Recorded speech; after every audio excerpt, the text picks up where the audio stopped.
A very decent day here in Leicester, and that once this morning cloud clears, he's anticipating a fine afternoon and evening. So every prospect, fingers crossed, of a full day's play. Well, it looks like it's going to be Luke Proctor who's going to open the bowling, and deservedly so. I think he was one of the stars of the show for Northamptonshire yesterday. Kept running in hard. Picked up 2 wickets in 2 balls. He had Neil Dexter first ball after dismissing Hassan Azad off the inside edge. Made a huge difference. And also towards the end of the day he picked up the wicket of Chris Wright. So 3 wickets for Proctor. And as a result he's going to get a chance to make it 4. Now we've got lots of waving at the hospitality boxes on the first floor of the Turner Indoor Centre. I suspect they're going to have to close those doors. They're looking a bit blankly back at the players who are all signalling to them. The doors haven't been closed, but people have stood out of the way. They're directly above the sight screen, which George Rhodes was finding slightly distracting. So Proctor about to open the bowling from the Bennett end. Down the slope he comes to bowl to George Rhodes. Hurries in, a decent shout for leg before, but no, it sounded a little bit woody from our position here down at fine leg. Back to us, the batsman, so a little bit hard to tell, but no signal from umpire Pollard, so definitely. As they scrambled a quick single as the ball bounced out onto the offside. A little bit of an inside edge onto the pad, so Proctor almost struck with the first ball of the day, wasn't quite able to do so. Rhodes happy to take a single off the first ball and give the strike to Davis. 277 for 8. Proctor 3 for 44 now as down the slope he comes and bowls to Davis outside off stump. A little bit of swing away. Ball still quite new. It is obviously only 16.2 overs old now, so should be pretty much at its best actually. And good morning for the first time to Alex. Morning Rich, morning everybody. Yeah, a bit gloomy, isn't it? Floodlights on, decent morning to bowl, and Northamptonshire went to try and wrap things up pretty quickly, but Leicestershire won't mind too much at all, will they? Runs on the ball and a chance to bowl in these conditions. In hurries Proctor and bowls to Davis, who is reaching forward, bat a long way in front of his pad. Deflects it out into the offside, picked up by Newton, running in from point. A big gap between Newton at point and mid-off. They want Davis to go for the big booming drive, get the outside edge, be snaffled by one of the 3 slips. There is of course a third man, a long leg, a square leg, deep in conversation with Billy Taylor. In goes Proctor and bowls to Davis, foolish, and he has got it away this time. He leant into the shot, pushed it very straight past mid-off. In fact, he timed it so well it's going to run away for 4 up the slope. Lovely shot from Davis, really nice piece of timing. It sounded good off the bat, didn't it? There was a nice mellow thunk as far as Davis was concerned. I think he was only really looking to play a firm defensive shot. I'm not sure there was too much aggressive intent, but he timed it so well.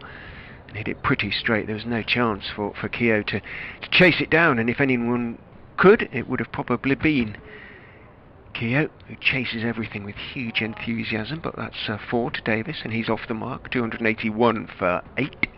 Proctor in again, bowls to Davis, who is forward to a length delivery on off stump, deflecting it out into the offside to point, where it's picked up by Newton, and then you heard the call of no. Updates on the half hour for BBC Radio Leicester, on the hour for BBC Radio Northampton, and the top of the hour, that is. Now sending square leg Curran back a little deeper as in goes Proctor and pushes one past the outside edge of Davis's bat. No real reaction from anybody out there actually. Davis just walks down the pitch having played and missed. Everybody else heads for the other end. Accepted as part of the course really. When you're bowling to a tail ender, the odd one is certainly going to beat the bat. But Davis will be pleased, having picked up 4. Single to Rhodes, 5 from the over, 281 for 8. So 19 more for Leicester to try and scramble a third batting bonus point, which would be a decent achievement. But Northampton certainly on the back foot here, partly thanks to Rhodes. It's become the third half centurion for the Foxes. Just push Leicestershire a little further along here in this first innings. Even when that fine third wicket stand was broken, Northampton still had ambitions to dismiss Leicestershire for below 250, but not so here. Brett Hutton it is from the pavilion end, bowling 2 rows with 2 slips in place. And he lets his first ball from Hutton of the day go outside the off stump. 2 slips in place, then third man deep pointed back, then cover mid off mid on, deep square and long leg. Fancy that was Northants' a weakest day really, particularly in the field for a while yesterday. They just weren't quite at it, all things considered. A couple of chances went down, and some loose spells. Allowed the ball to be flicked over healthily as Hutton sets off, goes in, bowls full out and beats the bat. Superb delivery, full of length, Rhodes pushing forward, one goes away and beats him. Played and missed countless times for Elite Rhodes yesterday. It's just your luck if you nick him or you don't. And Rhodes so far, apart from the one that they did edge from Hutton, wasn't taken by Levy at second slip. Tough chance it was though, very low down to his left hand side. That was the moment that Northants needed to have grabbed as Hutton goes in again and Rhodes lets go outside the off stump. But by and large, Rhodes didn't make a mistake, didn't offer a chance. Wasn't anything really in the way of loose strokes outside his off stump. Harry Swindles was the one yesterday that played a little loosely outside his off stump on a couple of occasions before he fell, made his 17 for falling LBW to Gareth Berg, one that zipped back. Hutton here getting good shape away from the right-hander as he goes up again and squares Rhodes up thick outside edge, runs down to third man. He's going to charge back for a second run here. This could be tight, but the throw is a little wide, and so Rhodes gets himself back for the brace. Good running. Recognised that Curran coming in off the third man rope had a lot of ground to make up there to his right hand side. So came tearing back for the second, and even had the throw been right over the bails, I think Rhodes may have been okay nonetheless. Goes to 54, 283 for 8. He's throwing against actually what is quite a stiff breeze this morning as well. Current a little bit wild. Deep pointed, deep square come up with 2 balls to go in the over. Hutton is in and Rhodes pushes and goes into the offside. More great running. It'll dab and go just wide enough of mid-wicket. Initial reaction there was it was a little too close to Newton at mid-wicket, but it was just to his left-hand side and wide enough of mid-on as well to get the run. So 1 ball for Davis to survive there. Rhodes goes to 55, 284 for 8. And the field at deep point and deep square drops back again. We will see if Rhodes is prepared to give Davis the bowling. I was asking about the floodlights in terms of switching them off and potentially on again, and the problem is, come back to that in a second. Hutton to complete the over into Davis, the right-hander, and Davis defends nicely, just dabs it down the onside, so he considers a single there, but Rhodes shakes his head as Hutton comes in his follow-through to collect, and the over comes to an end. 284 for 8 Leicestershire. They can be switched off, however, once they're switched off you can't switch them back on again for an hour, simply because too many of the bulbs have to be allowed to cool down with these particular floodlights, which rather vitiates against switching them off in the first place, because you might need them on more quickly than the hour that, if that makes sense anyway. So it's a sort of technical reason as much as anything. It's not against the rules to switch them off, having switched them on if the sun were to come out and stay out for a long time. Proctor down the slope, bowls and defended solidly by Rhodes, pushing the ball back down the pitch to the relatively diminutive Proctor. BBC Radio Leicester clearly forgotten I'm here. I did phone up this morning, say hello, make sure everything was switched on. Do let us know if you, well, better check my Twitter feed actually to make sure people aren't getting in touch saying we can't hear you, we can't hear you. Nobody is. In goes Proctor and bowls, goes for the big drive and misses.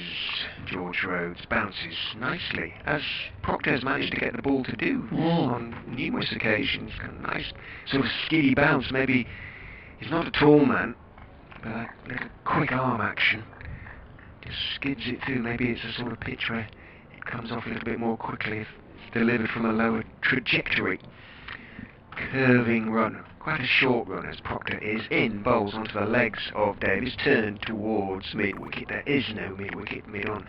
Runs around to his right to pick up, and a very comfortable single taken by George Rhodes, who is creeping towards his first-class best score of 59. He's on 56.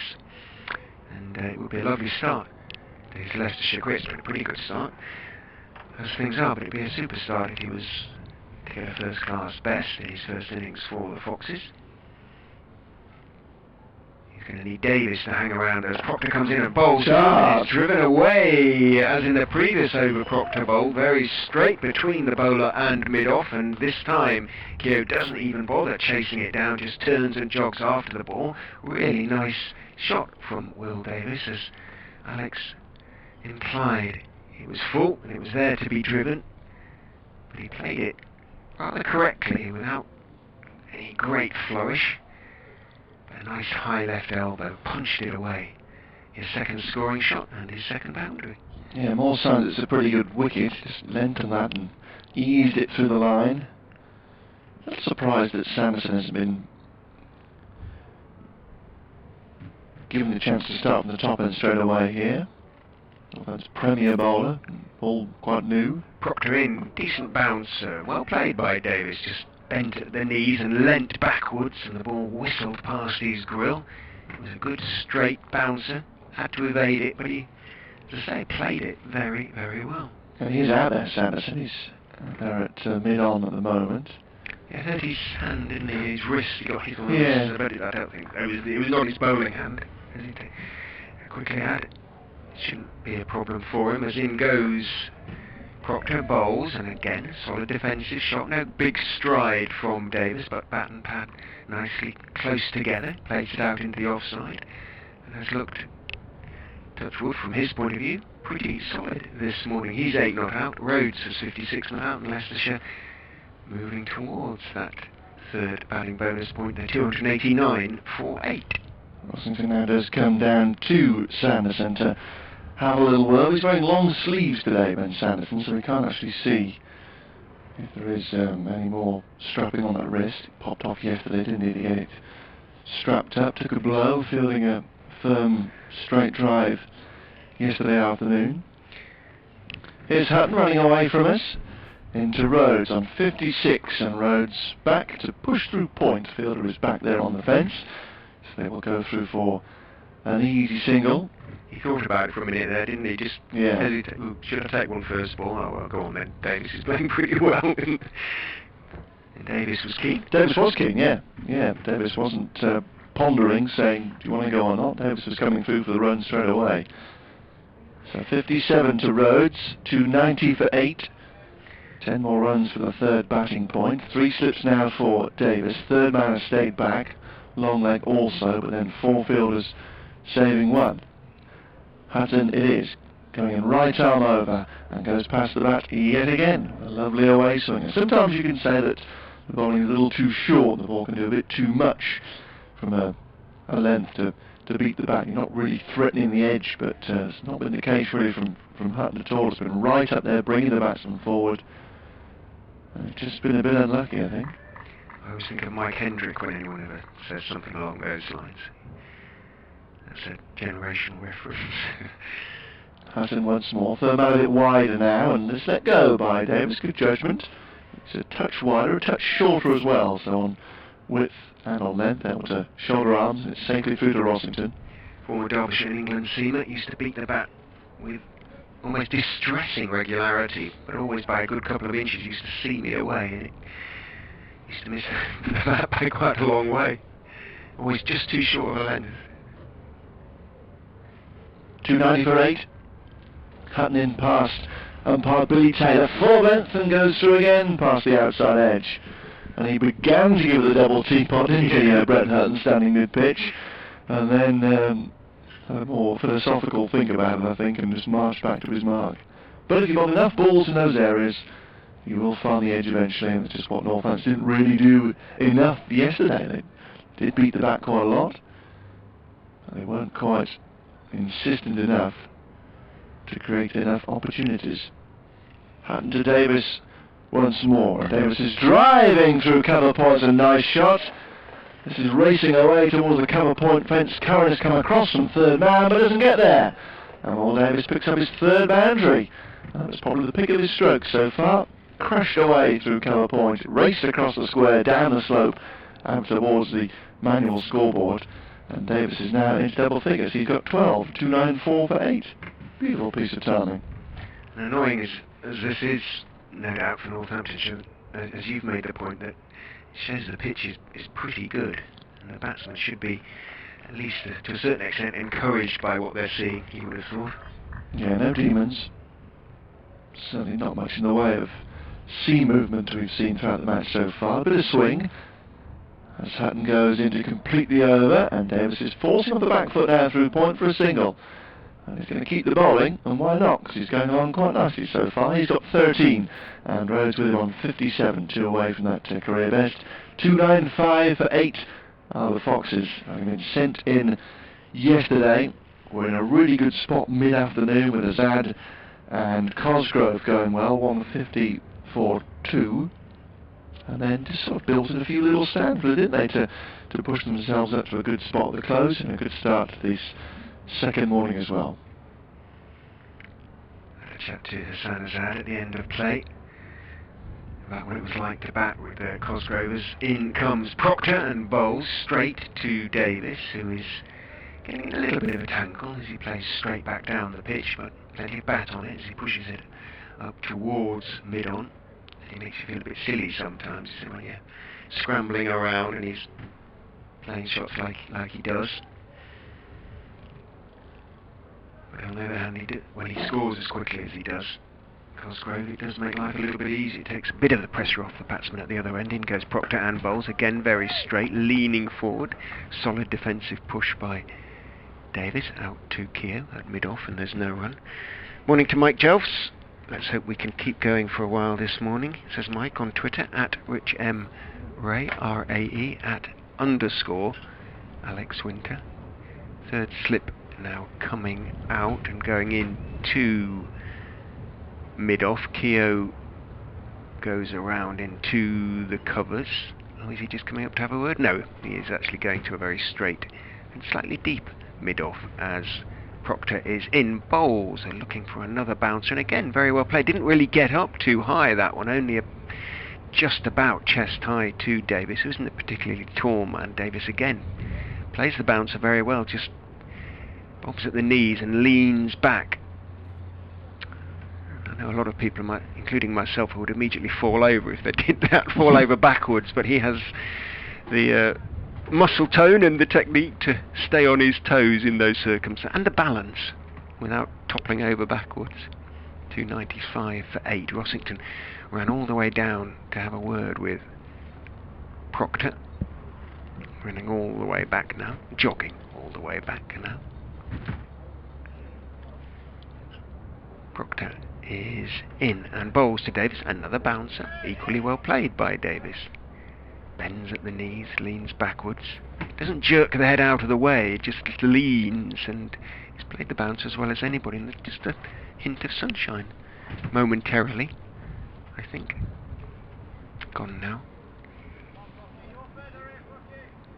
295 for 8. Proctor in. Davis leans forward, defends out into the offside, calls for the single, sees that Keogh had a few yards to go to his left. It looked like for a second it was going to be quite tight, but in fact it was perfectly judged, because Keogh didn't even bother hurling the ball at the stumps and saw that Rhodes had made his ground comfortably, and Davis up for a single off any ball, it seems. That was the 5th ball of the over, 100.5 overs. Davis on to 14, 296 for 8, Rhodes 57 as Proctor is in, bowls a very high bouncer, and Davis leans forward and ducks. Doesn't play it as neatly in that respect as Davis. The ducking out of the way is a little inelegant compared to Davis's rather classical lean backwards and bob at the knees, but equally effective in that the ball was avoided. 296 for 8 at the end of the over. Davis 14, Rhodes 57. Both batsmen have been beaten this morning, mainly by Hutton's outswingers. But otherwise, as we've been saying, no great movement. Thurston appears below us. Northant's 12th man. Proctor coming off. Coming off with sweater maybe, or something. He's heading up to the dressing room. Hopefully he's okay. Which suggests a change at the top end. But for now it's Hutton from this bottom end. 4 away from another batting point, Leicestershire. Hutton in, and Davis defending down towards mid-on. Thurston is there in his sun hat. Not needed straight away here, but always wears his sun hat, as does Rob Newton out at mid-wicket. And then down at long leg now, Ben Sanderson is limbering up, so it is time for Sanderson to try and make the breakthrough. Hutton probing away with good effect here so far. No joy. 2 slips in place. Goes in, and Davis is beaten again. This time a little shorter. And that was that sort of Mike Hendrick length, if you like. A good length. Davis pushing forward, trusting the pitch. One just going away and going past the outside edge. Rhodes yesterday did drive, didn't he, past third slip, but had played well enough that Northants had removed the third catcher by that stage. Hutton once more, past the stumps he goes, a little shorter this time, and Davis in his crease, knocking it down back up towards the bowler. There is no run. Again signs the ball coming onto the bat nicely. And Northants should be confident of putting up a decent reply here. They'll need to get back in the game. Batting points crucial as well, with some of their promotion rivals yesterday faltering with the bat as Hutton goes up once more. Bowls fuller, but just outside the off stump here, and Davis leans a long way forward, showing good technique here so far, Will Davis. Shoulders, arms, and it's taken by Rossington around hip height. Nothing for Durham yesterday. All out for 147 at Lords. Glamorgan building their reply at New Road, 53 for 2, replying to 205, so on top there. In that game at Lords, Middlesex 92 for 7 in reply. Also still in the promotion contest as Hutton is in again, and this is flicked away through square leg by Davis and could reach the fence. Sanderson comes around, doesn't get there. May have put the dive in there, Ben Sanderson. Appeared to have come across in good enough style, but declined to get the dive out. The ball runs away for 4. Davis has his 4th boundary of the morning, and the 300 comes up for the Foxes as well. 3rd batting bonus point. Good runs on the board. 300 for 8. I suspect they'd have taken that. Oh, very much so, yeah. 25 past 10 yesterday. Absolutely. And from 28 for 2 as well.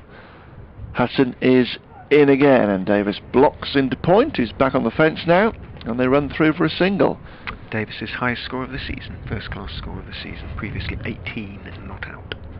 He's playing a bit better than that at the moment. Goes to 19. 301 for 8. Rhodes there on 57 at the other end, and a very steady 20 minutes or so here with the Foxes at the start of day 2.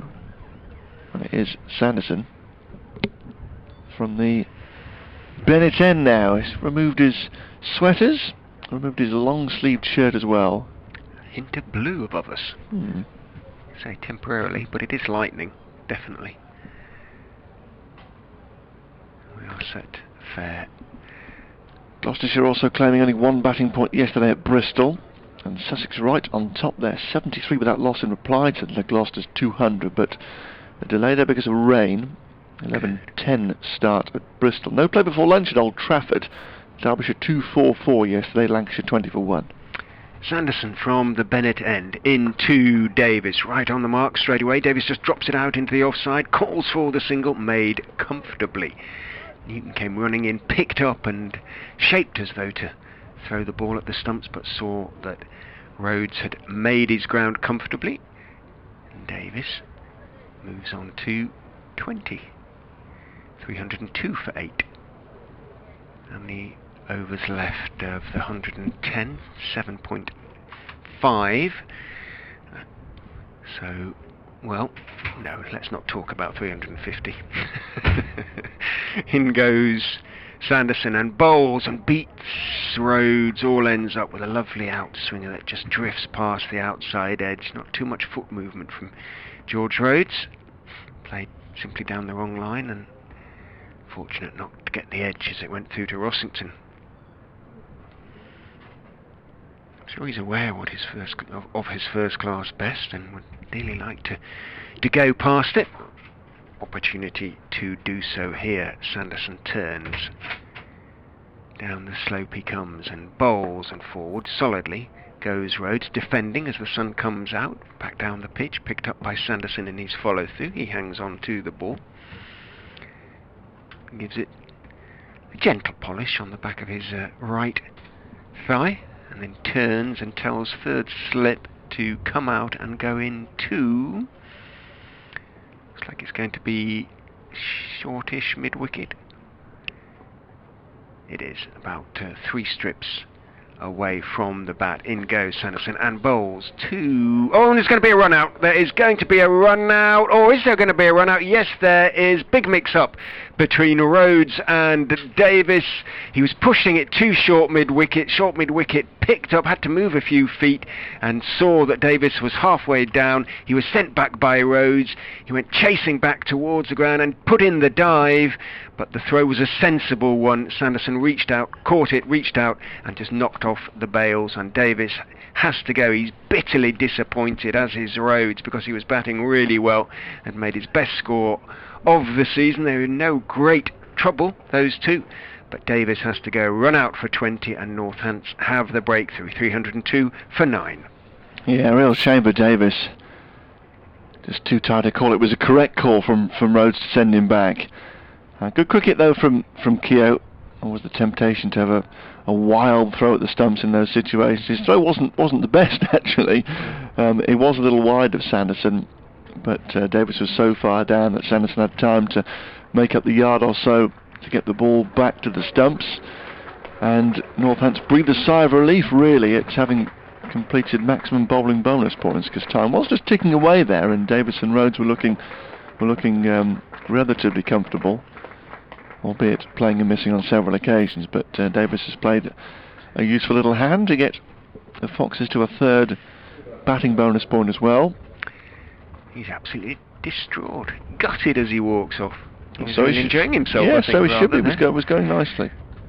So out to the wicket for the very first time in a Leicestershire shirt, a Leicestershire first team shirt, that is, comes Alex Evans. No number on his back. The 19-year-old, he's a left-hander. Gavin Griffiths was saying he shaped quite well. He batted with him for the second team last week in the winner-takes-all game against Hampshire. Second team cup. Hampshire won that particular game. Sanderson in 2 Rhodes, a bouncer down the leg side, nicely taken, reaching out with his left hand by Rossington. No great dive, he was sort of reaching out with his left hand, but neat from Rossington. Then he sort of fell over, rather spoilt the effect, but the take was a nice one. Saved 4 byes. It's banged in by Sanderson and it rather bounced and looped away down the leg side. So 1 ball to go in the over. I suspect there might be another one. In goes Sanderson and bowls a bounce and hooked over mid-wicket. Didn't quite time it as well as he would like, but it's gone over Keogh. Evans is interested in a second, but as there's one, Rhodes certainly isn't. He went jumping into the air, hooked with both feet off the ground there, and gave it everything, got it over Keogh. Could have got 2, as it was. Curran came in from wide mid-on and made the stop, but there was certainly 2 there, but no, said Rhodes, who's having a chat to his fellow debutant Alex Evans now in mid-pitch. Now we won't take one off the first 3 or 4, but I'll leave you 1 or 2 if I can. He's probably saying something along those lines. Rhodes 58 now on strike, needing just 1 to match his first-class career best and 2 to beat it. Evans, a tall young man, fair-haired, proffers his bat to umpire Taylor. Have you ever seen anybody fail that test yet? No. Ditto. No. If any manufacturer is foolish enough to build an illegal bat. Here is Hutton then, into Rhodes. How will he go now? He forces very nicely off the back foot and may get 4 here out towards the meet. Newton is after it, slides and does haul it back. They come back for 2. That was nicely played. And Rhodes goes to a new first-class best. So well played he. Very pleasant forcing stroke there off the back foot. Dropped on 12 yesterday. Sharp chance down low to Levy. And he's taken advantage of the opportunity to go through to a career best 60 here. 305 for 9. Could be interesting now. It could be a little bit of fun the way he's played those last 2 shots. Yeah, just one slip in place now. Third man deep point, long leg, deep mid wicket are all out. Orthodox mid wicket is probably halfway back, as is mid on. Cover a bit deeper as well. Hutton goes in and Rhodes just defends here around the off stump and pushes back up towards the bowler. Now the temptation as a bowler is to get a bit too funky in these situations, I think. If you just keep bowling your areas, as it were,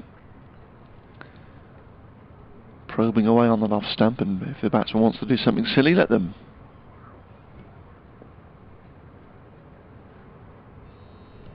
.305 for 9. Hutton, short sleeve shirt untucked, runs away from the members, and the right-handed Rhodes is pulling nicely towards mid-wicket on the bounce there to Alex Wakely. Goes to his right-hand side to collect, and there's no run. Timed it fairly well.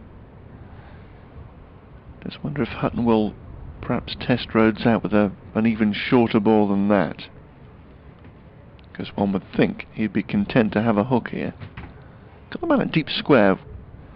Just in front of square, actually, towards the nets around to our right-hand side. So there is a bit of a gap between long leg and the deep square. Deep mid-wicket Wakely now just retreats a little further still towards the meet, probably 15 yards off the rope, as Hutton goes in again, but he bowls a good length and forces Rhodes to push at it and miss by 1 again. It just gently goes away from the right-hander. Hutton had overstepped, says Billy Taylor, so a couple of extra runs on the board.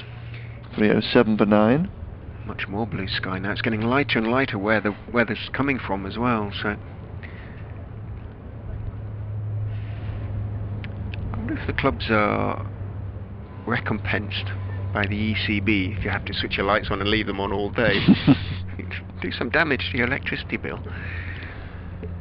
Hutton is in again, and Rhodes on the back foot drops 1 towards third man. Initially set off for a single, then realised the ball was much too close to Curran down there in the distance. 4th ball, I'd have taken that, I think. Or was it the 3rd ball because of the no ball? Ah, yeah, okay, yes. So it's still got enough to... Oh no, it was the 4th ball, No, so 4th. 2 to go in the over. And what are they going to do here, Northants? They're going to bring the field in a bit tighter, apart from deep square. Deep square is left out on the fence to our right. It's still Charlie Thurston on the field over there. And just pausing at the back of his mark to consider his options. He just moved Richard Levy a bit wider at slip as well, to just try and prevent a little dab down. But in fact now he's going to decide to move Levy back into orthodox slip and bring Berg around at backward point. So Hutton is in, and Rhodes on the back foot forcing, only finds Newton. Comes to his left at mid-on to collect, and there is no run. Well, we can certainly say that Rhodes has never batted with Alex Evans before, so we'll have no real idea as to his capabilities or otherwise. Saw him bat for Loughborough against Leicestershire in the very first game of the season. See if he made any runs. So Hutton to complete the over. Rhodes on 60 trying to steal a single. Where can he try and get it? It's a full delivery. Crashed away towards point. There's a misfield. It's a good save actually in the end, and they scramble through for the single. So that's how Rhodes is going to get down the other end. He'll keep the bowling. He's on 61, and the Foxes 308 for 9. Evans was leg before wicket to Griffiths without scoring for Loughborough against Leicestershire in the first season, which is why I have no great memories of his innings. Updates time, if BBC Radio Leicester remember, we shall see. Alex goes off to update BBC Radio Northampton. 308 for 9. Rhodes has kept the strike on 61. Will he attempt to launch a few off Sanderson? Here comes the update. They have remembered. Bless them. So Sanderson to Rhodes. In he comes. Rhodes drives, almost a full toss, but out towards Keogh, who's at a deepish mid-off. There would have been one there. Not off the first ball.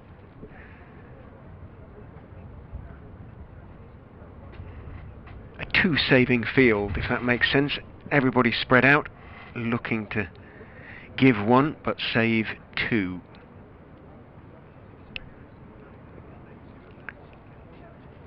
Here comes the update. They have lost another wicket, that of Will Davis, who played rather nicely in going to 20 before a little bit of a mix-up with George Rhodes. Saw him run out by Rob Keogh for that 20, made the score 302 for 9. But Rhodes, he's 61 not out. This is on his debut for the Foxes. It's a first-class career best for the former Worcestershire man. Great impression to make on his new county. Alex Evans, also on debut, is with him at the moment. And the Foxes continuing in their first innings. They're now 308 for 9. Down the slope comes Sanderson and bowls a very high bouncer to George Rhodes, and Rhodes just watches it sail past his helmet into the gloves of Rossington, two-handed above his head. No real chance of getting anything on it.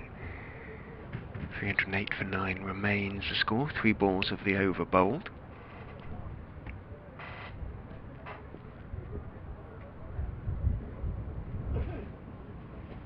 Field not coming in yet as Sanderson comes in and bowls to Rhodes, who pushes it out towards that man at deepish, wide-ish mid-off, and again not prepared to take one.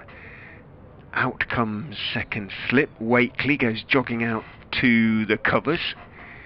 Mid-off, Keogh goes around to his right, so he's in a sort of conventional mid-off position. We have a much more conventional field now, 4 balls of the over having been bowled, but we do have Curran still back at deep square.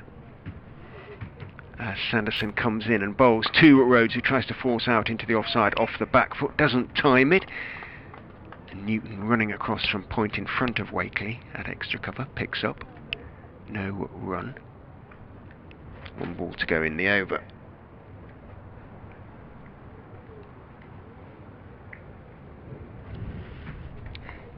Rhodes' 50 came off 147 balls. Now on 61. Looks around him. Sees where there might be one to be taken. I suspect a bouncer from Sanderson. Goes in and bowls, and he tries to pull a length delivery. Pulls over the top of the ball, which goes past outside off stump. Doesn't get anything on it. So maiden over bowled by Ben Sanderson. Means that Alex Evans will now face his first ball for Leicestershire, which will be bowled by Brett Hutton. Let's see what the tall left armer can do with it. Sun now comes out. Ollie Thurston leaves the field, which means that Luke Proctor is back out there. Sweaterless, maybe just change of boots, maybe has bowling boots and fielding boots, who knows. Stephen Crook used to do that all the time. He used to pop off the ground and change his boots, and so you knew when he was going to come on the bowl, because he'd pop off the ground for an over to get his bowling boots on. Working in the backroom staff, Northants recently in the commercial department, Stephen Crook. So here is Brett Hutton to Evans for the first time. 308 for 9, and Evans beaten first up, pushing forward. A ball that gently goes across him. Hugh is Alex Evans' first name, H-U-W. Hugh Alexander Evans, born in the year 2000. Sorry. Makes me feel so old. In Bedford, and played for Bedfordshire. Gone to Loughborough MCCU, and has come very much to the notice of Leicestershire. Facing Hutton here, and he drives and misses. Full length, and the ball just goes past the off stump. Yes, his club, Ampthill Town Cricket Club, the same club as Alex Wakely. So the pair shared a nice moment downstairs earlier on. Oh, sorry, yesterday morning. They're a little coterie had come along from Ampthill, I think, yesterday, in support of Evans, but obviously they know Wakely as well. Hopefully they're here today then, because he didn't actually get on the field yesterday. 308 for 9. Hutton trying to wrap things up, and Evans struck on the pad. A huge cry for LBW, gone! So a duck for Evans on debut, and Hutton wraps things up, and he stands mid-pitch, leaning on his knees, because it's been hard graft for Northants in this Leicestershire first innings. They've been kept out there for 106 overs, but they do finally wrap up the Leicestershire first innings for 308. So good runs on the ball for the Foxes, and now Northants are under some pressure to try and respond. But a full-length delivery there from Hutton appeared to just shake back into Evans, who he just got outside it, really overbalanced, struck on the pad, and the finger from Billy Taylor went up relatively quickly. And Hutton has a third wicket, because they have to bat well to get back in the game, with 308 on the board for the Foxes. Bonus points also crucial in this very tight promotion race, and this pair short of form all season really. He's never really got going, has had his own injury troubles, and Curran tends to look the part without putting a number on the board, so has to try and find the way today. No gremlins in this pitch, but a good time to bowl now, you would think. New ball, cloudy skies, floodlights on, runs on the board, a great chance for the Foxes. Chris Wright will open the bowling in the absence of Mohammed Abbas, and he's going to be bowling to Ben Curran with 3 slips from the pavilion end. Up the slope he comes and bowls. Curran goes back to a delivery on off stump, slightly short of a good length. Defends very solidly down the pitch on the on side. Picked up there by Neil Dexter, who's at mid-on, and there's no run.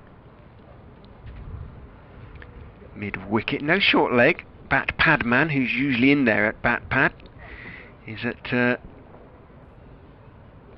cross between square leg and mid-wicket, sort of between the two, trying to cover both positions. As in goes Wright and bowls to Curran, and he's in the game there, as that one does shape into him a little bit, and he's stepping across the crease, gets a thick inside edge, pad, sees the ball trickle out towards Hassan Azad, who comes running in. And there's no run. Mr. Sales alongside us on the Morris Burrows terrace has come to try and get a better view than he gets from the Northants dressing room, which is directly below us and to the left actually, so very angled. In goes Wright and bowls to Curran, off stump again slightly short of a good length, and Curran covers up carefully, back foot defensive shot, very solid out into the offside. No run. Chris Wright this season, 36 wickets at 32, pretty much. 335 overs bowled coming into this game, comfortably the highest number of the Leicestershire bowlers. He has got through his overs, Chris Wright. Runs away from us and bowls to Curran, who is jabbing at one that stays a little bit low outside off stump. I think in the end he was probably deciding to withdraw the bat, but it all looked a little bit inelegant as it went through slightly low, as I say, through to Harry Swindles behind the stumps. The wind getting up a little bit and blowing the top layer of the sawdust into the air, the sawdust in a pile behind Swindles.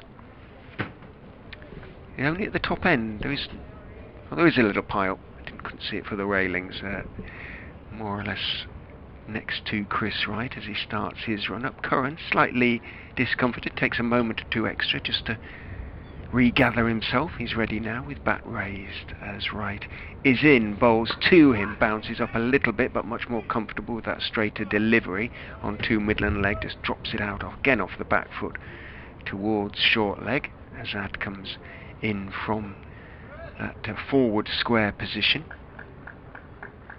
Dexter at mid-on, Cosgrove at mid-off, Davis at point. Long leg and third man, plus the 3 slips who are Horton And Ackerman, as in goes right and bowls again onto the leg stump. It turns to the leg side as that throws, hits the stumps. That should be no. That must have been very close. Goodness me, that was a risky run by Northamptonshire. Newton wasn't particularly scurrying through, but Paul Pollard decided that he had made his ground. Goodness me, that must have been close. And well, Alex Winter, eyebrows very much raised alongside me. Single taken by Curran, but slightly unnecessary risk, you would have thought. Well, I think there actually probably was a single there, because the fielder was running around his throwing hand, and Newton's not quick at all, which is a bit slow to set up as well. When the direct hit came in, I did think that Newton might have been struggling, but the appeal wasn't too great, so I think they probably knew that he was just home. But some concern in getting the innings underway, but Northants are indeed underway, and Curran is off the mark. So now we're going to see Alex Evans taking the new ball from the Bennett end, and what an opportunity here for the youngster on debut. Some wickets for him in the second team all season, so given his chance here at the back end of the campaign. In the absence of Mohammad Abbas, he's been recalled to the Pakistan training squad ahead of their series against Sri Lanka, I believe, next month. So Evans getting his chance, and he's going to come round the wicket straight away from the top end. 3 slips in place, no more attacking than that. Third man out straight away, as well as a long leg. So Evans, fair head, comes right arm round and bowls a full delivery outside the off stump that Curran lets go. And as we saw at the start of the Leicestershire innings yesterday, the ball rather dies on the wicketkeeper, and that bounces through to Swindles. A little concerningly. But it was just the odd couple very early on that misbehaved in the Leicestershire innings. And the carry was pretty good. It's a long run he's got. It is. It's not going to help the over 8, is it? Runs past the pile of sawdust and past umpire Pollard, and Curran hurriedly trying to get forward to a full of length delivery. Rather misread the length there, but keeps it out around the off stump, playing down towards right at mid-on. And there is no run. So Horton at first slip here, Ackerman at second slip, and then George Rhodes going into third slip. Would normally be Harry Dearden. Harry not playing in this game. Rhodes is in there, and in there at third slip. Evans running down the hill. Into the wicket he goes, full of length and 2 straight, and clipped away for 4 runs by Curran. That's a pleasant stroke. Nicely helped away off his toes, really, out towards the meat to our right hand side. It flew down wide of Cosgrove into the advertising hoardings. Just lost his line, did Evans, and that was merrily clipped away for the first boundary of the Northants innings. Curran and Northants go to 5. Be nervous, the young man. Looks to be about 6'4", maybe even 6'5". And he comes again past the stumps, and again Curran flicking leg side. This is straight to long leg though. Cosgrove comes across to his left to collect, and they go through for a single. Takes Curran and Northants to 6, and now Rob Newton will face his first ball here. Almost out for a Chinese duck, wasn't he? Run out without facing a ball in the opening over. Called through for that single by Curran. Now for the right-handed Newton, the field is going to stay the same, is it? In fact, Azad is going into a catching position just behind square on the leg side. So 3 orthodox slips, still third man point, mid-off, mid-on in quite tight and long leg. But then orthodox square as he was for Curran has been moved a little closer and a little wider for Newton here. He pushes forward to his first ball and gets it down the ground. This could be 4 up towards the indoor score. Nice piece of timing by Newton, and indeed finds the boundary at the far end of the ground. Just a wee bit over pitch from Evans, and Newton able to lean on one. We saw that this morning from Will Davis, didn't we? Just leaning on very full deliveries. The pitch good, and the hard new ball racing away, and that skipped past the non-strikers in stumps for Newton's opening just trying boundary. a bit too hard, isn't he, Evans, at the moment? Yeah. Understandably. Indeed, yeah. And just try and settle in on that length. It's how to bowl in first class cricket. Comes in once again. And again bowls too full, and again gets driven through mid-on. This time a more deliberate drive by Newton, and again the ball is going to bobble over the rope at the far end of the ground. So very expensive opening over there from Alex Evans. He's gone for 3 boundaries in his opening over in first-class cricket. Just bowling a bit too full, and in the case of Curran a bit too straight as well. But the loose delivery is nicely put away by this opening pair. Newton is 8, Curran is 6. And Northampton with a bright start, replying to 308. They're 14 without loss. Well, when he dreamt about his first over for Leicestershire last night, probably didn't take that fall to be put away for 3 boundaries, but all 3 balls, I'm afraid, rather deserved it. 1 down the leg side, 2 very much over pitched. And Curran and Newton tucked in. No mercy. First-class cricket, but he's got that out of his system, hopefully.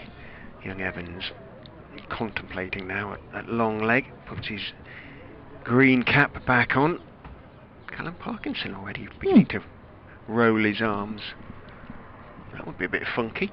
In goes right, up the slope from the pavilion end, and bowls to Curran outside off stump. Curran steps forward and leaves his bat down by his left leg as he watches with interest as the ball travels past on its way through to Harry Swindles. No run.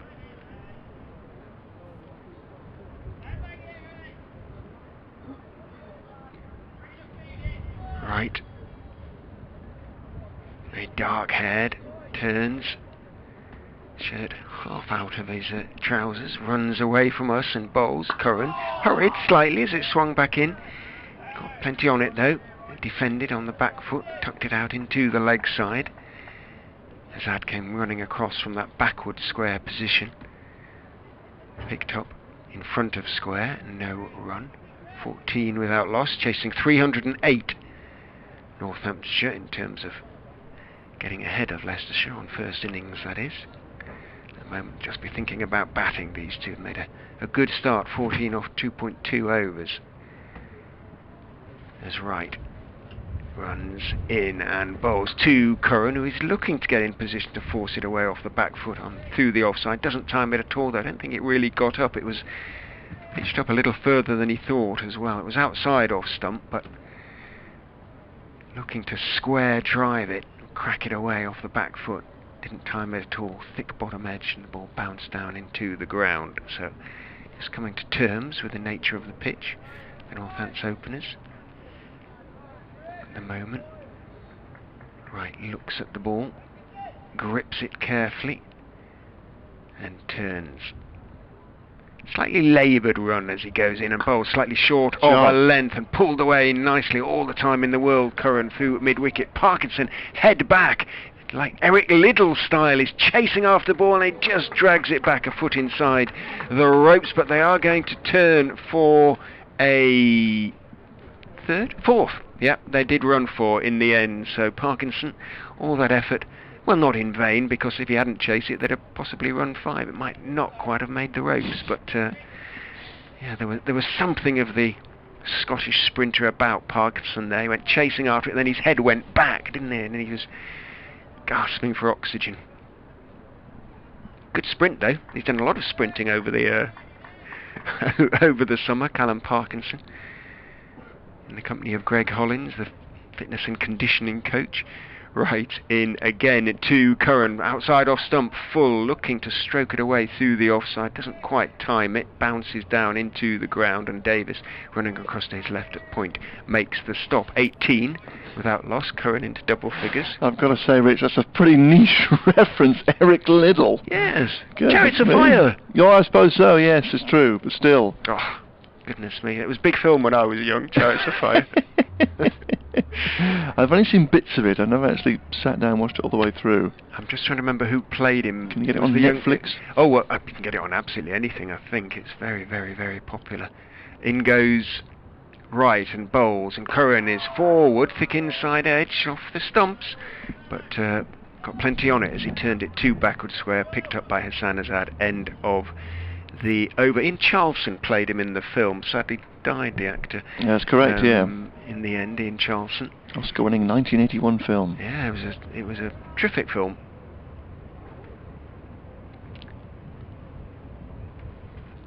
And Little's style of running, Charlson was very careful to copy it, to watch all the videos he could find and films of Little, who was a very fine runner, and rugby player actually as well, played for Scotland at rugby, very quick, a winger of course. And he went off to China as a missionary in the end. In goes Evans and Bowles, full, driven, but stopped in his follow-through. Here comes the update.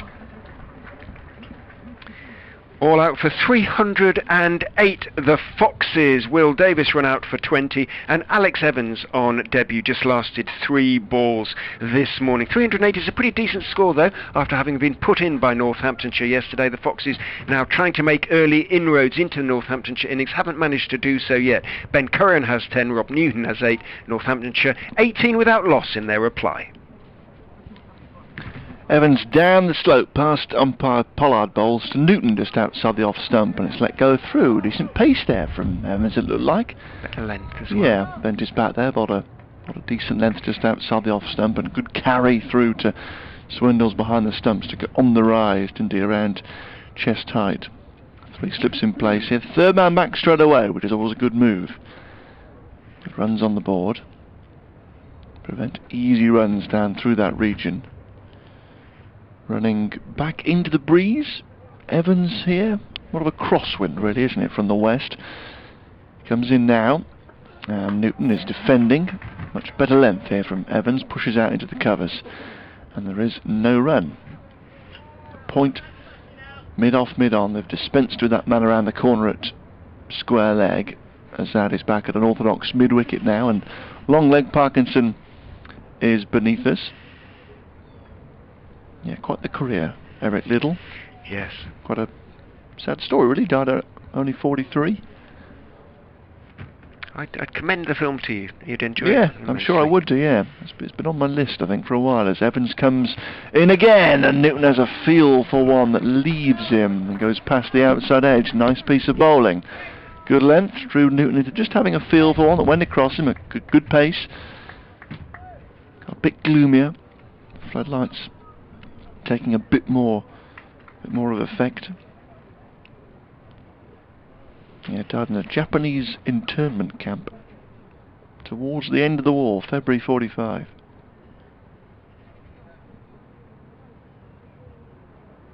Here comes Evans again, short sleeve shirt. And Newton in his crease, fiddling at one that he plays out towards point. Runs it away out on the offside.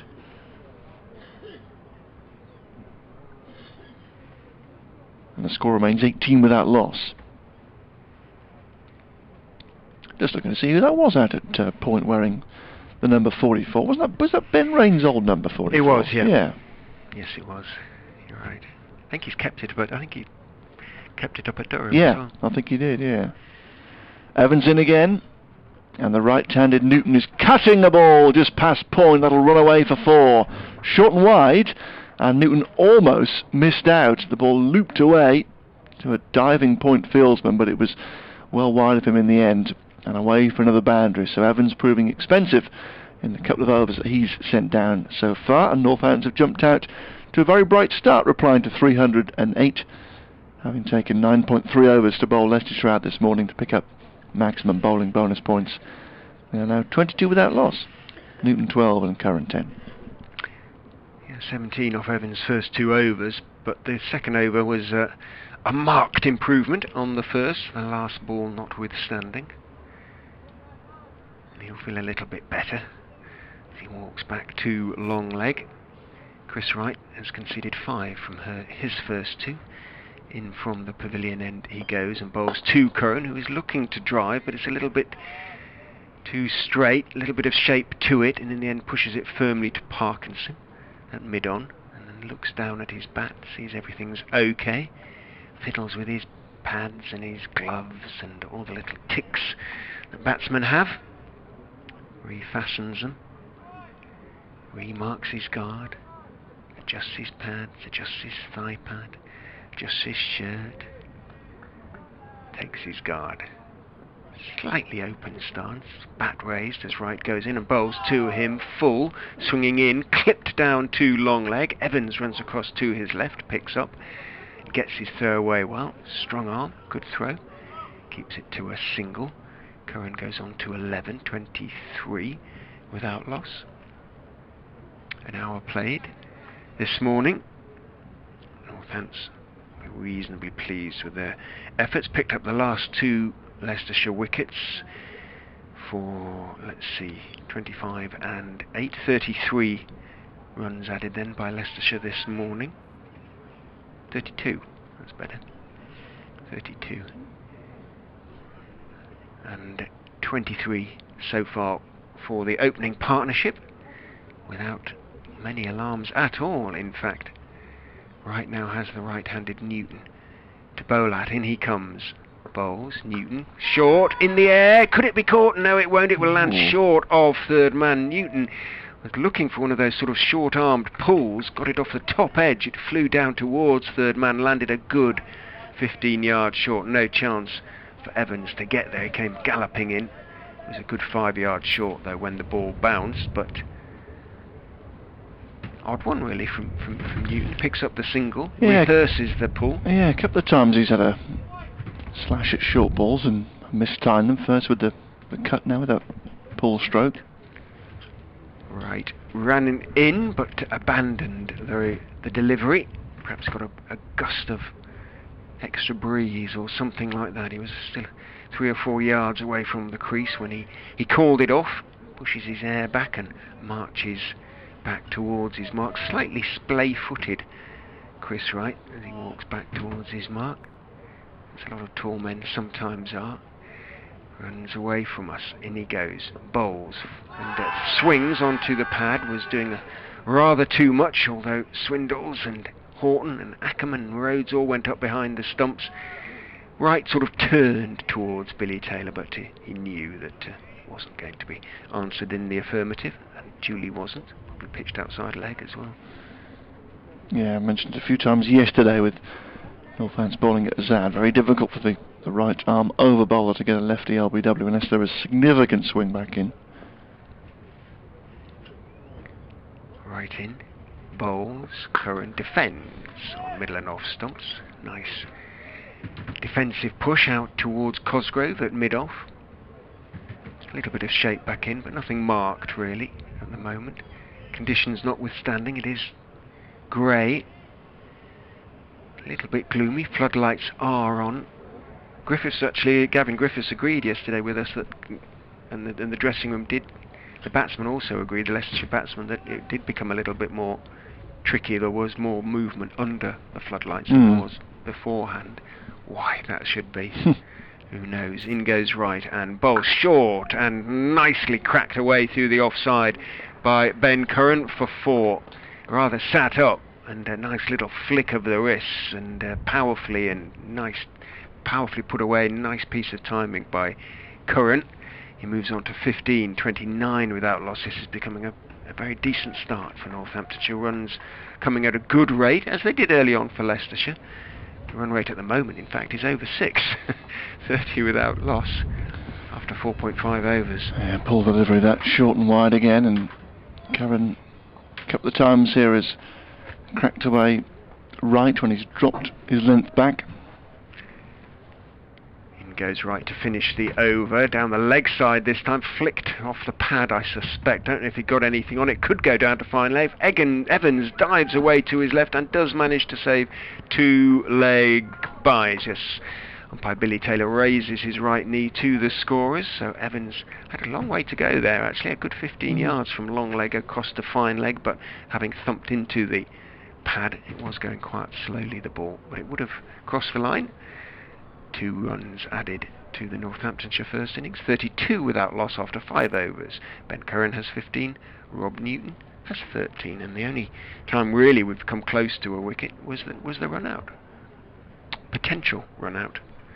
before Newton had scored. Glamorgan 79 for 5 at New Road, so Worcestershire getting themselves on top there. They posted what appears a modest 205 yesterday, but Glamorgan struggling in reply.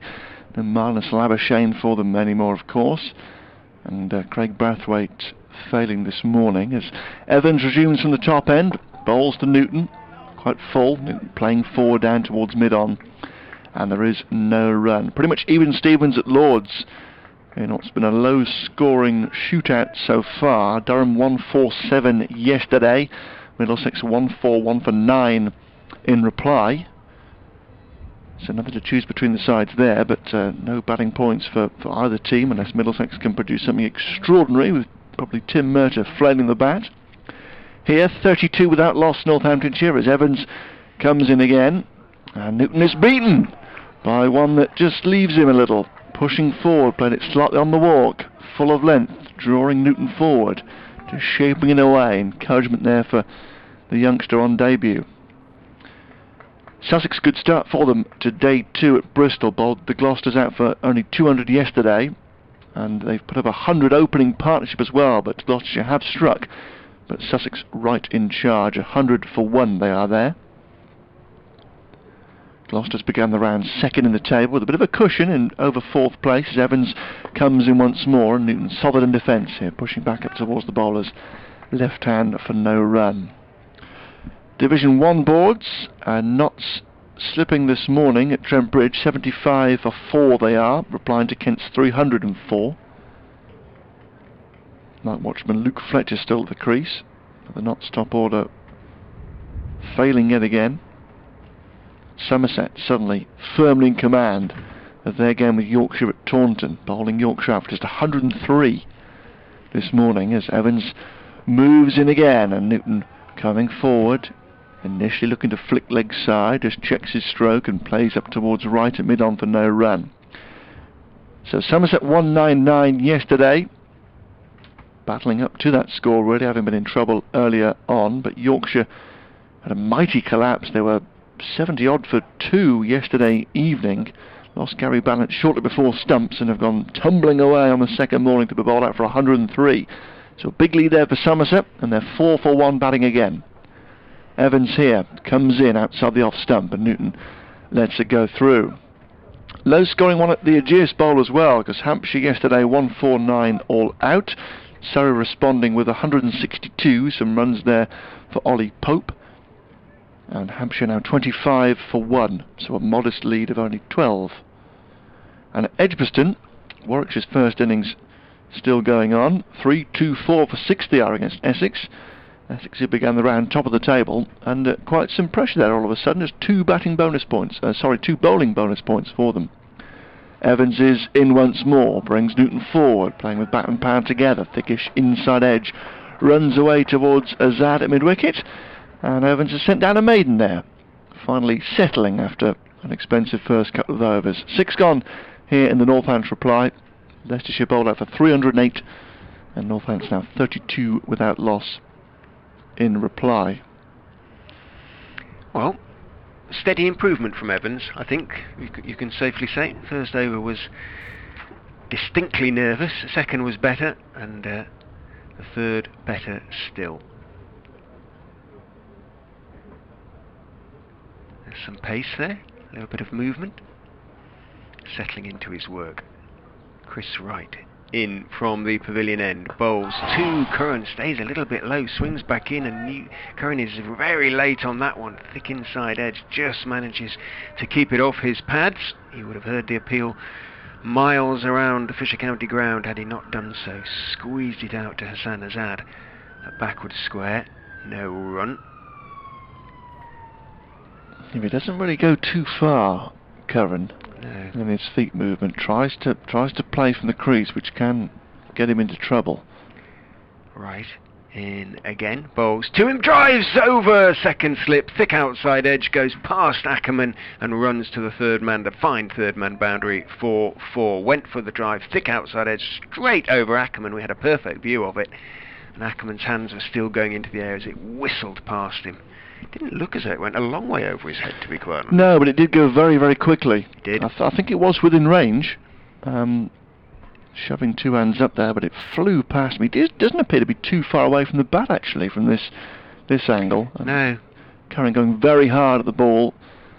It really was a hard, flashing edge. It would have been a tremendous catch had he claimed that. You'd back someone like Ackerman to take those type of chances, because he's a very good slips fieldsman.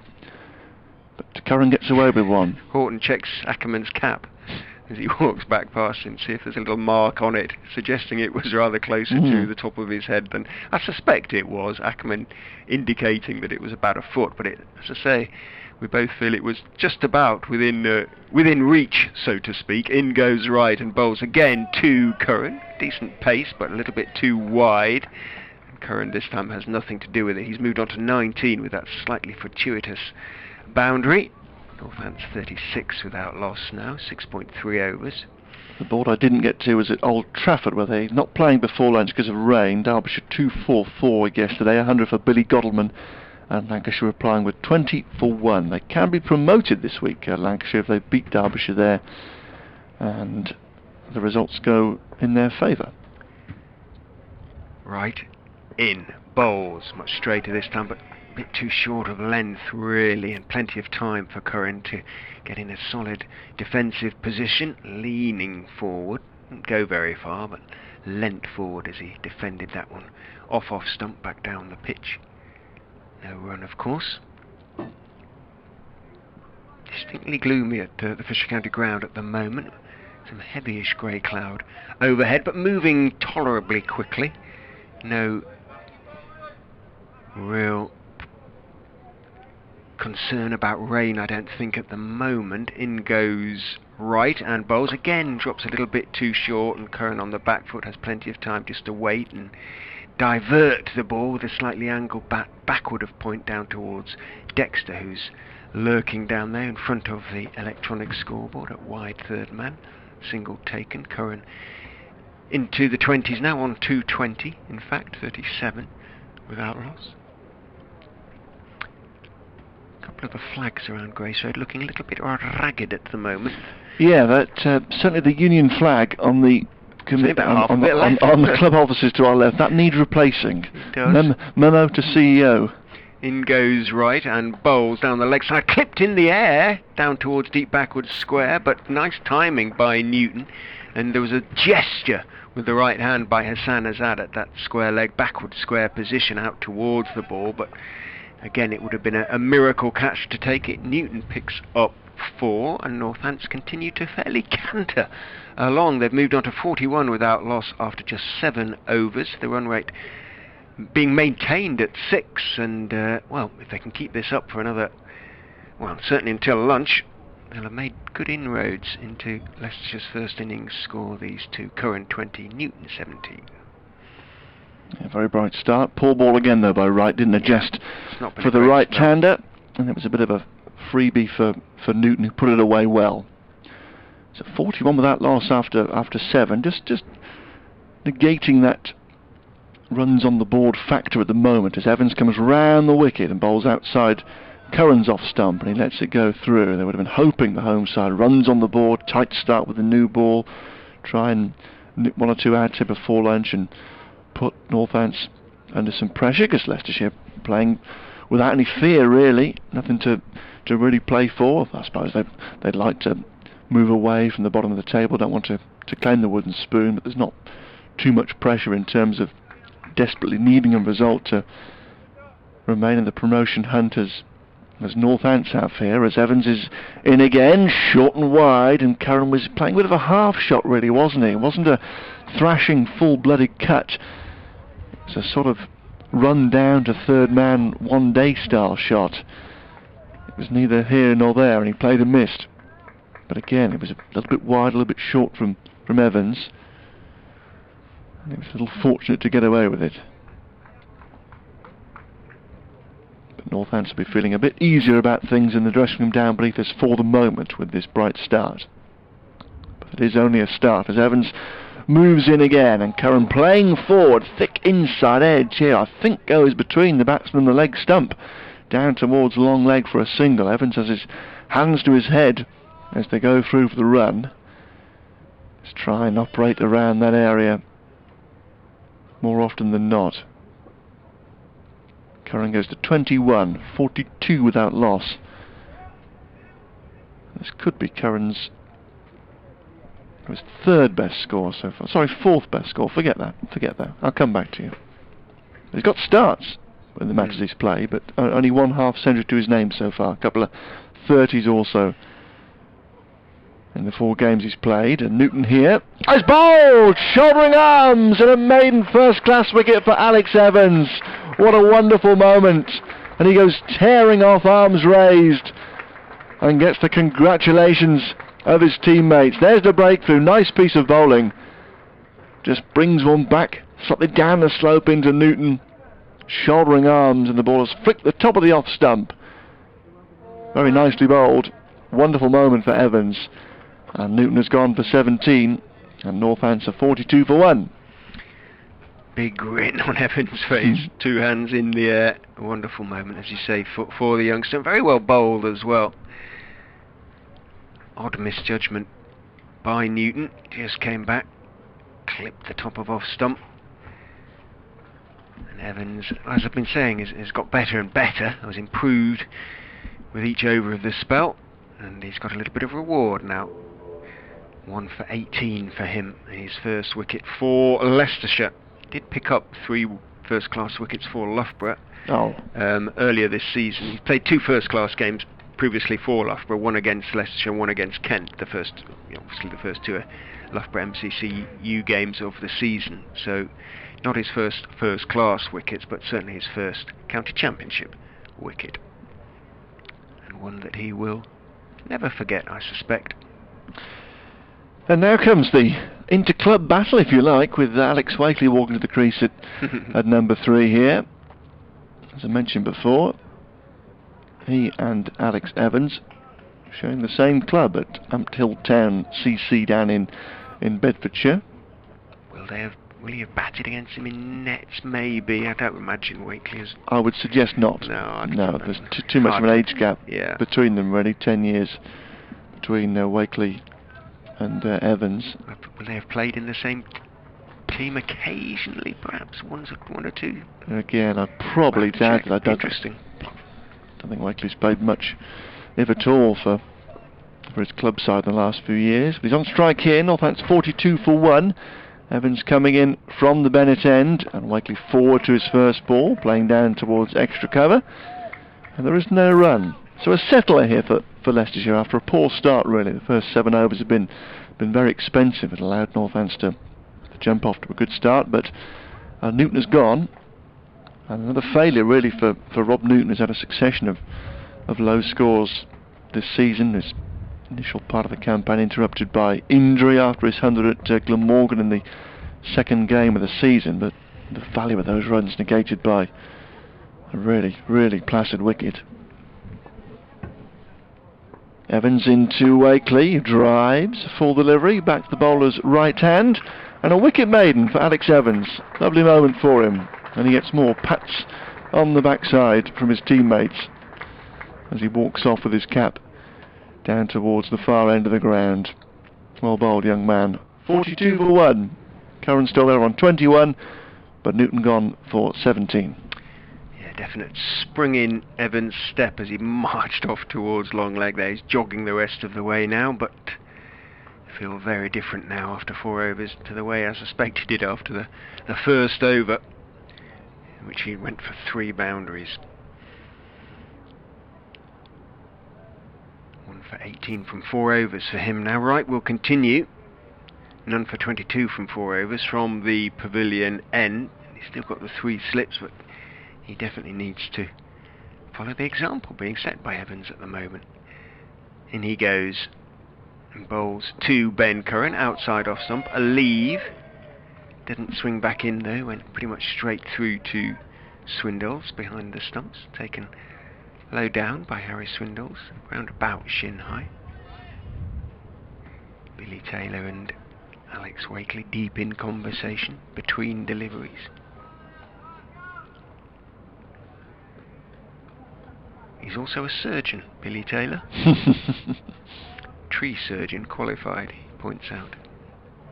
In goes right and bowls, fullish and looking to drive, but doesn't put any weight into the shot. Curran pushes it firmly out towards Cosgrove as at wide mid-off. Yeah, it's good delivery there from Evans to get Newton. Ball has come back quite appreciably. A little bit down the slope, but a seam movement as well. Newton just not able to cover his off stump. And if you cover the off stump and leave those types of balls alone, you're very unlikely really to be given out LBW, but it looks a bit ugly when you're bowled offering no stroke. Right to Curran, line and length on off stump, leans forward, defends again out to Cosgrove at mid-off, no run. So look at his celebration, you can just see a little bit on the camera. He was tearing off. Wonderful stuff. Off stump, pegged back. Great sight for a young quick bowler, any quick bowler really. Sometimes you don't quite realise it's flicked the bail. Sanderson didn't yesterday, did he, when he bowled Cosgrove? Yeah.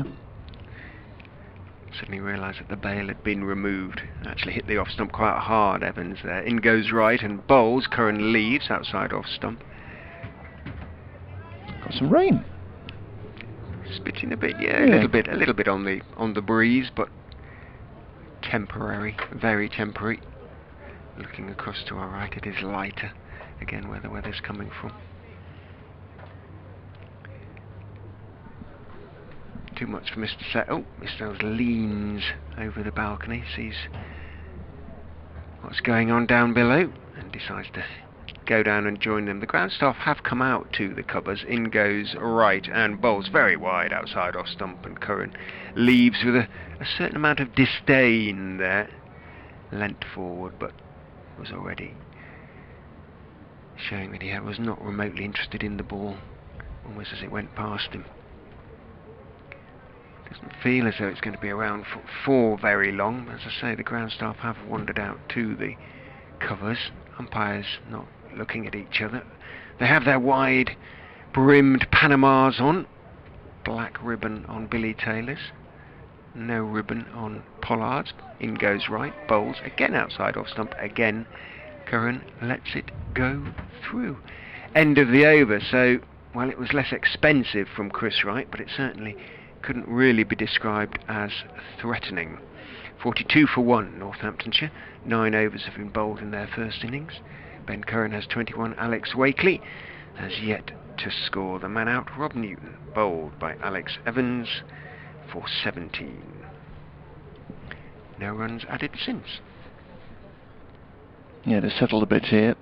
Leicestershire, poor start, but runs on the board. It'll be a long time till Northamptonshire are firmly back in this game. So Evans from the Bennett end comes into Wakely, the right-hander, and Wakely is clipping one away through square leg. That should run down the hill for 4, out towards the Geary bar to our left-hand side. Parkinson is giving chase in vain to our left, and Wakely is off the mark with a boundary. A little bit too full, a little bit too straight from Evans, and just clipped away by Wakely in good style there. Turn of the wrists, good timing, all the way along the ground, past Billy Taylor at square leg, and down the slope towards the Milligan Road. So Wakely is away, and Northampton's got a 46 for 1 here in the 10th over of their reply. Leicestershire with 308 on the board, as Evans steps in once more. Wakely forward, pushing to mid-wicket, Uzanage from around the bat, suggesting Wakely threatened to get outside the line of one there. But keeps it out. Wakely, who resigned the captaincy back in May, and has enjoyed reasonable form since, and an OK T20 campaign, a couple of useful contributions, and what was a middling campaign really for Northants. Never quite got going, but an important 100 last time out against Worcestershire in a thumping win, and he plays forward here into the covers and picks up an easy single. It'll drop and go between point and cover, and they go through for that easy run. Takes Wakely to 5, 47 for 1. Those drops of rain have just been blown away.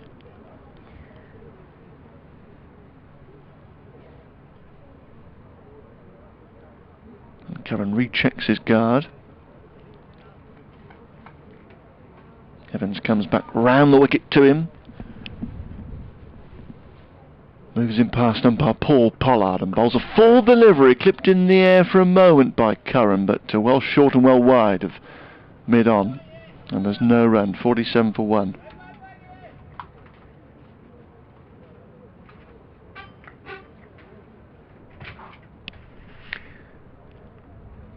Updates time. Alex disappears next door. Update BBC Radio Northampton. 2 balls to go in Evans' 5th over. Down the slope he comes and bowls to Curran, who leaves outside off stump. It bounces and swings back in. Missed off stump by a reasonable distance, but continuing to find good bounce and pace. Young Evans, it's been a good opening spell after the first over, after he settled down, understandably. Sun comes back out. Rain disappears. Had already disappeared. As Evans turns, in he comes past umpire Pollard, round the wicket, bowls to Ben Curran, a little bit squared up by that one, looking to work it on the leg side, slightly short of a length.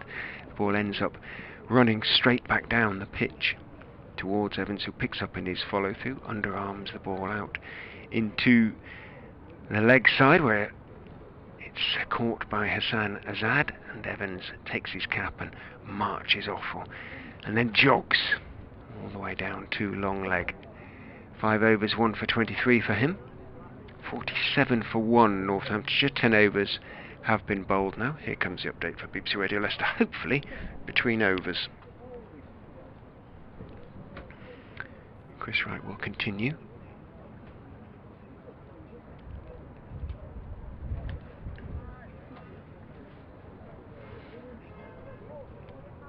And they've just taken their first wicket in Northamptonshire's reply, and rather pleasingly, it's the young debutant Alex Evans who's taken his first Leicestershire wicket. A good one too, that of the Northants opener Rob Newton, who was looking to leave a ball that jagged back in, hit the top of off stump, and he was bowled for 17, made Northants 42 for 1. They've moved on to 47 for 1. Alex Wakely has 5. Ben Curran has 21. If the Foxes can pick up one more wicket before lunch, they'll be pretty pleased with their efforts. Northants 47 for 1. He missed just one delivery, bowled by Chris Wright, that was left by Wakely. Went through outside off stump. Wright pushes the hair back across his eyes, turns into his 6th over now. Bowls to Wakely outside off stump, just comes back in a bit, but Wakely on the back foot pushes out into the offside, slightly wide of Parkinson, who's at mid-off. Parkinson has to run away to his left towards extra cover, makes the stop single taken. So Wakely moves on to 6, 48 for 1. A little bit warmer now as well. The sun has gone back in, but the grey cloud is the worst of the grey cloud for the time being, has moved across, and not cold at the Fisher County ground. People below us on the benches, sweaters, but and the odd coat, but no more than that. Not unpleasant conditions. Just get out of the wind. Not unpleasant conditions in which to watch some excellent first-class cricket. Right into Curran. Bowls Fuller, better length, but plenty of time nonetheless for Curran just to lean forward on off stump and push the ball out to Cosgrove, who's at mid-off. No run. Wright looks a little, not despondent, but his shoulders are slightly slumped, head down as he walks back. Hasn't really looked at all penetrative or threatening, really, Chris Wright, in this spell so far. I think this might be his last over, his 6th with the new ball. Unless he picks up a wicket, of course. In he goes and bowls to Curran, drags his length back a little bit, and there's just a hint of away movement, seam movement, as Curran defends just outside off stump. Pushes it out into the covers, and there's no run. Dexter, I can see swinging his arms down at 3rd man. You would think it would be Davis who would be the next man to bowl, but no sort of warming up from Davis. Dexter does get swing. Might be his sort of wicket, who knows. Hasn't been at his best with the ball of late. In goes right and bowls to Curran, who's back on his stumps, and a little late on that one, a touch late on that one.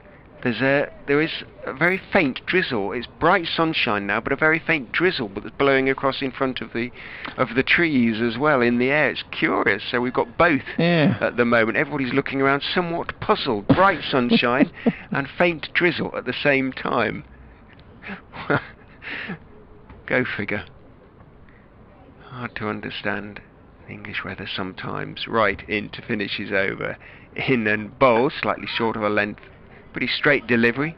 Shape back in a touch to Curran, but plenty of time for the left-hander to get in line and defend it firmly back down the pitch, which he does. End of rights over. None for 23, his figures. Alex Evans will continue from the Bennett end here at a brightly lit now Fisher County ground, and that odd little bit of drizzle seems to have just drifted away again. That was curious. Yeah, there was a few showers potentially forecast for this morning, but that said to clear away throughout the afternoon. Said to be largely similar to yesterday's weather, really, with decent layer of cloud, sun poking through on occasions, and the temperature's absolutely fine. 48 for 1. Evans to bowl a 6th over from the far end and gets driven through mid off for 4 by Alex Wakely. It's a very pleasant stroke, punching back through the line down towards the Bennett end, and Wakely goes into double figures and brings the 50 up for Northamptonshire. Evans again to slot the 2 full. Wakely, that's Curran and Newton for a while, did before him, punishing the bad ball. 52 for 1, and Wakely off and running with a couple of pleasant boundaries here. Evans so far into his 6th over has got the breakthrough with the wicket of Newton, but has gone for 27 runs. Moves in again to Wakely, and Wakely is forward defending. He may have run a single there between point and cover, but erring on the side of caution. Cosgrove came across from backward point. Cosgrove being brought up from the third man here, was back at third man at the start of the innings to our right hand side, but up now to save the single. So extra man in the covers here for Evans, just to try and prevent Wakely, as he's done a couple of times, pushing and going into that region.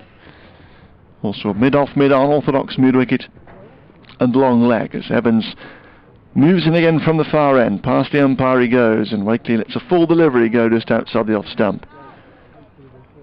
Full of length again. Wide enough for Wakely to allow it to pass through.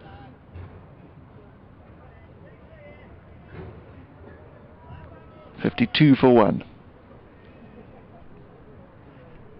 The numbers inside the ground, I don't think quite as good as yesterday. There's a decent number in yesterday.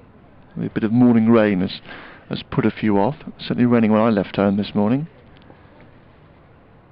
Evans once more. Right arm over, Wakely driving. Rather lost his shape there a wee bit. The ball squirts away off a thickish outside edge down towards mid-off. There's no run. Was looking to go pretty much straight down the ground, Wakely. He just got a little bit outside the ball. A squirty edge brought him nothing.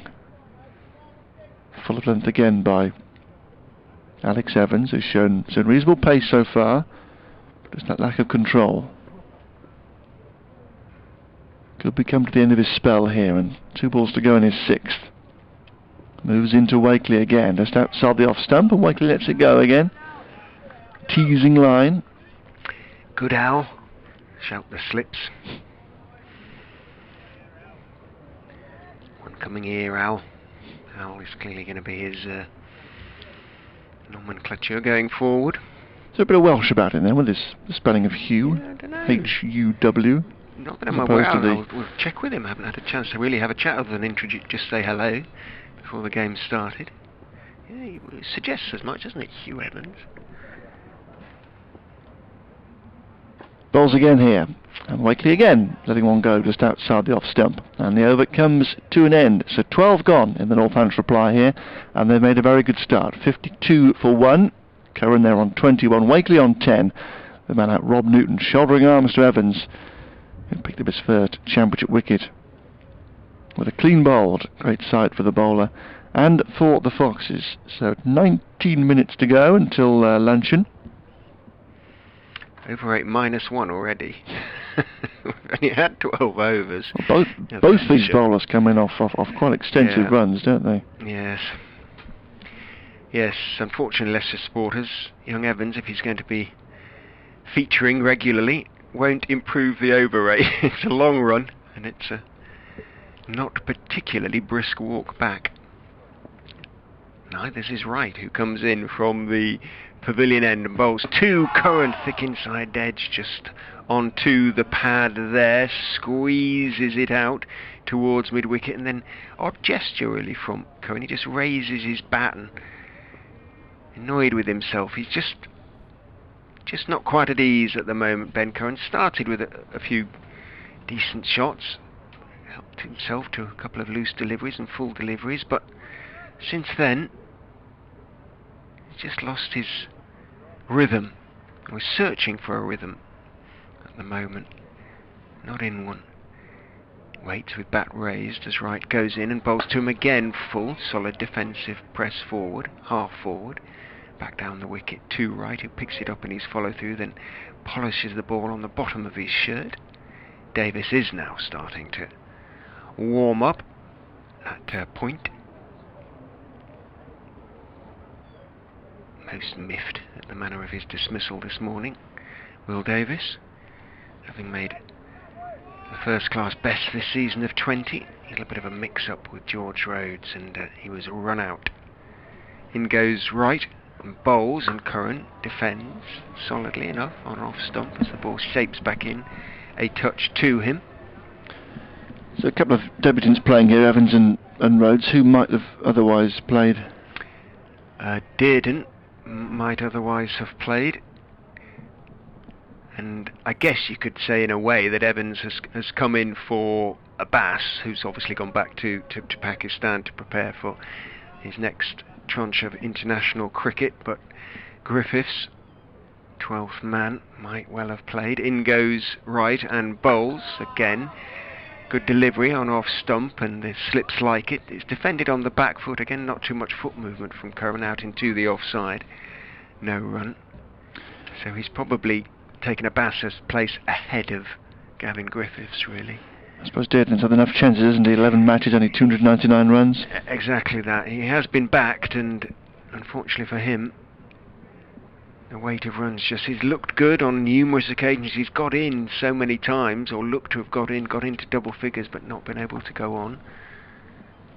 And in those circumstances, others are going to get a chance in the end. In goes right and bowls outside off stump, and the thick inside edge somehow just goes past off stump. It was a horribly stiff-armed, rather jab at the ball from Curran, who has looked a little bit out of sorts in this over. He examines his bat critically and replays the shot.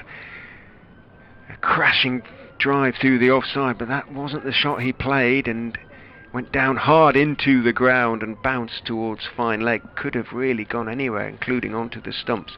Didn't do so. He goes on to 22, 53 for 1.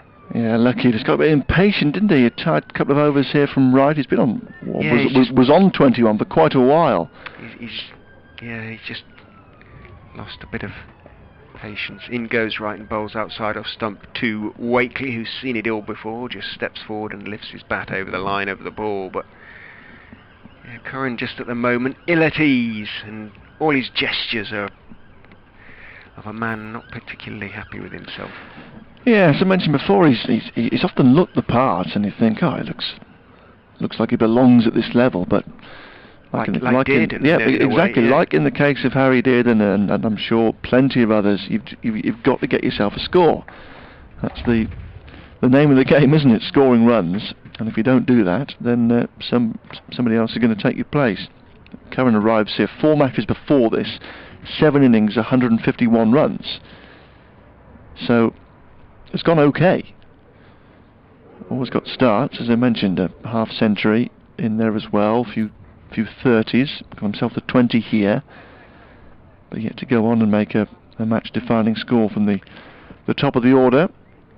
And he also had a lot of chances last year, Harry did, and as well. Highest score this season, 61. That was back at Lord's.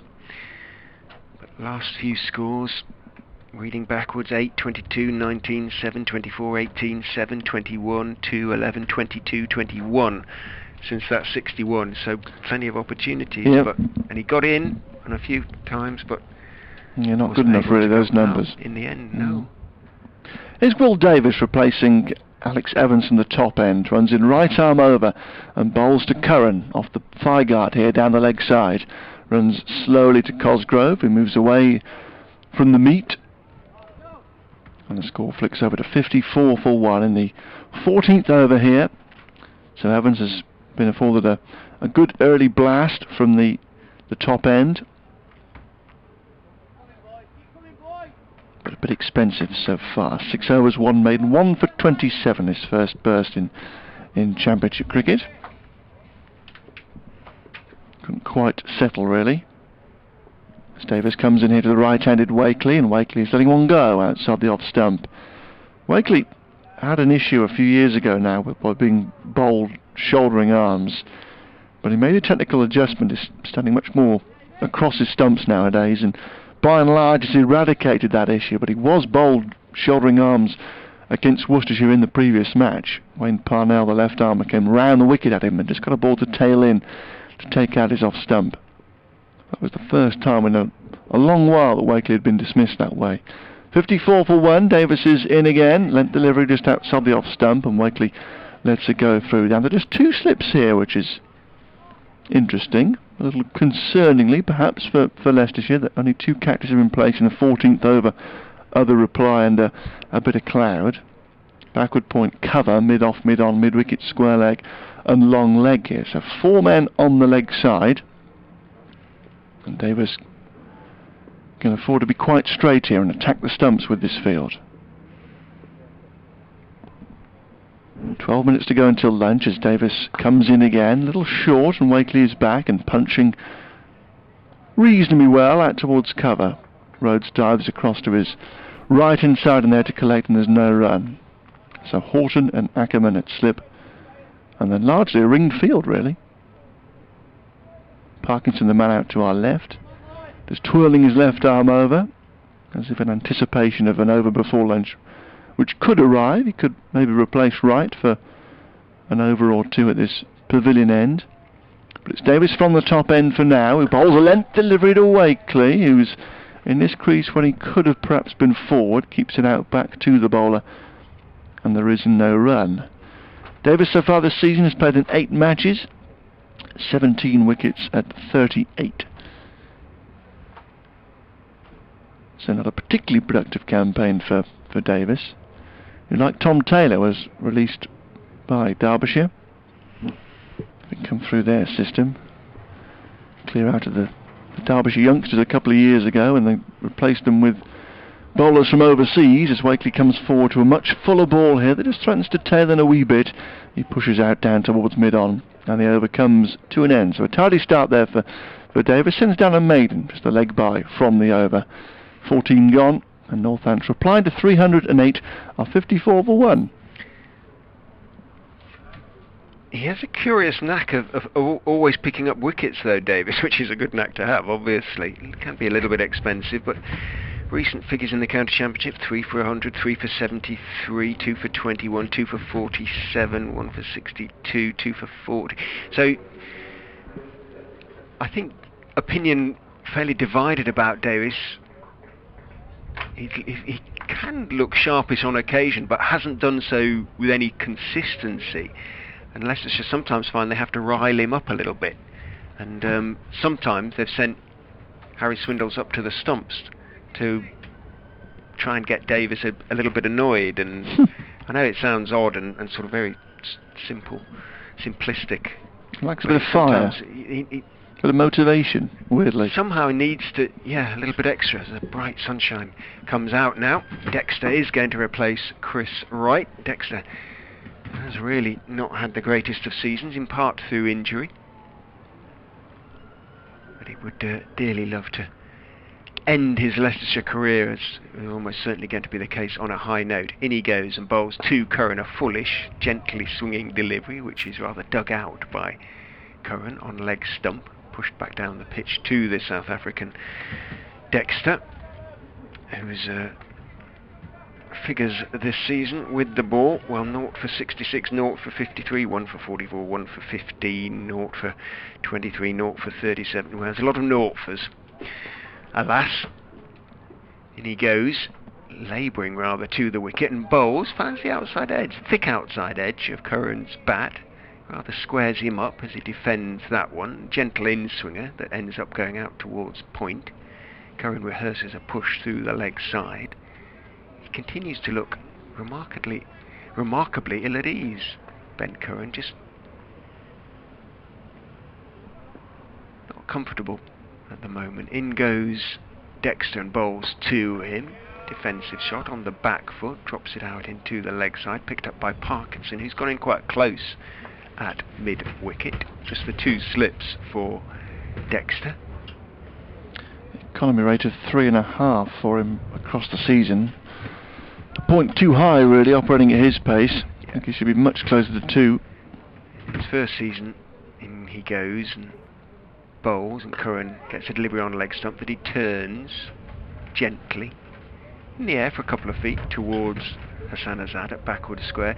29 wickets in his first season, along with 900 runs, or close to 900 runs, which was exactly what Leicestershire hoped from.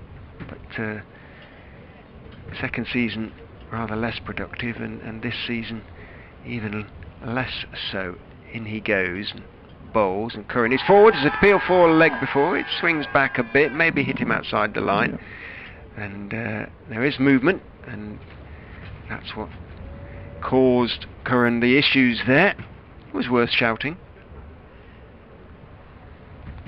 Yeah, I don't think I was doing enough.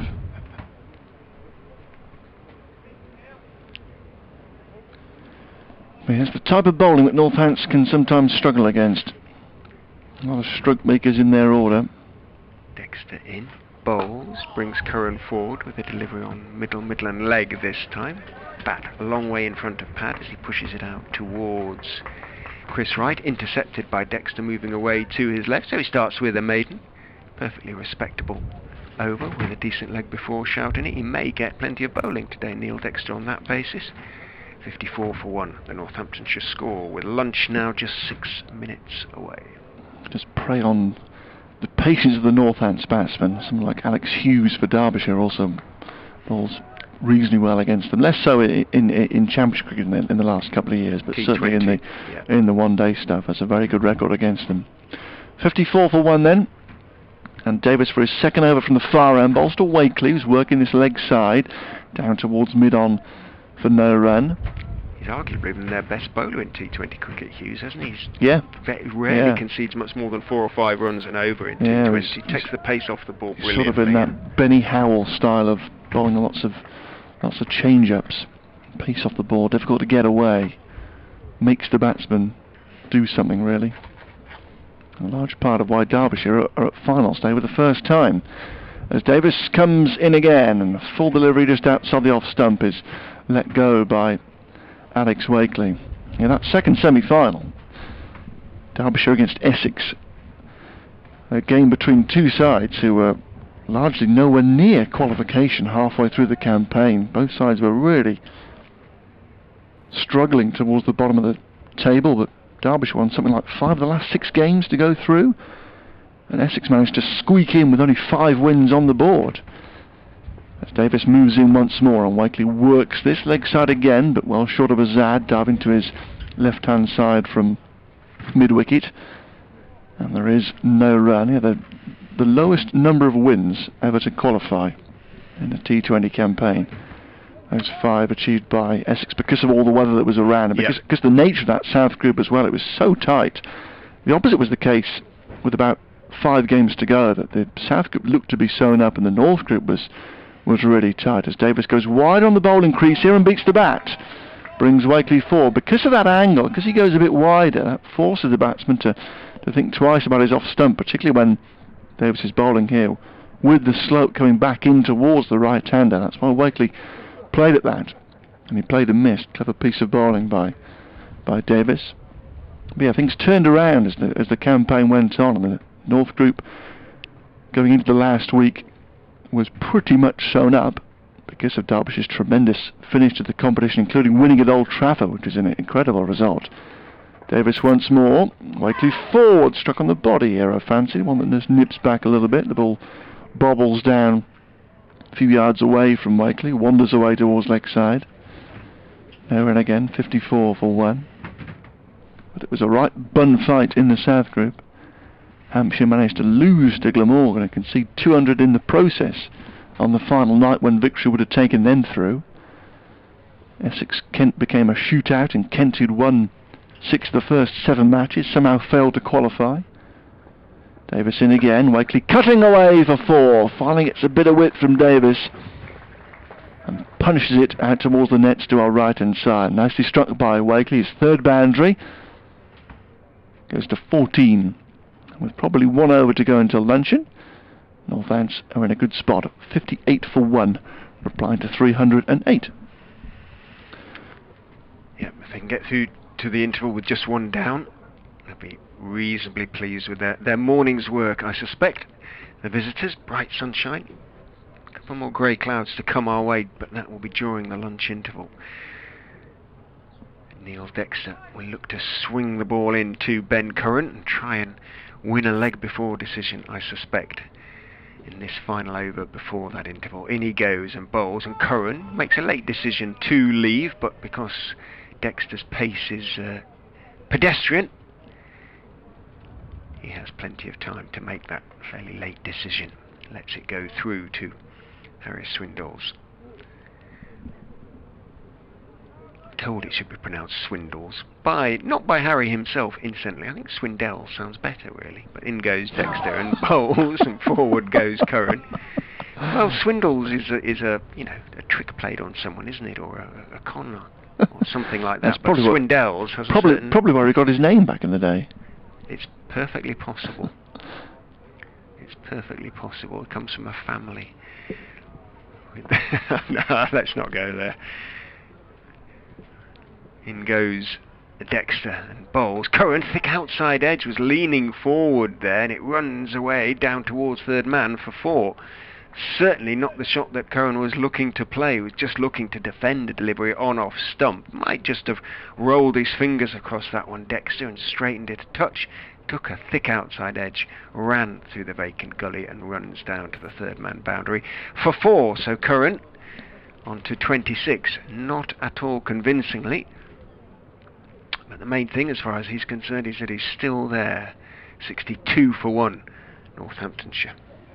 You've got to be very careful against Dexter. He'd be disappointed to edge to slip, and that's why you can see Ackerman standing really close again here at 2nd slip, as he was for right, and that edge from Curran flashed over his head. But there, played with soft enough hands, right down to a vacant gully.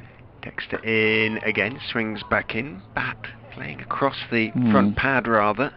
There Curran, as he leant forward and pushed it into the onside, hence the shout of frustration, and particularly from Swindells, or Swindells, behind the stumps. I mean, Swindells I don't will want do. to think about it, really. That's the problem. If I start thinking about it, I'll say Swindells or Swindells all the way through the day, and it irritate listeners. In goes Dexter. Bowls, and Curran forward, thick inside part of the bat, was pretty much in control of that as he turned it off midden leg down towards Evans, who's at long leg. Dexter has a smiling word with Curran as he walks back. That's the way you've got to play Dexter. Get forward, soft hands, and just try and work the ball around. If you start going hard at the ball, you can get yourself into trouble against this medium pace. 1 ball to go before lunch. Wakely making sure it is 1 ball by just retaking his guard, makes Dexter go back to his mark, and in he comes. bowls to Wakely, who leaves, and that one does come back in. He did roll his fingers across that one, so it started to shape away, hit the seam, came back in a bit, didn't miss off stump by too much, but miss off stump it did, and that is lunch. 63 for 1. Northamptonshire applying to Leicestershire's first innings of 308 all out. Ben Curran has 27, Alex Wakely has 14. The man out, Rob Newton, who was bowled by Alex Evans on his Leicestershire debut, the Leicestershire debut for Evans, that is, for 17, made the score 42 for 1. We will be back with you in around about 35 minutes time. But for the time being, from the Leicestershire score of 308. Alex Wakely has 14. Ben Curran has 27. Rob Newton, the man out, he was bowled by Alex Evans, his first wicket for Leicestershire. Evans, that is, left a delivery. Newton that came back in and hit the top of off stump quite hard. And he was bowled for 17, made the score 42 for 1, but no other breakthroughs for the Foxes. It's going to be Will Davis, who's going to be continuing the spell that he began just before lunch. Bowled a couple of overs, and he's going to be bowling, as he was before lunch, from the Bennett end down the slope to Ben Curran. 2 overs, 1 maiden, none for 4 for Davis. Curran looked a little bit out of sorts in going to his 27, certainly in the half hour before lunch. Waits as Davis goes in and bowls to him. He turns the delivery off middle and leg out towards Hassan Azad at square leg, and there is no run. Wakely looked as solid as ever in going to 14, but Curran, as I say, looked just a little bit ill at ease and out of sorts. Maybe a lunch break will have settled him down a little bit. Davis turns, just the 2 slips, Paul Horton and Colin Ackerman, as he comes in and bowls to Curran, who is for half forward, a little tentatively, defending a delivery off stump out into the offside. There's no run. Evans mid off. There's a little bit of quite impressive stretching. I was having a chat to Tim Boone, who's the cricket liaison officer, former Leicestershire player and chief exec and all sorts of things, during the lunch interval, and he was saying he was impressed with young Evans. He said he had looked to have a lot of potential. Bright sunshine at the Fisher County ground as Davis goes in and bowls on off stump, rather floats up towards Curran, who is leaning forward and defending out to Evans. And we have plenty of blue sky around. There are still plenty of large white clouds, the odd grey one, but essentially it looks much nicer than it did this morning. We are set very fair. The light will be fine, but the floodlights apparently need to remain on. In fact, I shall switch to my sunglasses. It is now so bright. Yeah, beautiful, isn't it? Afternoon again, everybody. There's one very dirty grey cloud that's going directly above the ground currently, but shouldn't be an issue. Davis round the wicket to Curran. Fuller, and sort of getting forward and playing solidly, looking perhaps to think about driving, but didn't do so. Away, obviously, first over after lunch, just playing himself back in. Ben Curran pushed it firmly out to Evans at mid-off. D decline. Leicestershire's acting 12th man, out with some drinks, putting them around the boundary for the bowlers.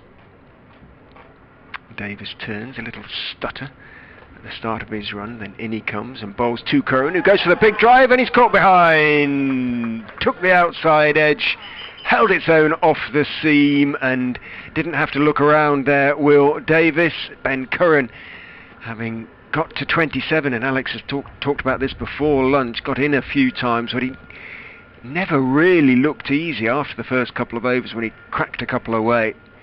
And unfortunately for him, his innings comes to an end with a rather leaden-footed drive, reaching for one that straightened, and he's walking off at the speed of a glacier.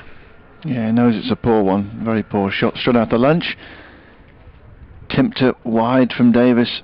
Curran's gone chasing after it. It's by no means a half-volley drive ball, and he gives it away once again, and it's been the story of his short career so far.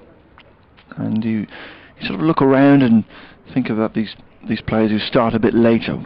Was there a reason that he sort of wasn't picked up when he was 17, 18, 19? And possibly because when he was in the academy systems and playing a bit of second 11 stuff, he did as he does here and gets himself going and doesn't go on and make a weight of runs to really make an impression. A perfect chance here for Curran against an attack shorn of their best bowler. Conditions we've seen have been reasonably friendly for batting, and a job to do for his side to get them right back in the match, but he's given it away there. So a perfect start of the afternoon for Leicestershire, just what they were looking for, to get stuck into this Northants middle order. And looking down the Northants lineup, I mentioned it at the start of play yesterday, a little bit more vulnerable this lineup than perhaps in games previous this summer. No Vasconcelos, no Bavuma in the middle order, who came and made a couple of centuries. Torres was in and made 100 against Worcestershire as well. So there's some more vulnerability about this Northants batting here this week, and a big innings this for Northants' chances both in this game and to keep their excellent run going. Rob Keogh replaces Ben Curran. 1 ball to go in Davis's over, the first after lunch. Mid-wicket has gone in and an extra slip as Davis goes in and bowls to Keogh, fullish and slightly across the line as he defends, leaning forward out to Evans at mid-on. Good over from Davis to start with, a wicket maiden. Could ask for no more. His skipper Paul Horton, and Davis gets the congratulations of his teammates. He's got 1 for 4 now from 3 overs. Northants are 63 for 2, replying to 308. Let's have a look at that drive. They get the replays up nice and quickly on the ECB website. Around the wicket goes Davis. Yeah, it was just it was fullish. It was a little bit of outswing, wasn't there? And it was just a little bit flat-footed, heavy-footed. It was, yeah. His weight didn't go anywhere really. No. It was very handsy. Yeah. Mentioned before that he doesn't really use his feet too much, which is a bit of a concern. He's gone here. Dexter to pick up the bowling from the pavilion end straight after lunch and brings Wakely forward, pushing to mid-wicket, and there is no run. So suddenly 2 relatively fresh batsmen out there. Wakely spent a bit of time at the crease before lunch and getting to 14, and Keogh with him. This pair like batting together. Shared some good partnerships, particularly in one-day cricket down the years, both from the same part of the world. Both Chelsea fans as well. 2 slips in place as Dexter goes in right arm over. Unlikely. Forward. Pushing to extra cover here. Parkinson is in there coming to his left, and there's no run. So a couple of slips and then 6 saving the single. Backward point extra cover. Mid-off, mid-on. Short mid-wicket. Square leg and more of a deep backward square really than a long leg here for Dexter. It just shuffles in and bowls a brisk medium pace really. Off he goes. And Wakely forward, thickish outside edge, but runs it down successfully to third man for 4. Why isn't there a third man? Yeah, I mean, Outswing is mentioned it before. That's the type of way you have to play this type of bowling really, to sort of gentle stump to stump stuff, get forward, soft hands, and running balls down like that is often where you are going to get your runs. And Curran struck a boundary through that region before lunch. Now Wakely here after lunch to get Northants underway for this session, 67 for 2, and now they do make the change. So the man comes across from mid-wicket to backward point, and backward point goes to third man. Dexter moves in again, and Wakely playing, or trying to play, to a similar region, but a good save here from a diving backward point, stretching out to his left. There is no run. The fielding was so successful that Harry Swindles from behind the stumps decided to run across. I guess he's encouraging Rhodes, making him feel part of the setup. George Rhodes is nicely settled after his unbeaten 61 earlier. Played so. Well, yeah. Dexter in, and Wakely forward, this time defending out towards extra cover. Parkinson is there, and there is no run. You'd think that Dexter could have a nice long bowl with this type of stuff. He's not going to frighten anybody, but he's just going to probe away. And the key for him is to be like Darren Stevens, isn't it? Yeah. Don't give anything away. Don't try and do too much. Yeah, okay, roll your fingers across the odd one, but... 67 for 2. Dexter going in to complete the over. Past Billy Taylor he goes. Fuller delivery this time, and Wakely driving firmly but on the bounce back to the bowler. And the over comes to an end. So 67 for 2, Curran out for 27 after lunch, Newton out for 17 before lunch. And we've got through 19 overs in the Northamptonshire reply so far, and the over 8 -2. I was going to say, if Dexter does bowl a decent spell, as in length as well as accuracy, then that over 8 hopefully will improve. -2 when you've only bowled 19 overs is not brilliant. Davis, of course, will continue from the Bennett end. Got the 3 slips for the new batsman Rob Keogh. Bobs at the knees as in comes Davis and bowls to him. It stays a bit low, comes back in, and Keogh digs it out well with a nice straight bat, but did keep a fraction low. Yeah, I think Keogh's just misread the length there, hanging back in his crease. Give that impression. You don't get forward and jam the bat down late. You think, oh, it's skidded through, but it was quite a full length from Davis. He can be really, really jittery at the start of his innings. He can jump around and look very awkward. In goes Davis and bowls to him. Squared up slightly, but plays it solidly enough, leaning forward on off stump in the end. As you say, all over the place in terms of movements and nervous ticks. Yeah, when he gets going, he's really fluent, attractive player. One of the most attractive you'll see, I think, some of the shots that he plays. But his first 20 balls or so, he can be very, very awkward. 591 runs so far this season as Davis goes in and bowls to him, and he's got 592 now as he turns that one off middle and leg to Davis's frustration. That was a long single, wasn't it? It was. It was pursued quite a long way by the fielder at square leg, who's Azad. Never seemed to gain on it, but never seemed to lose any ground on it, and kept it close enough for Keogh and Wakely not to think about a second. And this pair shared a century standing against Worcestershire in the only innings that Northants had last time out. Sorry, in the main innings. They did have to knock a few off in the second innings, but they were won by 10 wickets. Keogh and Wakely did a lot of work first time out. Wakely waits and gets a fullish delivery on off stump from Davis. Drives firmly, but not too aggressively, out too wide-ish mid-off, where Chris Wright is the fielder. Yeah. 68 for 2 remains. Keogh has also got a lot of starts this season. Scores of 46, 42, 41, 43, 34. A couple of 30s and a couple of 20s in there as well, so he has got himself going. In goes Davis, bowls very straight to Wakely, who leans forward calmly on off stump, just defends it solidly back down the pitch towards the bowler, who sticks out his left hand and deliberately sort of tries to deflect the ball backwards diagonally towards the stumps, just in case Keogh had gone somewhere. He hadn't. Once has he gone on to make a biggie. That was 150 at Glamorgan, but those runs can almost be expunged from the record, given conditions down there the week at Cardiff. Hopefully it'll be better next week.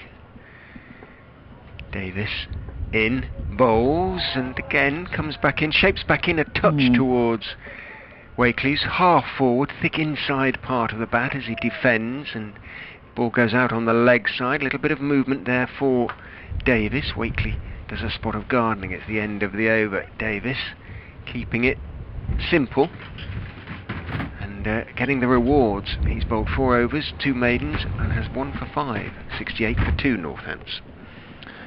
Good start since lunch for Leicestershire. Careless shot from Curran, so Northants trying to build again here after lunch. Responding to this 308 that Leicestershire made. Got a good platform with Cosgrove and Azad yesterday for their 3rd wicket. Can Keogh and Wakely build likewise here? Dexter is in to Keogh and he's clipping away through cover point. Touch short, touch wide from Dexter. Shouldn't reach the fence. 2 fieldsmen after it. George Rhodes will collect down by the manually operated scoreboard. And they come back for a very gentle 3rd run. Takes Keogh to 4. And Northamptonshire 71 for 2. Bright start with Wright and Evans to begin with. Poor with the new ball, but both settled. The scoring rate just been reined in. It's Dexter bowls to Wakely and the right-hander. Wakely is forward, playing with soft hands, running one down towards the backward point, but Rhodes goes skating across to collect in there. He could have a busy afternoon, Rhodes. Yeah. Point to Dexter. Yeah, you'd think he'd be in the game a lot in there. Shouldn't really be getting punched down through mid-off, through extra cover with his pace, Dexter. If he bowls the right length. Away he goes once more, past the umpire, and Wakely in his crease, defending a good length delivery down towards mid-off. The fieldsman Parkinson from extra cover just pops across to collect with the right hand, lobs a throw back to mid-off. He's back as Neil or Dexy now. For a while earlier this season he was known as Woody, because they perceived a distinct likeness to the toy from Toy Story. When the Toy Story film that came out, they decided Dexter looked like Woody. He's in again, and Wakely clipping a ball here out to mid-wicket, trying to play back there. And again, maybe just misread the length a wee bit. Pushes out to mid-wicket, Azad in there going to his right, and there's no run. You see it a little bit? There's a bit of Woody there. Put a little cowboy hat on him. Oh, that's alright, I liked it. Sadly it hasn't stuck. Maybe not from this distance. As Dexter goes in again, and Wakely again he's on the back foot, this time punching down towards Cosgrove at mid-on. And there is no run, 71 for 2. Dexter himself wasn't that impressed. I'd point out that Woody was in fact the hero of the Toy Story stories. The general good guy. I haven't seen the new one. No, neither have I yet. That's something to look forward to. Fearing they're rather over-egging the pudding. As Dexter completes the over, Wakely going back and across and defending back up towards the bowler's left hand. And the over comes to an end. 71 for 2. Wakely there on 18. Keogh is 4. Northamptonshire replying here to 308 with 3 half-centuries for the Foxes. Azad 86, going past 1,000 runs in the process in the championship. Cosgrove 65 and Rhodes on debut with an unbeaten 61. Building nicely. A solid total to work with, and a number that Northampton will have to play very well to get on terms with. He's looking at the Northampton sort of aggregate scores. Vasconcelos, as you say, comfortably out in front, isn't he? In goes Davis and bowls, and onto the legs of Keogh, who plays a very nice leg glance. Clipped it away neatly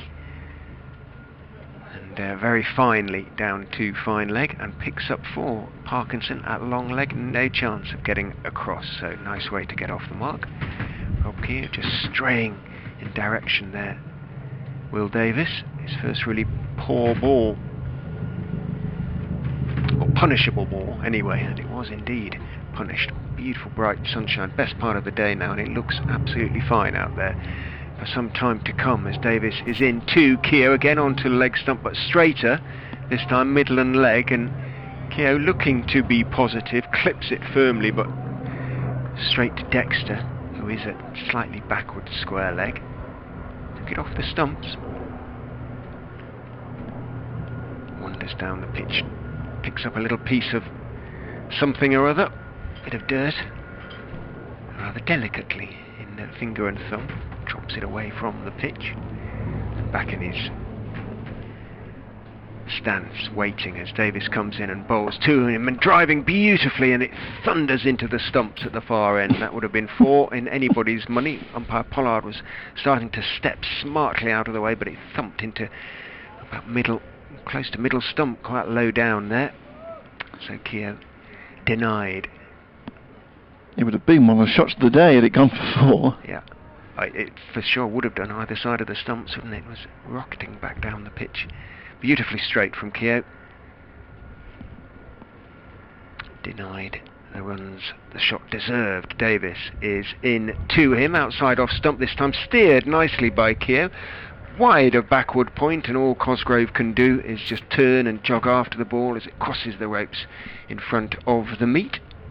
Nice shot, used the width, it was there to be put away.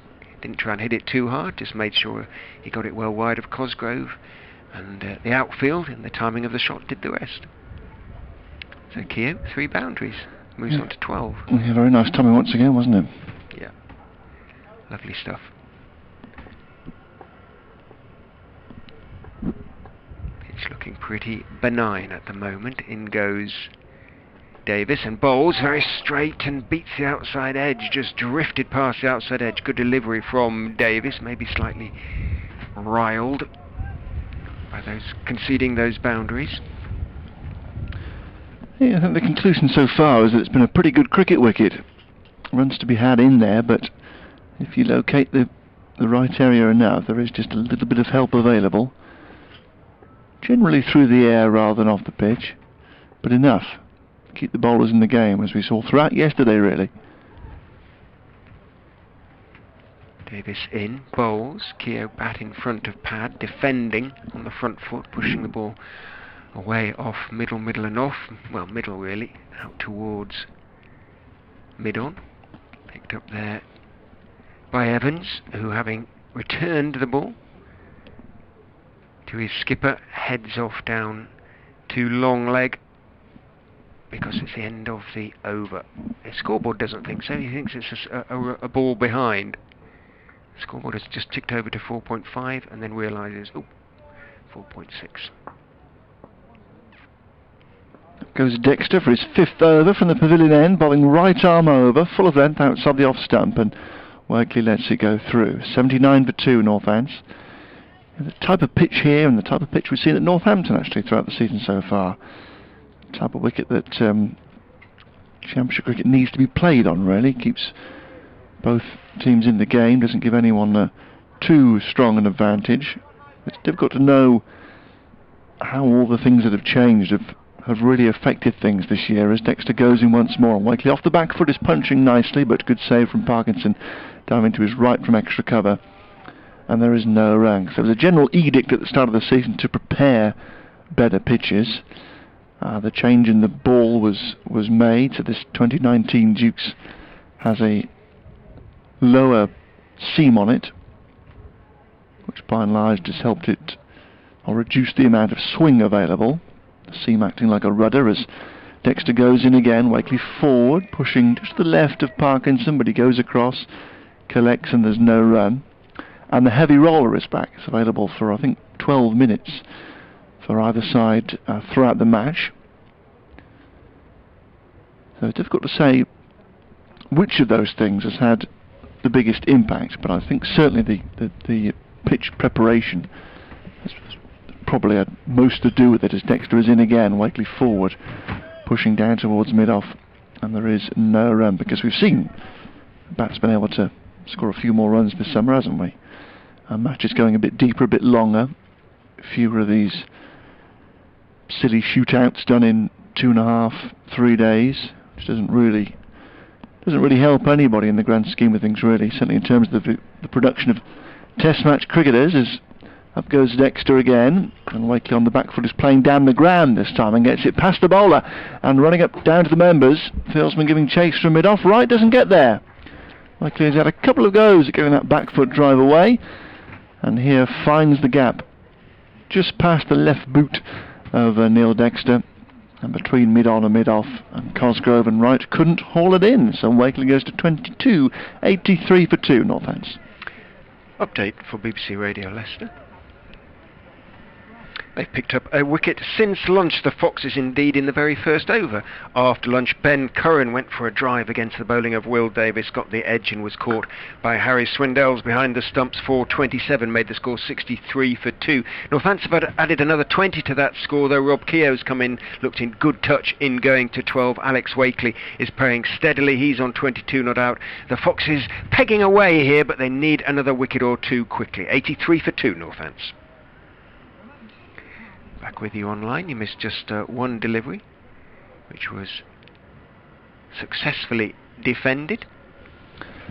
Sweaters being shed is what I'm trying to say, very Yeah. carefully. Yeah, lovely. Now, Got isn't away it? with it just about.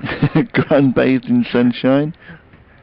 Beautiful weather now. A lot of shirt sleeves out there, not just on the field, but among the crowd. Will Davis down the slope from the Bennett end. Bowls to Rob Keogh, very straight. Keogh, all care and attention in defence. Nice high left elbow as he defends out into the onside. Picked up by Hassan Azad. Used to seeing with pads underneath his whites, probably enjoying the fact he isn't. They've decided short leg isn't a position to be employed in this game, clearly. Abbas always liked one, essentially. Yeah, with this swing a bit and like bounce. Sanderson in that regard, gets a Yeah. bit of C movement and you can bring short leg into the game. But without Abbas, short leg not required, it seems.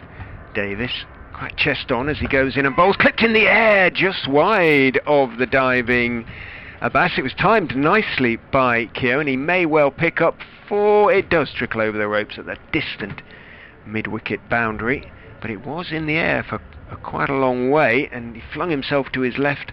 Abbas didn't get anything on it. I don't know if it was quite in the air, probably just past him on the half volley, something like that, a few feet away to his left, but just for a moment, sniff of a chance. Keogh moves on to 16, another boundary, dealing only in boundaries. Yeah, nice piece of timing, but it was aerial for a time, but short and wide of Azad. Who goes a little bit straighter as a result. Davis in again to Keogh outside off stump, slides through to Swindles, who takes it almost in front of first slip in the end. Might have been a little bit of late swing there.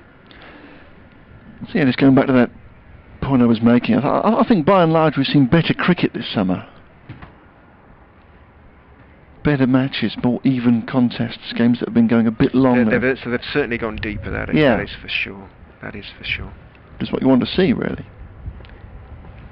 4 days available. Use all 4.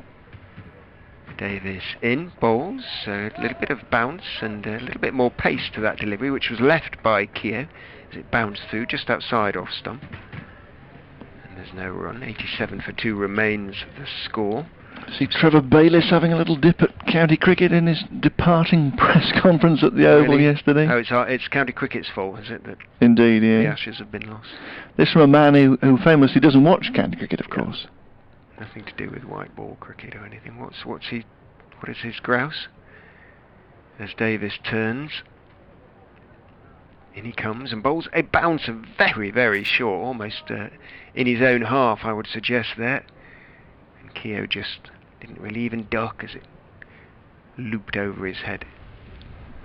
He was advocating for a reduction in the number of teams, suggesting that if you have 200 first-class cricketers, as opposed to 100 first-class cricketers, you concentrate the talent, you get a better standard, which is true in a way, but that does...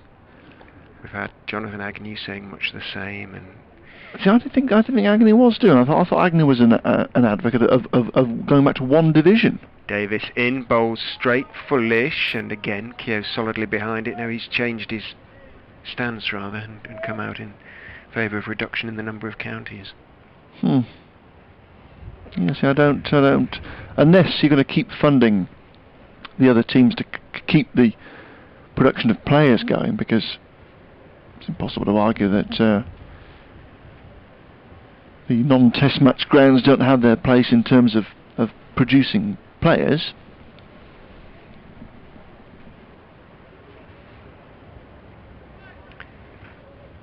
It just feels as though the sort of tide is moving so much now in that direction, so heavily in that direction. It may not be too long before there's some sort of announcement. Texted to Wakely. Wakely going to drive, jams the bat into his pad, and the ball runs out on the onside. I think Wakely's whacked his foot here as he goes limping away out towards the leg side. 87 for 2. Well, there'll be 10 teams in Division 1 next year. Yeah, but by that I mean that there'll be some sort of rearrangement whereby certain counties in the second division they'll be classified as a national county or something like that and go into sort of a part-time, I don't know. Dexter once more away from the pavilion, bowls to Wakely forward, pushing to extra cover. Cosgrove's in there. Parkinson, sorry, is in there. And there is no run. Well, they can't seal the First Division off just yet next season, because unless Middlesex turn their game around against Durham, they're not going to get promoted. Durham trying to build their lead. 48 without loss, batting again. Lead Middlesex by 52 there. As Dexter is in once more, and Wakely clips leg side through square leg. Man is back there on the fence, a little back at a square. Will come around to cut this off in the deep. Alex Evans running in front of the bank of yellow seats, situated in front of the nets. Lovely throw from Evans. Wakely goes to 24, 89 for 2. And with Glamorgan could get promoted. They're 158 for 8 now against Worcestershire at New Road, still trail by 47. So picking up no batting bonus points would be a help to Northamptonshire if Worcestershire could finish that off. Dexter into Wakely again with 2 slips, and Wakely is driving just wide enough of right at mid-off, I beg your pardon, for a calm jogged single. Right, cap off for the moment, shuffles across to collect as they go through. Wakely 25, 90 for 2 here in Northamptonshire. So you're not going to get the test grounds in the same division for the moment. No. So you can't... They'll find a way. You can't organically cut everybody off just yet, as Dexter is in it to Keogh, who's playing with an open blade, running a ball down to third man, backward of George Rhodes. From point he goes across to collect, out towards the written press box on the far side of the ground. Keogh goes to 17, 90 for 2. So all the more reason to celebrate the achievements of Derbyshire and Essex and Worcestershire in getting back to finals day. Just one test match ground will be represented at Edgbaston in a week's time, as Dexter goes in, bowls very full. Wakely is driving firmly, but straight to Cosgrove, who rather worn one there, going down to his left, gets plenty behind it. There's the big Australian, and there is no run to end the over. We've had 25 in the Northampton reply to Leicestershire's 308, 91 for 2 the score. The men out Newton for 17, Curran for 27. Keogh was there on 17, Wakely with him on 25. And these two have been impressive since Curran was dismissed, with a score on 63. 28 they've added so far for the third wicket, but in some style. Keogh in particular has looked positive and has played some really nice shots. Lots of waving at whom? At the bowler Davis, saying, do you want me to go back a bit? It's Dexter asking for instruction, and he's dropped back to deepish backward square as Davis comes in and bowls to Rob Keogh, who defends on the back foot again. May have thought about getting forward there as a consequence on the back foot, was just a fraction late on it. Gave the impression of digging it out, but laid it solidly enough to mid-wicket in the end, where it's picked up by Azad, who claps his hands gently together. Not a big encourager, Azad. He's still establishing him. Not he's established in the team, of course he is, but I mean in terms of his role in the field as well. In goes Davis and bowls fullish and onto middle and leg, clipped neatly away by Keogh, but Dexter out there on the deep square boundary limits the runs to just the single. Would have probably been 4 otherwise. Had he been at square leg, it would have gone past him. Beautiful afternoon now. Fisher County ground. It is blustery, hence the reason Wright has taken his cap off. Most of the Leicestershire players have their caps on, jammed on rather. But lots of shirt sleeves now below us on the benches as in goes Davis and bowls straight to Wakely, who covers up carefully and walks away to square leg, having played the ball firmly out to Azad at mid-wicket. No run. So you fancy that these two teams won't be playing first-class cricket in 5 years' time? I think 5 to 6 years' time is the sort of ECB in their. I don't know if there's a document somewhere. I don't know, conspiracy, but I just get that feeling that it's increasingly beginning go in that direction as Davis goes in outside off stump and slapped dismissively away by Wakely in front of extra cover, driven away off the back foot, slightly cross-batted, but nonetheless it was straight out of the middle, and it was rather dismissed from his presence by Wakely.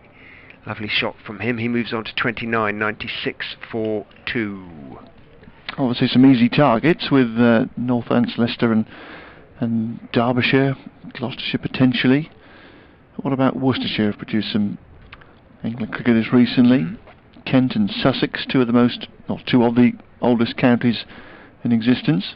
Davis in again. He's going to go for 4. Again, it was slightly short. Again, it was slightly outside of off stump.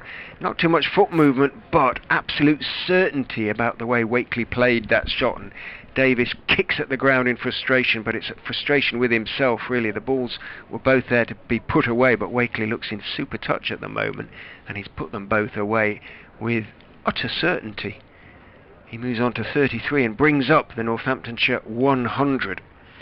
And after that uncertain start to the afternoon's proceedings, losing a wicket in the first over, Keogh and Wakely are looking very, very good at the moment. That was a beauty, wasn't it? It was. Absolutely gorgeous shot. Just leant back, got his weight in the right position. The timing was exceptional. Davis, can he respond? Comes in and bowls to Wakely, fullish outside off stump, going for the drive. He was a touch late on it, hit it hard down into the ground, and it bounced out towards mid-off. It was almost too full in a way, got almost past it by the time he hit it. So he doesn't pick up anything off that one. He remains on 33, plenty off the over though. Davis, 7 overs now, 1 for 26, having been, I think, 4 overs, 1 for 5. 100 for 2, Wakely 33, Keogh 18. I just can't see it myself. 18 first-class count has been reduced because, I hope you're right, because why would the ECB, for instance, why would they save Durham from financial difficulty? Why would they help Leicestershire out? Why would they give an advance payment to Northants a few years ago? Why would they promise the counties £1.3 million from the new television money from the 100 deal if they had no intention of them carrying on for the next 20, 30 years? That would be a complete and utter waste of money. And you think somebody, given the fact that this current ECB management have been radical in forming a new form of the game with this 100 idea, you think now would be the time to come up with some kind of radical structure, because surely the people that will replace, certainly Colin Graves as ECB chairman, will be much more county friendly, if you like, and won't be fiddling around nearly as much. You think no one would be voted in like Colin Graves has been, with an agenda to try and disturb the status quo. 100 for 2, and Wright is back from the pavilion end. He's going up to bowl to Keogh, who's on 18, and Keogh is defending slightly on the walk down towards Cosgrove at mid-on for no run. I don't think they want the counties, or the counties that they don't intend to be in the premier tranche of counties, to go out of business or anything like that, but I do believe there will be a restructuring and an alteration in status. It still costs a lot of money to run a county, even on a part-time basis. Right in again, and Keogh back on his stumps. Should have been forward, almost slips through, but he keeps it out the last moment via a thickish inside edge down towards Zad at mid-wicket, no run. But who would play on that basis, though? Who's going to accept a 6-month contract and sort of fiddle away playing that's all that's available. Second-class cricket? It's not much of a career, though, is it? And if you're not playing at first-class status. As Wright goes up again, and this is down the leg side and clipped away by Keogh. Should be cut off by Evans on the boundary. It is, but they can jog back for a comfortable second run. You've got players playing in the hope of winning a contract with one of the top counties, whoever they turn out to be, and getting themselves in that way into the sort of international setup. 102 for 2, and Keogh now has 20. But they will be the younger obviously by and large younger players. But it is a fairly precarious profession anyway, isn't it? That's true.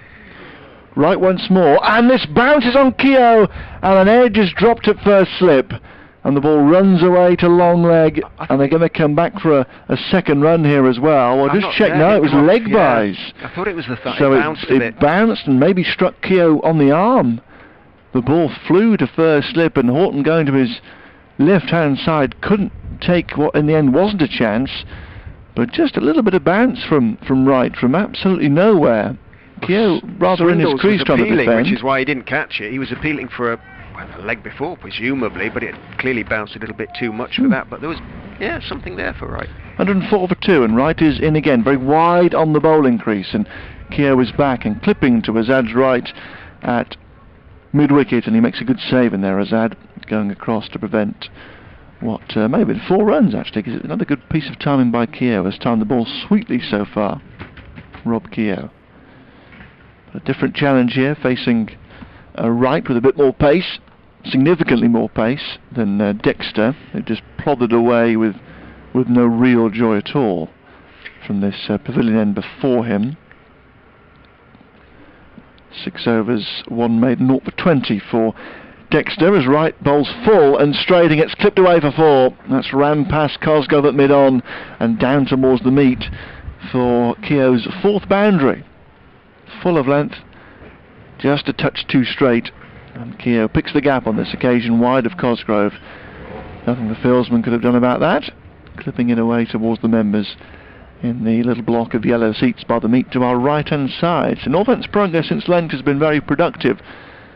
108 for 2 they are now. Keogh is there on 24, Wakely 33. And this partnership has made good progress here since the loss of Curran in the first over of the session for 27. Newton, the other man, out in the morning for 17. Let us know your thoughts. What do you think the future is for Leicestershire and Northamptonshire? Are you optimistic? Or are you, like me, a little, perhaps it's end of season pessimism, who knows?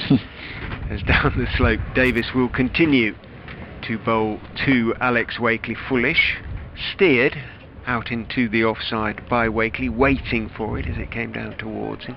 Didn't try and punch it into the gap. Wright moved to his left at wide with off and made the stop. Not cleanly, but sufficiently to prevent any chance of a single. So they basically become feeder clubs? Essentially, yeah. In a way, yes. Sort of in the manner of how the 100 is now. So Leicestershire and Derbyshire will play part-time cricket and provide players for Notts. Eventually. In goes Davis, and is turned off his legs this time by Wakely out to deep square, where Azad is now fielding. Where's Dexter gone, I wonder? Down below us, Gavin Griffiths is chatting to Callum Parkinson. Griffiths on the outside of the rope, having brought round drinks, but I wonder whether he's going to come on. But how would that actually change anything from what we have now, apart from Notts being guaranteed to play Surrey and Middlesex and Lancashire and Yorkshire all the time? Status and perception is an important thing, isn't it? That in goes Davis and bowls a bouncer, loops over Keogh's head, and there's no run. Who they'd be playing as well, the second tier of counties, so to speak. Well, that is essentially I can see them what we have now. The likes, in terms of divisional, yes, essentially, but I can see that sort of side of things, whatever they decide to call them, being expanded slightly to bring in the likes of Staffordshire and Norfolk, counties like that.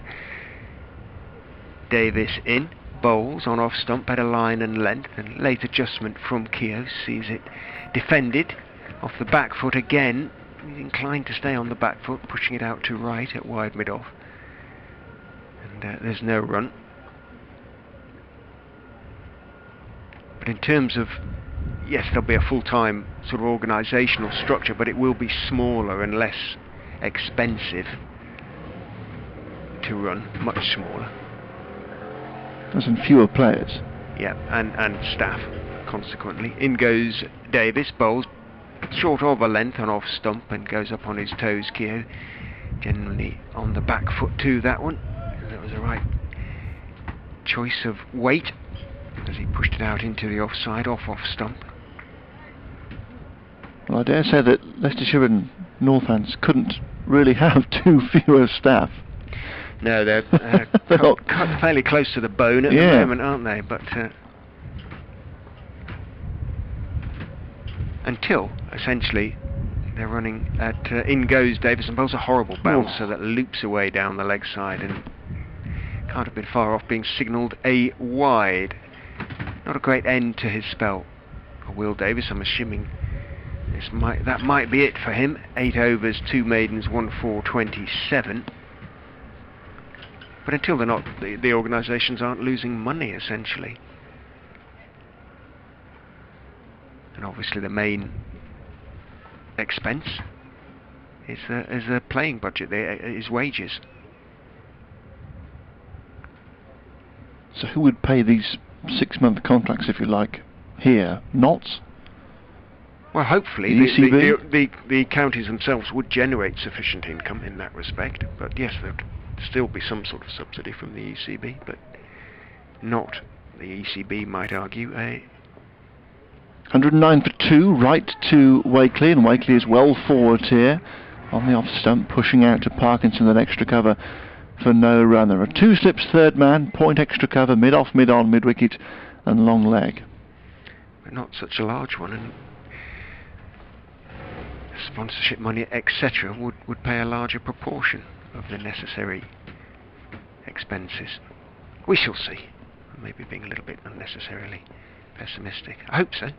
Right sets off again, past the stumps he goes and bowls down the leg side. Wakely tries to flick it and misses, and Swindles dives away to his left to take it smartly, and there is no run. And again, in terms of the playing staff, we can't get too much skinnier than the squads that Leicestershire, Northants and Derby have currently. And the PCA, I'm sure, would have plenty to say about minimal salaries and things like that, which several of the Leicestershire players will trigger for next season. Right, sets off again, a little wider on the bowling crease, angling one in towards Wakely's off stump. He's backing across and dabbing it down quite late towards point. Ackerman, in fact, runs up from second slip to collect, and there is no run. Once you've played a certain number of first-class games, you move on to a different contract, don't you? You don't have the development contract anymore. You have the minimal sort of salary contract, which is a marked difference. Yeah, and good news as well from playing point of view, because there were some hideously small salaries being paid as Wright goes in again, and Wakely is hurriedly forward, pushing out to extra cover. Parkinson again going across to collect, and there is no run. Yeah, they've changed the what's the word? The salary collars. That was the phrase used in the agreement with the ECB to set minimum terms for contracts, like you say, as you go up through experience. But at the very bottom level now, for the inexperienced youngsters signing their first deals, there is a minimum now they have to be paid, as Wright sets off again and bowls too straight, and Wakely gets him off the pad here, looking to flick leg side. The ball runs slowly down towards the big scoreboard on the far side of the ground, a little inside edge apparently from Wakely there. I guess umpire Billy Taylor signals nothing at all. Definitely came off the pad, because if it was just bat it would have raced away, but Mr. Taylor giving Wakely a single there. He goes to 35, 110 for 2 Northants, applying to 308. Positive stuff from them since luncheon. Wright goes into Keogh and again finds a bit of bounce as he did in the previous over. This comes back and strikes him on the thigh guard. And the ball bounces down a yard or so out on the offside. And the over comes to an end. So a couple of decent overs from Wright. That 1-4 ball accepted. Wakely struck in his previous over, but that was much better. 110 for 2 Northants. Keogh there on 24. Wakely is 35. Well, Notts will be hoping that everybody else is closed down and they can stay in Division 1, because they're on the verge of being relegated. They're 124, well, all out actually now. They've just been bowled out. So Kent 304, Notts fired out for just 124. Notts trail by 180 runs. Kent could enforce the follow-on. They probably won't. But to defeat there would leave Warwickshire needing only a good haul of points for a draw against Essex to survive. And they're 398 for 6. They've got, I think it was only 3 batting points on the board, but 11, 12 points should be good enough for their survival. Alex Evans is back, replacing Will Davis at the Bennett end. In he comes and bowls full, fairly gentle loosener from him to Wakely, who's played firmly back up the pitch, but intercepted at mid-on by Dexter, moving to his left. Dieter Klein has come on, Leicestershire's 12th man. He's replaced Davis, who went jogging off at the end of that last over. Perhaps just to change his boots. Have a towel down. Top of the hour. Alex is going to update BBC Radio Northampton. I'll be updating BBC Radio Leicester's FM frequencies shortly. Evans is in, bowls outside off stump, left by Wakely, leans right back and across and lets it go through. Beautiful conditions now prevailing at the Fisher County ground. If you're in the vicinity, why not pop down, relax in the sunshine, see if Leicestershire can pick up 1 or 2 wickets. Northamptonshire can get right on top, build a big first innings themselves. In goes Evans and bowls, good line and length, just outside off stump though, and again Wakely lifts his bat over the line of the ball, lets it go through. This is second spell for Evans, his first, 6 overs, 1 maiden, 1 for 27.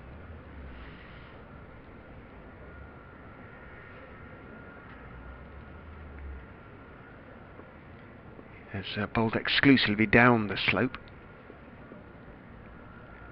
Blonde hair glinting in the sunshine as he comes in and bowls again outside off stump. Decent line and length. It brings Wakely forward, but just too wide to play at it.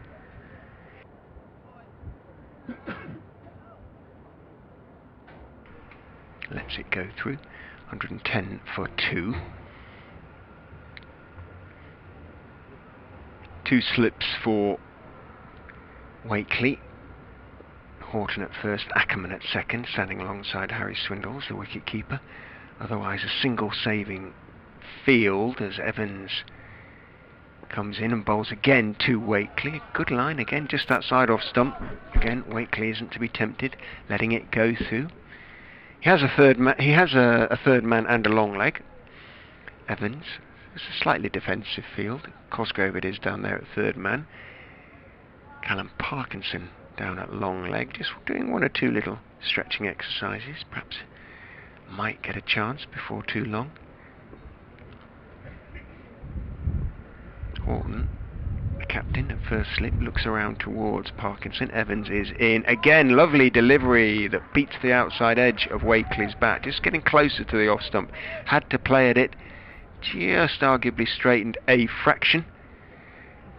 Went past the outside edge. Good over from Evans, a maiden over in fact. And that's a very good start to his second spell. Both the Northamptonshire batsmen are now shedding their sweaters. Sweaters are being piled on the Northamptonshire 12th man. Here comes the update.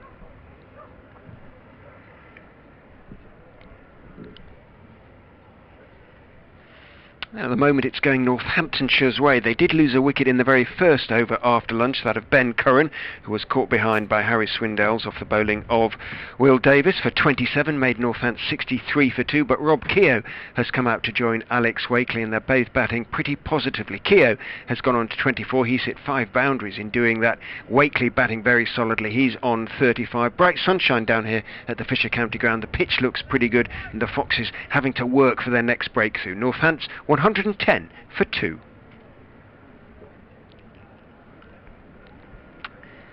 Chris Wright will continue from the pavilion end for the time being, as the Northants 12th man, carrying about 6 sweaters, towels, sweaters, coats, the works, heads back into the pavilion.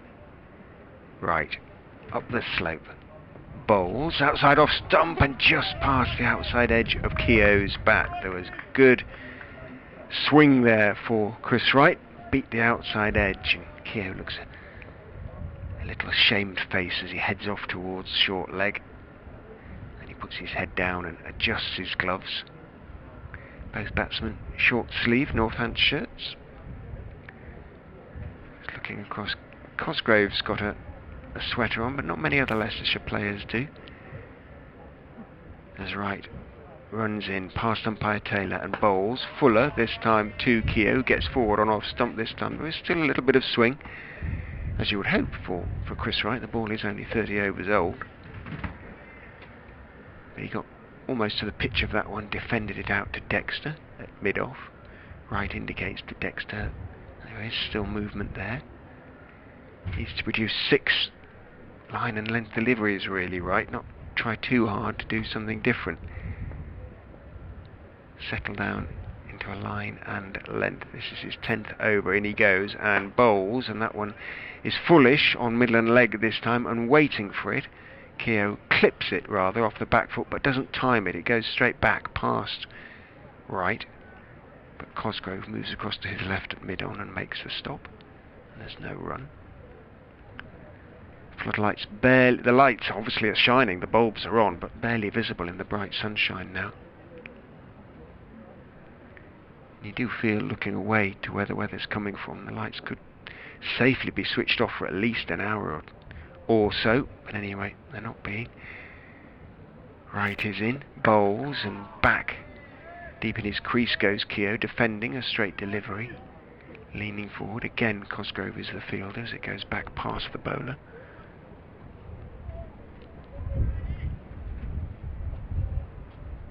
Good over so far from Wright. They're going to have to be patient, Leicestershire, as Northamptonshire were. Remember, Leicestershire got up to 150 for 2 before starting to lose wickets.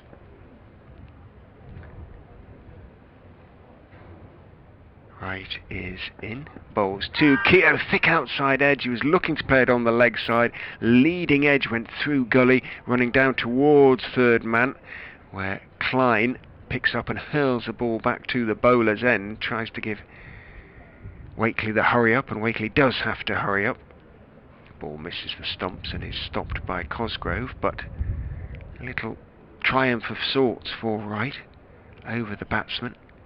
Keogh, who was squared up and could easily have flown to backward point, where George Rhodes is the fielder, for one of the slips. Right in again to Keogh, slightly short of a length this time, so Keogh much more comfortable as he goes back and defends that one off stump. Wright attempts a little bit of football, trying to juggle with the ball, flick it up into his hands, isn't quite able to do so, ends up having to bend down and pick it up. Throws it to Neil Dexter because that is the end of his 10th over, none for 33. His figures, and Northants have moved on to 112 for 2. 31 overs have been bowled, so the run rate 3.6 is healthy enough. Just a little bit of a break has been put on the scoring by Evans and Wright.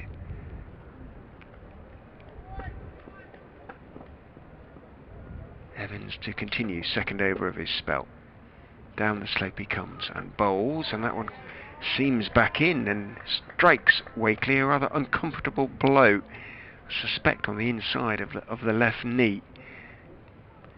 He limps off towards square leg, but there was movement there off the seam for Evans. Impressive stuff so far from him.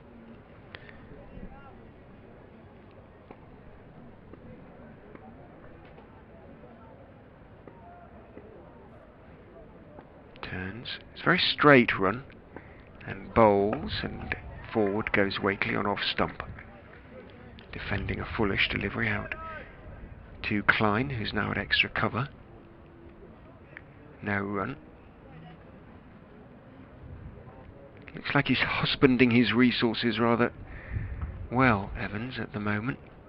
I was saying that Tim Boone, the former Leicestershire player, captain of course,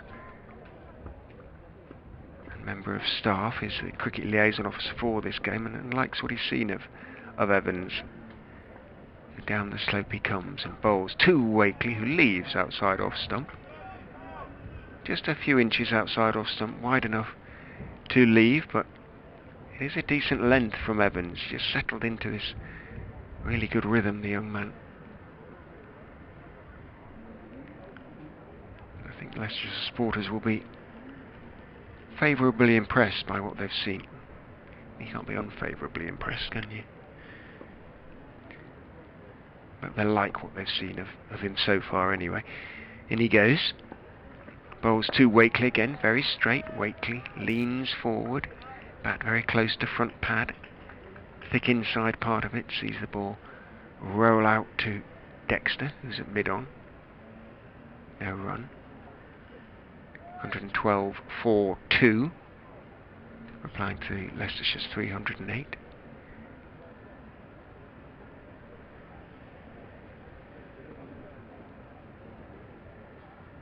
Evans turns.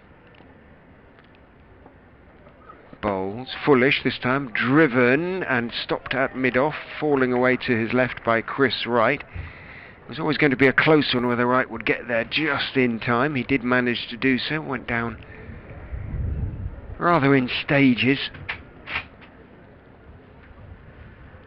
But he got there in the end. It was going to be one there always for Wakely in those circumstances, and he did take the one. And then he comes down, Wakely, and has a long chat to Keogh. Perhaps a little bit of advice about what the ball is doing as Evans comes down the slope. Bowls to Keogh. Good line and length again on off stump. Brings the forward defensive shot. Another pretty good over from Alex Evans. 2 overs in the spell. 1 maiden, 0 for 1 for him. Overall figures 8 overs, 2 maidens, 1 for 28. I was just saying, Alex, that your namesake is sort of... He's harbouring his resources well. He's not putting everything into the spell. He's not banging it in too hard, but he's bowling within himself, but very accurately, and as one who knows that he might have a few more overs to bowl yet. And it's quite impressively, he looks quite mature in terms of his thinking, at least, in his approach to first-class cricket. Bowled for quite a lot of overs for the second team over the summer, of course.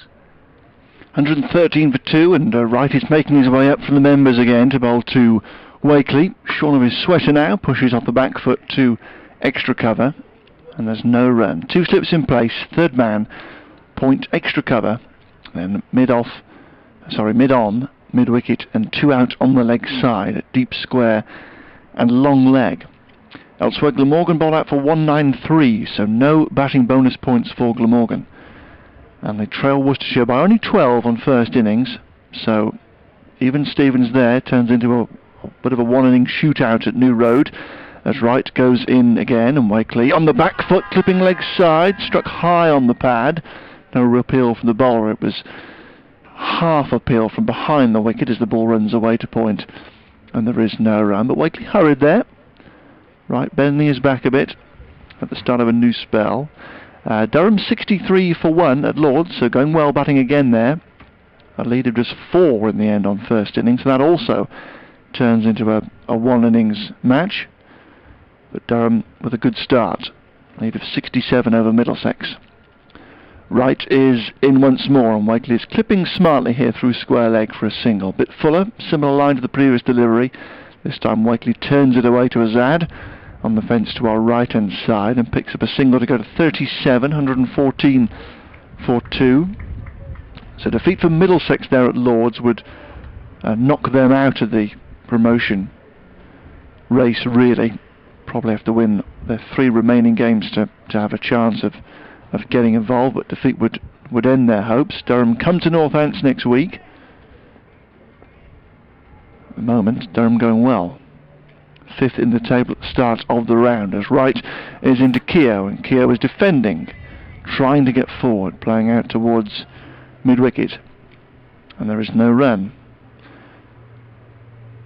Underway at Old Trafford, delayed start there today because of rain, but Lancashire resuming their first innings, 39 for 1 they are now, replying to Derbyshire's 2 for 4, so work to do for Derbyshire with the ball. And Sussex have lost a couple of wickets, but they're still right on top at Bristol. Gloucestershire bowled up for 200, so only one batting bonus point for them. And Sussex 162 for 3. As Wright is in again, and Keogh defending quite late, dabs into the offside. Wakely wanted a quick single. Keogh thought about it, then turned Wakely down, sent him back. It was probably the right call, with Rhodes moving into his right hand from point. 114 for 2 here. Sussex, like Middlesex, really have probably got to win all 3 of their remaining matches to remain in the hunt for promotion. And they got a good start there. Only 38 behind, 7 wickets in hand. Right on top. But work to do. Both those sides having lost in the T20 quarter-finals last week. Right to complete the over, goes wide on the bowling crease, but Keogh drives him away through the covers. Lovely stroke down the slope. That'll run away for 4 to our left-hand side. Very pleasant piece of timing by Rob Keogh. Right jumping wider on the bowling crease, angling one in, but too full. And Keogh was forward in good fashion there to drive away very pleasantly indeed down the slope towards the Milligan Road, and finds a boundary to go to 20-30 now, I think. Yeah, they're all just flicking over. 118 for 2, Northants, compiling a good response so far to Leicestershire's 308, but lots of work to do to get firmly back in the game. Division 1 boards, Kent batting again as expected, really. Notts with Ravi Ashwin in their side have prepared a spinning pitch in theory, but it was the Kent seamers that did the damage to bowl Notts out for just 1-2-4, so a massive lead for Kent, and 4 for North to start their second innings. They look to bat and, well, set whatever target they want, really. Somerset 117 for 2, lead Yorkshire by 2-1-3 at Taunton. Evans from the Bennett end comes in and bowls down the leg side, and he's caught down the leg side. Unfortunate indeed for Wakely, just flicked at one that was speared down the leg side, and a huge piece of fortune for Alex Evans, who hugs Harry Swindell's, and unfortunate for Wakely, who turns, and well, he's seen it all before, I guess, and will be used to this sort of thing, but nonetheless frustrating. A strangle down the leg side, but it was beginning to look as that was the only way a wicket was going to come. But Evans, as I say, has bowled well, and arguably deserves a little bit of fortune, but Wakely, certainly, who played really well in going to 37, didn't deserve to get out that way. 118 for 3. Yeah, huge stroke of misfortune for Wakely. Full ball way down the leg side, and Wakely was having to reach out to try and flick it away. Could have only been bat. Little touch through, and Wakely knew it straight away, walked straight off. So, the breakthrough for Leicestershire, much needed, because Keogh and Wakely were nicely set there. Yeah, 55 partnership for the 3rd wicket. And a second Northants batsman gets set and goes. 27 for Curran, now 37 for Alex Wakely. And Wakely in particular, even though Keogh was playing well here, Wakely in particular was looking a very good touch indeed. So, 3 down Northants, still a long way behind. They do bat quite deep. They go, I suppose, bat all the way down to 10 with Brett Hutton due to come in at number 10. But work to do to get on terms. They've got the chance here against one of the, I think it's fair enough to say, one of the weaker attacks in the division, to build up a useful total. Ackerman at second slip was, as soon as the shot was played, he was leaping into the air. They heard it straight away, so it was clearly quite a big clip, or at least a loud click as the ball connected with the bat, and they knew straight away. Those other 2 boards, Hampshire 150 for 3, but a bit of rain down at the edges now. They lead Surrey by 137. Surrey managed to get up on terms and actually got a little first innings lead in the end. 149 played 162 first time around there, and Hampshire trying to build a good lead on the south coast, just about down there. And Warwickshire 403 for 7 against Essex. So Essex on the back foot there, top of the county championship. So the mighty figure of Richard Levy comes to the wicket to replace Alex Wakely. Evans on a high comes in and bowls to Levy, who gets off the mark with a full clip through the mid-wicket area. It was a fullish delivery on middle and leg. Levy wasn't going to miss out. It's not going to go all the way, and been a while, I suspect, since Levy has run a 4. So they settle 4-4-3. Always were likely to do that. Nice start for him. 3 off his first ball. 121 for 3. Trail then by 187 Northants with those 7 first innings wickets in hand. Plenty of batting to come, but a first bowling bonus point for Leicestershire. Evans is in to Richard Keogh. That's a better delivery. Length delivery on off stump. Keogh leans forward and defends carefully. Out into the offside, picked up by Evans and then thrown to mid-off. The sound of the wind lifting the polystyrene tiles in our commentary box, that will be a familiar sound to Leicestershire supporters over this season. A fundamental design flaw which they just didn't seem to think about. I'm not sure what I can do about it really, other than take them all out. But in goes Evans and bowls to Keogh, who drives pleasantly for 4. It was a little bit too wide, and again Keogh didn't make the mistake of trying to overhit the ball. He knows that on that side of the ground, this short boundary and this very fast outfield, just got to beat the infield really, and your job is done, and that is what he did there. Played it firmly enough, went between Davis and the man at point, who's Rhodes. And once it was past them, there was no dragging it back. So Keogh, who has looked in really good touch, moves on to 34, 125 for 3. Can he convert this time? One of those many 30s and 40s he's scored. In goes Evans and bowls to him, slightly shorter of a length, drags it back a little bit. And Keogh, having looked to get forward, goes back and defends with an angle bat. Delivery off stump down towards backward point, picked up by Rhodes, and there's no run. There's a difference between the decent players and the very good players, isn't it? You get in, you cash in. You don't get in all the time. You get good deliveries. You get difficult situations. You get good balls. But when you get in and you're on top of an attack, can you make the most of your opportunity? Can you keep your concentration for 4 or 5 hours and make a match-defining score? That's what the great players do. Evans is in, bowling straight to Keogh, and Swindell started to hop into the air there as it was played slightly across his front pad as he defended that one, got plenty of bat on it. So a wicket taking over for Alex Evans. Not the greatest ball he'll ever bowled to take a wicket. The first one was pretty good, the second was a rank awful delivery down the leg side, but that's how it goes sometimes. Good balls don't take wickets sometimes, and bad balls do.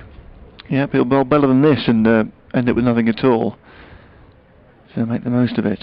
I suppose you don't need these tiles, do you? There's only a flat roof above our heads. Yeah, exactly. Yeah, it's just a sort of corrugated something. And I could take them down if you could take them down. Get a bit of paint up over the winter and just paint the roof. Well, they're there for some kind of soundproofing or something, but. It's just. I think it's purely decoration. It could be warmth, but. Great, can't get it back on now.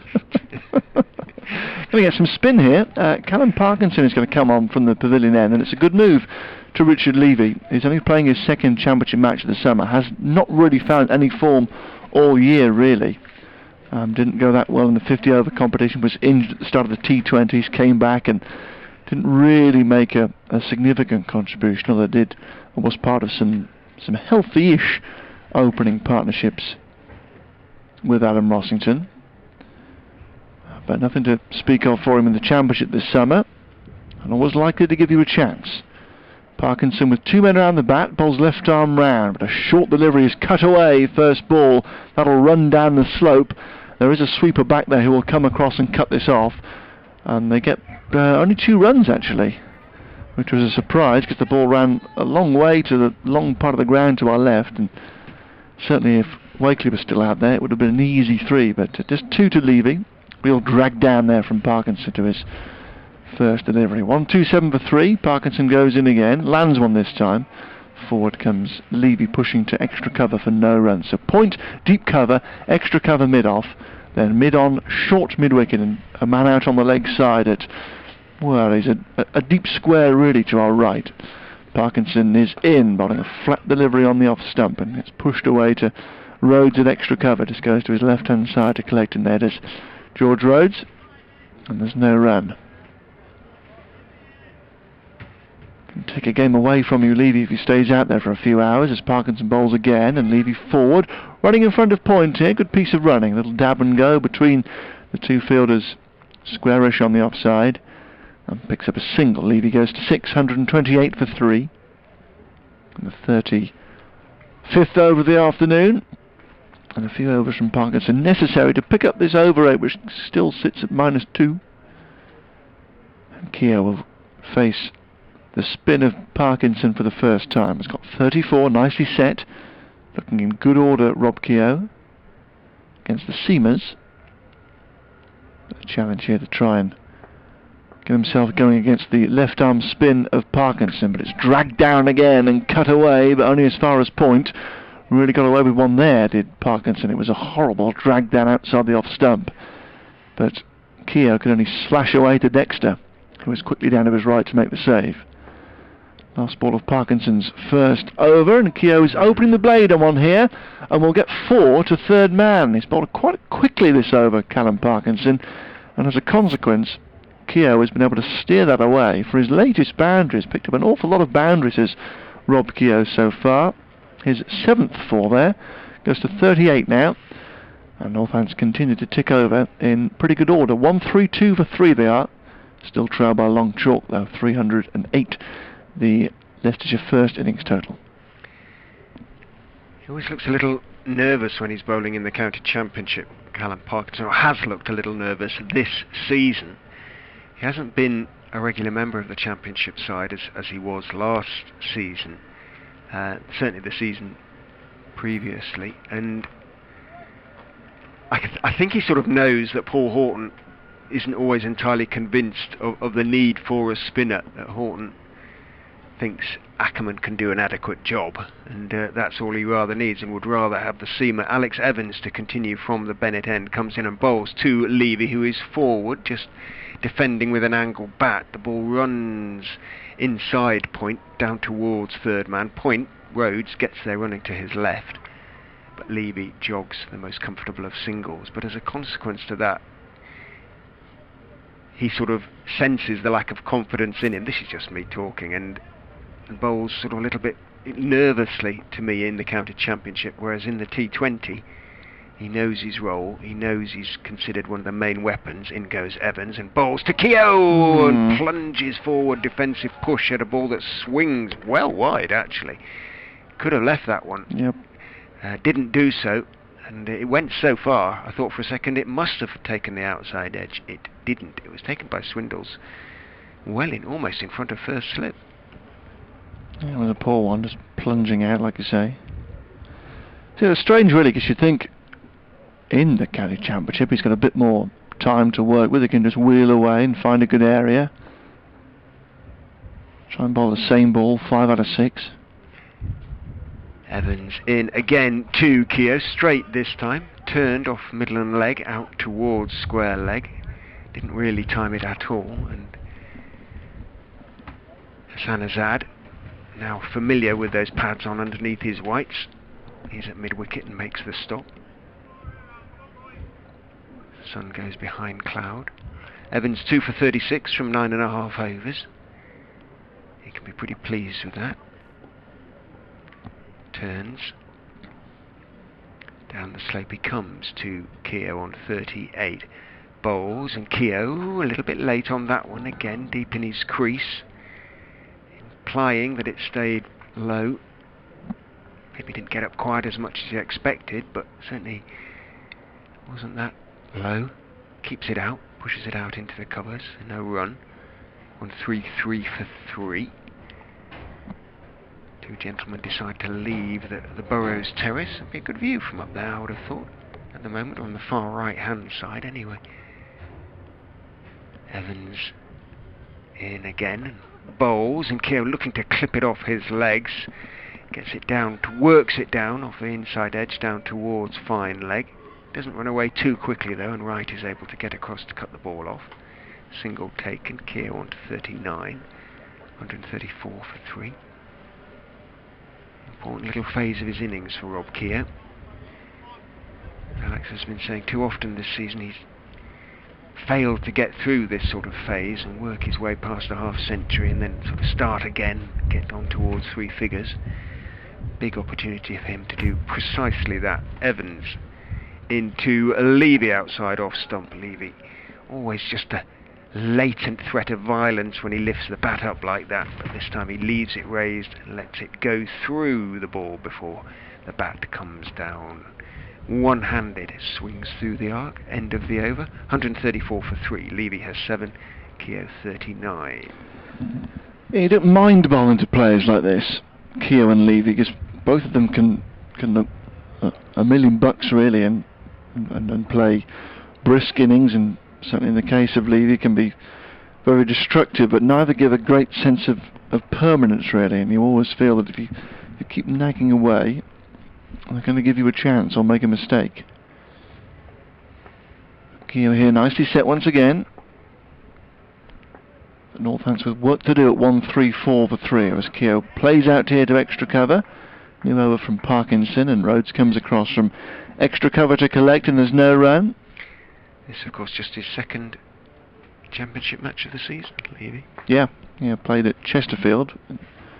As very full ball here is dug out by Keogh and just ran wide of slip for no run. No, it wasn't at Chesterfield, sorry, it was the last match against Worcestershire. He played in the middle of the T20s. Josh Cobb played at Chesterfield just before the start of the T20 competition because Levy was injured. As Parkinson comes in again, nothing quite flat and quick, and Keogh nudges away to mid-wicket for no run. Just hasn't quite found that rhythm so far, Parkinson. He can afford to bowl a bit slower than this. Float the ball up, give it a chance. Comes in again. This is better. And left alone by Keogh. Would have been too far away from the off stump. Oohs and ahs were around the bat, but much better.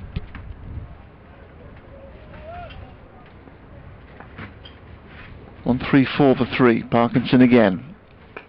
Full and a bit straighter this time, and Keogh able to smother it away. Out to Cosgrove at short mid-wicket for no run. But much better here from Parkinson. Couple of drag downs in his opening over. Completes his second here on a good length, and Keogh comes forward and plays out to extra cover. So a maiden there for Parkinson. Much better. If he can wheel away like that all afternoon, he can do a good job for his side, who on top for the moment. 1-3-4 for 3. Northampton still trail by a long way. A lot of batting to do to get on terms. We've got 47 overs to come in the day, so if Northampton can tick over at 3s, still won't be on terms tonight. Certainly no side establishing any sort of dominance at the moment. The game pretty much 50-50, you feel? Could be an epic. Evans to continue from the Bennett end to Levy. In the leg side, clipped in the air, but between mid-wicket and mid-on. Davis goes chasing back on his toes towards the deep mid-wicket boundary from the wide mid-on position, picks up, and 3. Did get 3. This time Richard Levy was slightly surprised when he does, but always prepared to hit the ball in the air, and it was in the air, but it was well wide of Azad, who is now shuffling across to his left, going much wider at mid-wicket.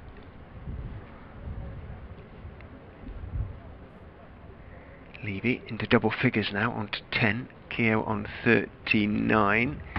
Wants to wait, understandably, until Davis is in position at fairly conventional mid-on. Evans is in, bowling to Keogh, who adjusts to a slightly short of an ideal length delivery on off stump. Might just have been a fraction of movement.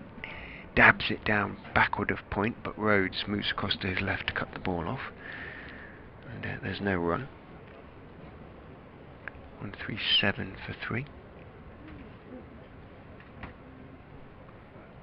Plenty of blue sky around, sun just behind one of the whiter clouds at the moment, but set very fair.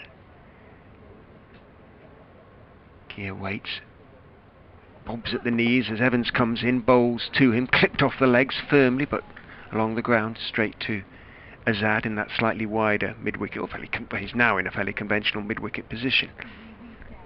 Update coming for BBC Radio Leicester.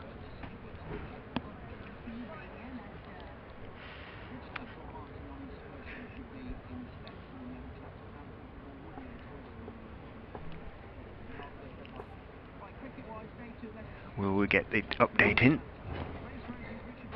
137 for 3 now, Northamptonshire, and Alex Evans on his debut for Leicestershire has picked up a second wicket, that of Alex Wakely. It wasn't a great delivery from Evans, it was well down the leg side. Wakely tried to flick it away, got the faintest of inside edges, and Harry Swindells, the wicketkeeper, took his second catch of the innings. Unfortunate for Wakely, fortunate for Evans, that's how it goes sometimes. Wakely dismissed for 37, 118 for 3. Now moved on, as I say, to 137 for 3. Rob Keogh continues to play well. He's 39 not out. He's been joined by the substantial figure of Richard Levy. He's already on 210, but the Foxes picking away at the moment. Northants 137 for 3.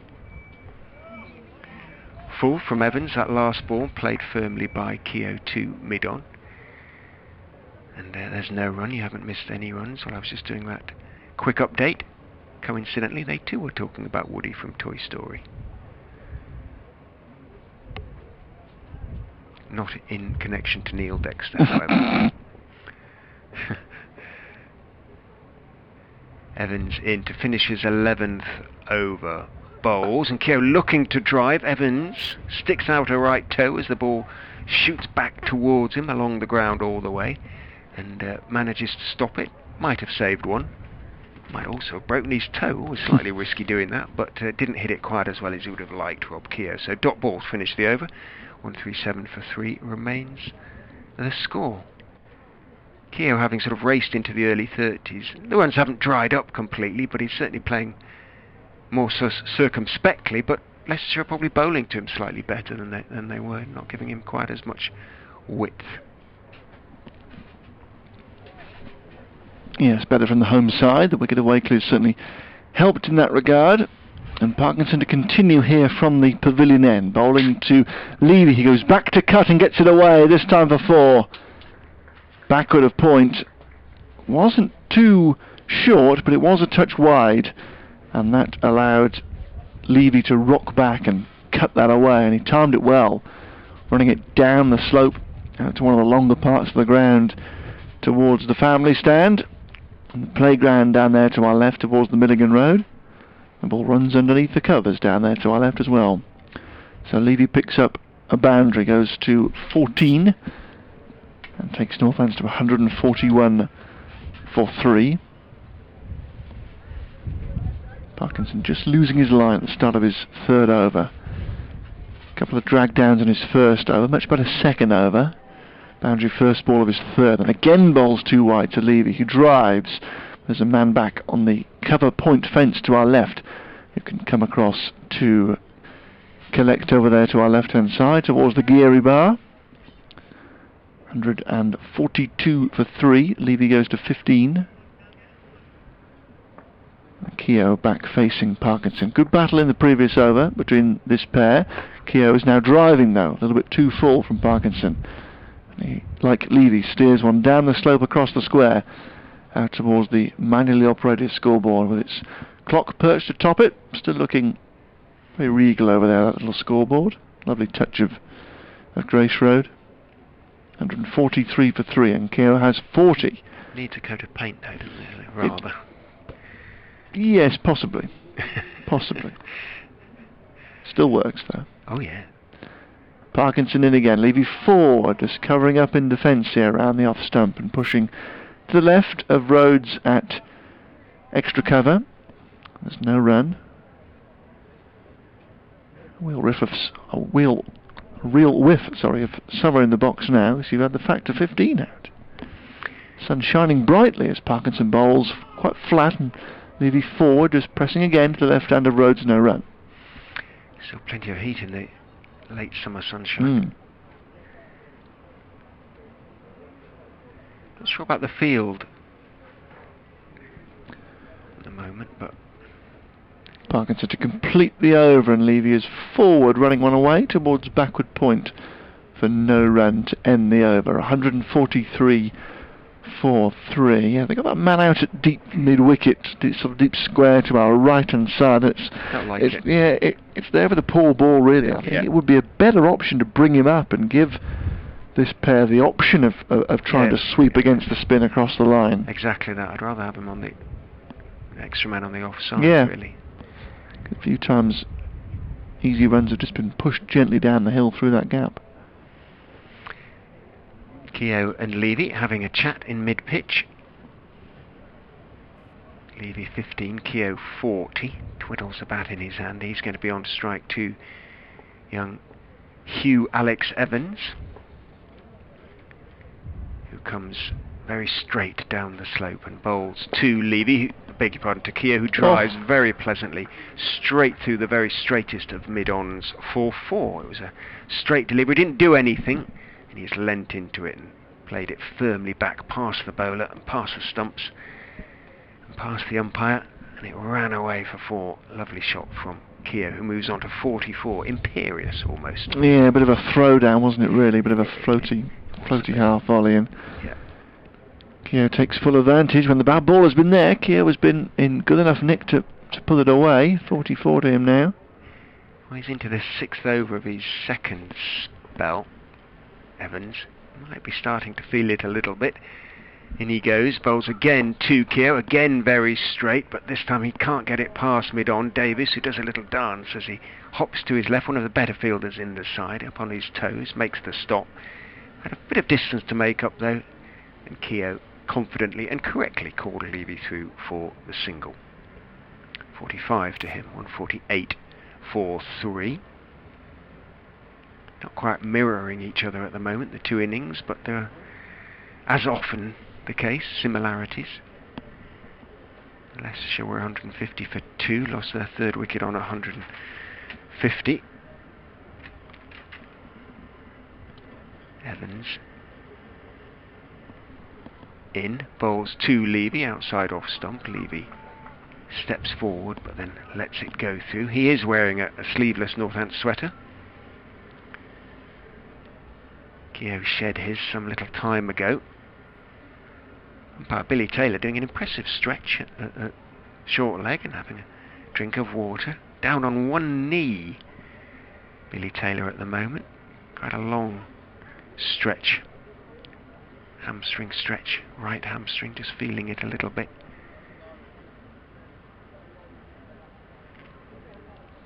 Evans is in to Levy, straight, and Levy, bat and pad close together, just leans forward, no big stride, plays it back down the pitch and there's no run.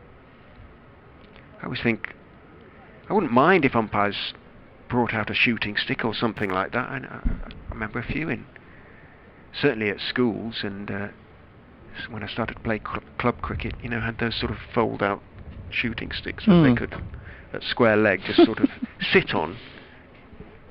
Do you know what I mean? I know exactly what you mean. Yeah. But you don't think it. No. In goes Evans, bowls to Levy. He's looking to turn him off his legs. Does so.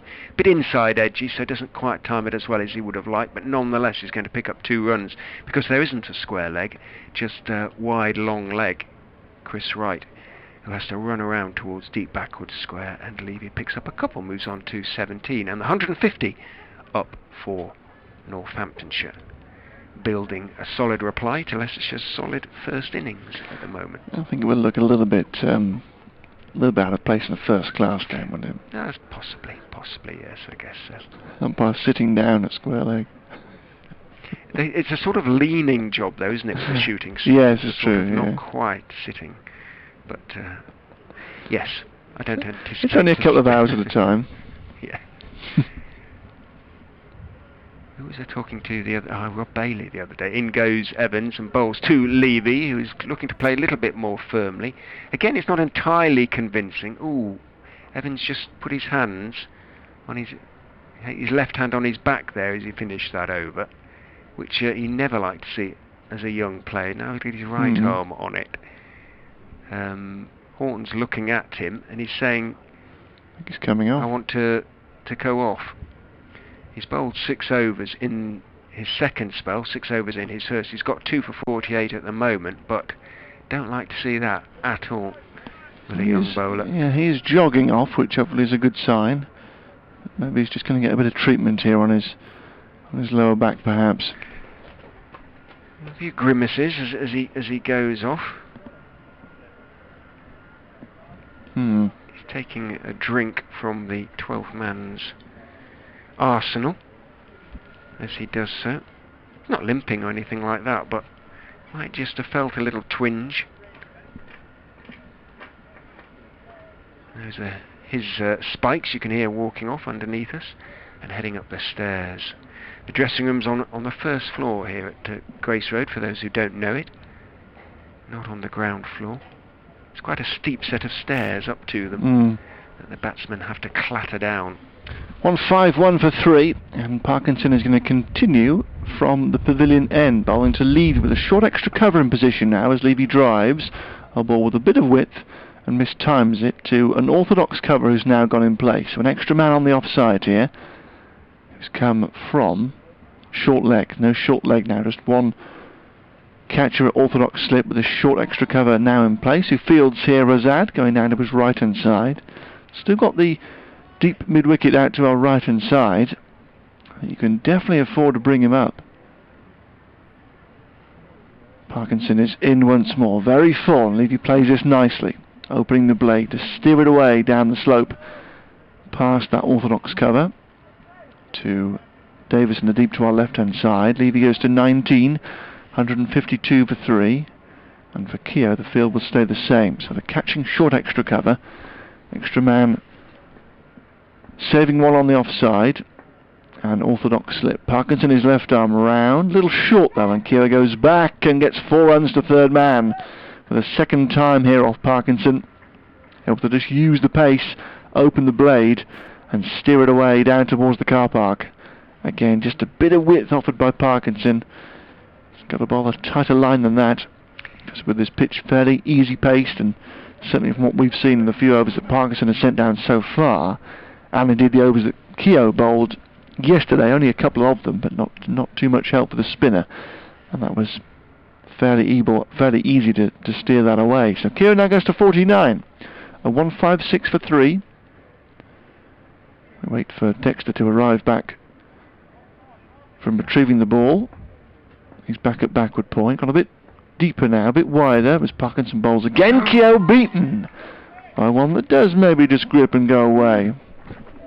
Pushing forward. That turned a fraction. Maybe just have held its line.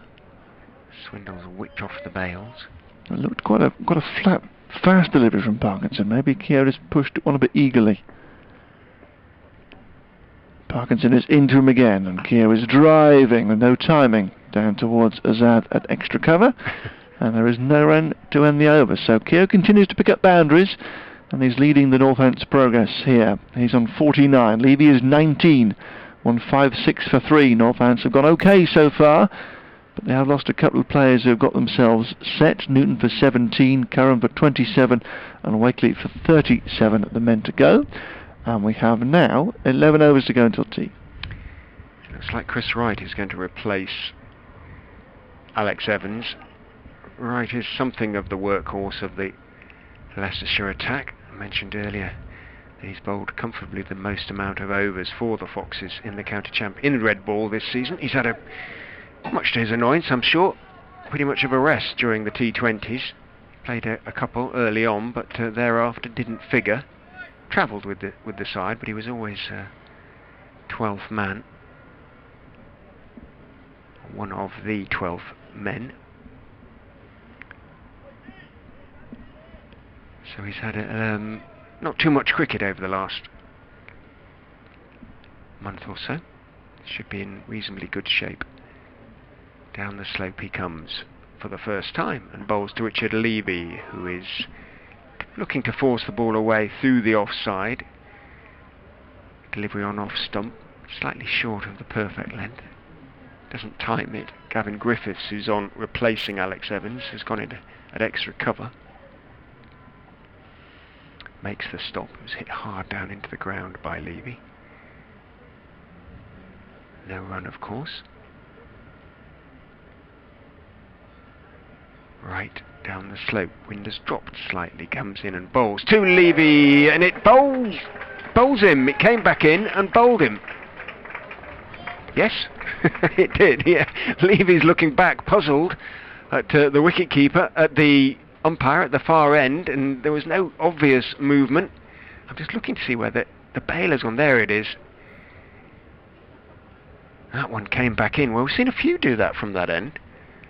And Levy was rather caught in the crease. No foot movement. Jumped into the air as he tried to defend it. Came back and hit the leg bail. So it did a little bit more almost than the one that came back from Evans. Look at that's where it's gone. It's gone miles, the bail. The second bail, the off bail, flew halfway down towards fine leg. And did plenty. And the bails, pale in the sunshine, flew a long way. Certainly one of them did. Another breakthrough for the Foxes, who are just beginning to peg Northamptonshire back a bit. 156 for 4. Levy goes bowled right for 19. They are, yes. Yeah, like I say, Levy pinned in his crease, didn't go anywhere. Great length from right. The ball clipping the top of the bails. Perfect length. And yeah, just got one to shape in down the slope a little bit. Always coming back into the right-hander there, so you should be anticipating that sort of angle.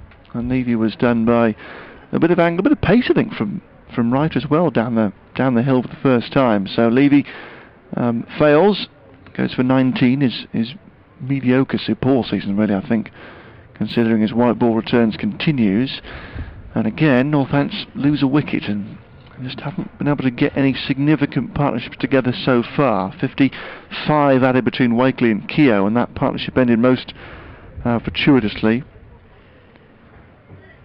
Let's just open the door into this potentially vulnerable middle order. Rossington out at number 6 now. Again, like Keogh at the other end. Good player when he gets going, but can score nice 30s and 40s. Well, that's need a bit more from this position. Right in, outside off stump. Rossington leans forward, leaves the bat lifted as the ball goes through to Swindles behind the stumps. It's been reasonable, Rossington. 590 runs at 42 so far. 5 half centuries to his name. But given the position here, Northants need a contribution from them because they still trail by a long chalk. Still 44 away from bonus point period as well. Right in to the Northants skipper Rossington, who defends, middle and off this time. Again, not a big stride, but keeps it out, pushes it out towards mid-wicket. Picked up by Azad, handed to Davis at mid-on, no run.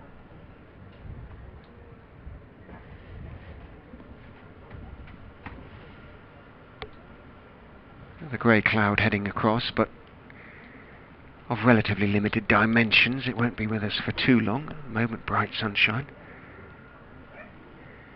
As right, 1 for 38 now to his name, comes in and bowls to Rossington, who forces off the back foot, doesn't time it, might just have come back in towards him a little bit as well. Hits it hard down into the ground. Rhodes moves to his right and makes the stop. No run.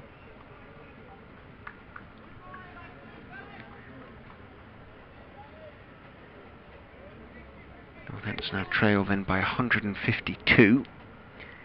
So they're over halfway in terms of chasing down the first innings score. Right into Rossington, straighter and fuller, but Rossington solidly enough behind it, half a stride forward, pushing it out to mid-off, but well bowled, Chris Wright. Probably the best over he's bowled. His 12th, the first of a third spell for him, and whether he'd have come on if Evans hadn't suffered what looked to be, fingers crossed it isn't, but looked to be a slight back issue. 156 for 4. Yes, indeed, hope he's okay. Certainly got the conditions to alleviate any back problem with this beautiful sunshine that's shining across Grace Road. Beautiful, beautiful day. Parkinson to continue from the pavilion end. Bowls to Keogh, who's slashing away. Oh, it's gone straight through backward point, and that'll be Keogh's 50. The ball runs away down towards the third man rope, and Rob Keogh goes past 50 for the 4th time in the championship this summer, and has looked in very good order here today. Has shown decent signs of forms throughout the year, really.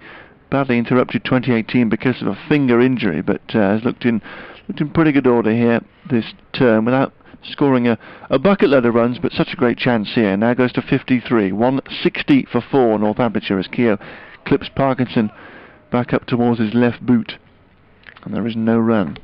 Awful from Dexter.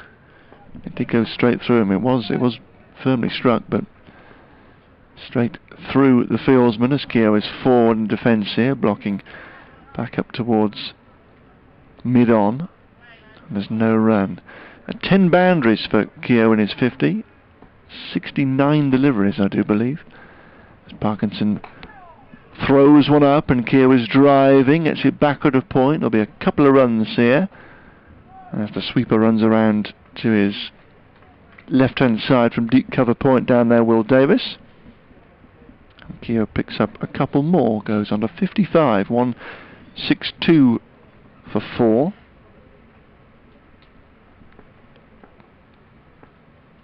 Parkinson once more left arm round, flat delivery, and Keogh is back to just use the pace to easily push here through point and gets a very easy single down the slope. So becoming an expensive over again from Parkinson into his 5th here, 0 for 25 so far. 69.10 is correct for Keogh's figures. Yeah, but you're right, Parkinson, it's too expensive, isn't it? He needs to be able to spell the seamers, especially if they've got a problem with Evans. Absolutely, yeah. Yeah, just needs to bowl a bit straighter. Comes in here to Rossington for the first time. Rossington is forward and gets off the mark with an easy nudge just wide of cover. It was a sharp single, but an easily taken one before Rhodes could get across to his left. So Rossington is away, and Keogh is very well set. He's on 56, and Northants 164 for 4. A couple of times this afternoon have given the impression of being on top of their situation here, but no significant partnerships so far. They've got a set batsman in now. Can they build around him and build here either side of tee? We've got 9 overs to go before the second interval of the day. Still work to do to get up into bonus point period, because they've got a chance here to get a little step ahead of their promotion rivals, because Glamorgan and Durham haven't taken any batting points at all. Gloucestershire have only taken 1 point. Nothing for Middlesex, and Sussex about to enter bonus point period at Bristol down there. Right in bowls Fullish and straightish to Rossington, not entirely convincingly. Strokes the ball back down the pitch on the on side, moving across to his left at mid-on. Glamorgan actually under some pressure now at New Road, because Worcestershire are 47 without loss in their second innings. So that one innings match is going quite nicely for the home side, and Glamorgan defeat would suit their promotion rivals. Right in again, Rossington, thick inside edge as he defends that one through square leg, hesitates, and then he sees that Azad has actually a bit of work to do to go after that one, and in fact it becomes 2 runs because Azad, who hasn't got a high top speed, pursues the ball but doesn't gain on it for quite a long time. By the time he does, Northampton suddenly realise that actually there are 2 runs there to be had. His athleticism has improved steadily since he became a full-time athlete, so to speak, Hassan Azad, but he's not a natural runner, put it that way, and I think there's only so much that can be done in that respect. Right in again to Rossington, who defends on middle and off, middle stump really, pushes it out towards mid-on, picked up by Will Davis, and there's no run, no sign of Evans reappearing. Yeah, there's only so many sessions with Darren Campbell you can do, but you're either a sprinter or you're not. Yes. I think the way he throws himself around the field shows real clear signs of improvement, and he's obviously got good hand-eye coordination in at short leg, and he's made some good catches and run-outs as Wright goes in and bowls to Rossington, who strokes the ball out to mid-off this time. Again, Fullish, deep in his crease. He too showing a distinct preference for the back foot. while he just plays himself in. Twiddles the bat in his hand. 3 to the Northampton skipper. Over 8 still -2, despite the fact we've had 5 consecutive overs from Callum Parkinson. Right in to Rossington, bat in front of pad again, and Swindell started to hop into the air. Played it solidly enough in the end, but one of these days one could just see him back in a little bit more than he expects. Hit him hard on that front pad and he's going to be bang in front. Yeah, doesn't want to miss those.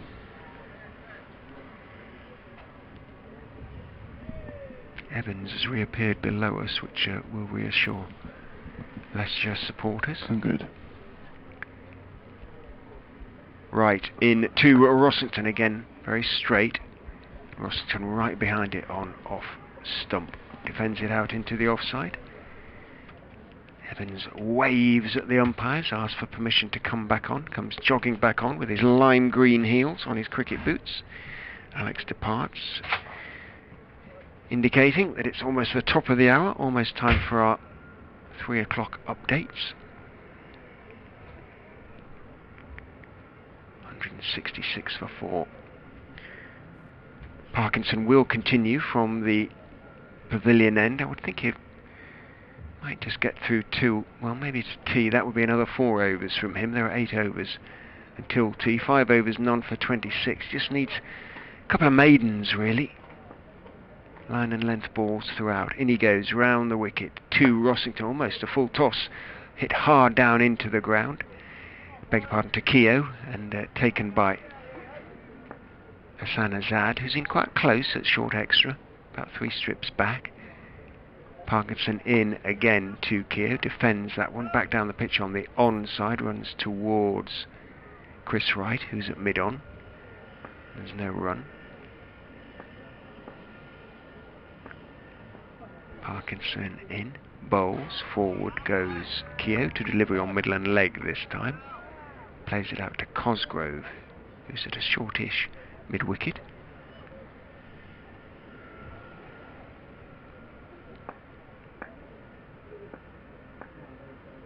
Parkinson gives it a little bit more air this time, brings Keogh forward, slightly angled bat as he deflects it out into the offside towards backward point, picked up by Dexter, who applauds that extra little bit of flight from Parkinson, who's in again.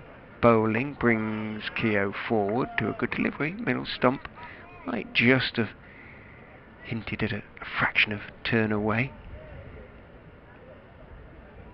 Keogh adjusts accordingly, picks up a little bit of something from the pitch, ready to go now as Parkinson goes in, bowls to him, thick inside edge, is going to run down towards fine leg. Colin Ackerman is in pursuit, will drag it back in front of the orange tractor, turns and throws almost on the run, gets his throw away sufficiently quickly to prevent Rossington turning and sneaking a third. So 2 to Keogh, he moves on to 58, 168 for 4. 45 overs of the innings have been gone, run rate still healthy enough at 3.7 on that basis. Over 8 still not particularly healthy, showing at -2, 7 overs to go until tea. 8 minutes until the official tea time, so it will be late, probably around about 15 minutes late.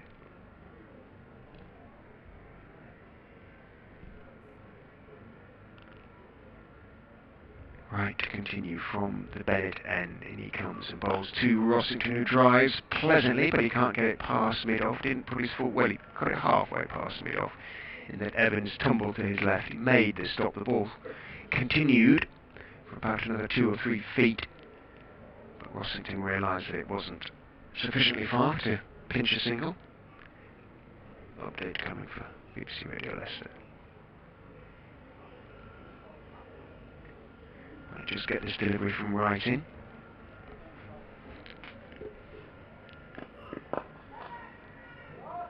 Another wicket has fallen. The Foxes continue to pick up victims in the afternoon session. The latest to go, Richard Levy, who was bowled by a nip backer from Chris Wright, bowled for 19. The bail went a good 30 yards. It Hit it right in the centre, 156 for 4. It's moved on to 172 now for 4. Adam Rossington, the Northants captain, has come in to join Rob Keogh. Keogh has just gone past 50. Northants looking to build their innings around him. He's 58 not out. Rossington is 7 not out. The Foxes can pick up one more wicket before tea, which is about 6 overs away now. They'll be pretty satisfied with their afternoon efforts. Northants 172 for 4. Another full delivery from right is clipped away by Rossington. It isn't going to make it all the way to the boundary. A long chase back for Will Davies, too deep mid-wicket. Good throw from him. Long throw. That's a good 85 yards, and it reached Swindles on the full, almost beside the stumps. But Rossington picks up 3, moves into double figures now, on to 10. Keogh has 58, 175 for 4. Northants trail then by 133 now, getting closer. Departing Leicestershire bowling coach Matt Mason walking round the boundary as in goes right and bowls, and he falls over there. Keogh, there's an appeal for a leg before he completely lost his footing as he was trying to hit that away into the leg side, and most inelegantly bit the dust, quite literally. Great puff of dust as he fell full length, face down. Or rather, well, that won't go in his highlights reel at the end of his career, I don't think. But either way, the appeal for leg before was from behind the stumps and not from the bowler. Presumably it was might have been outside off stump, but quite hard to tell for the dust swirling around him as Keogh hit the ground. He waits with bat raised as right goes in and bowls to him, and that one, he indicates, stayed really low as it went through outside off stump. Certainly it was taken after it had bounced twice by Harry Swindles.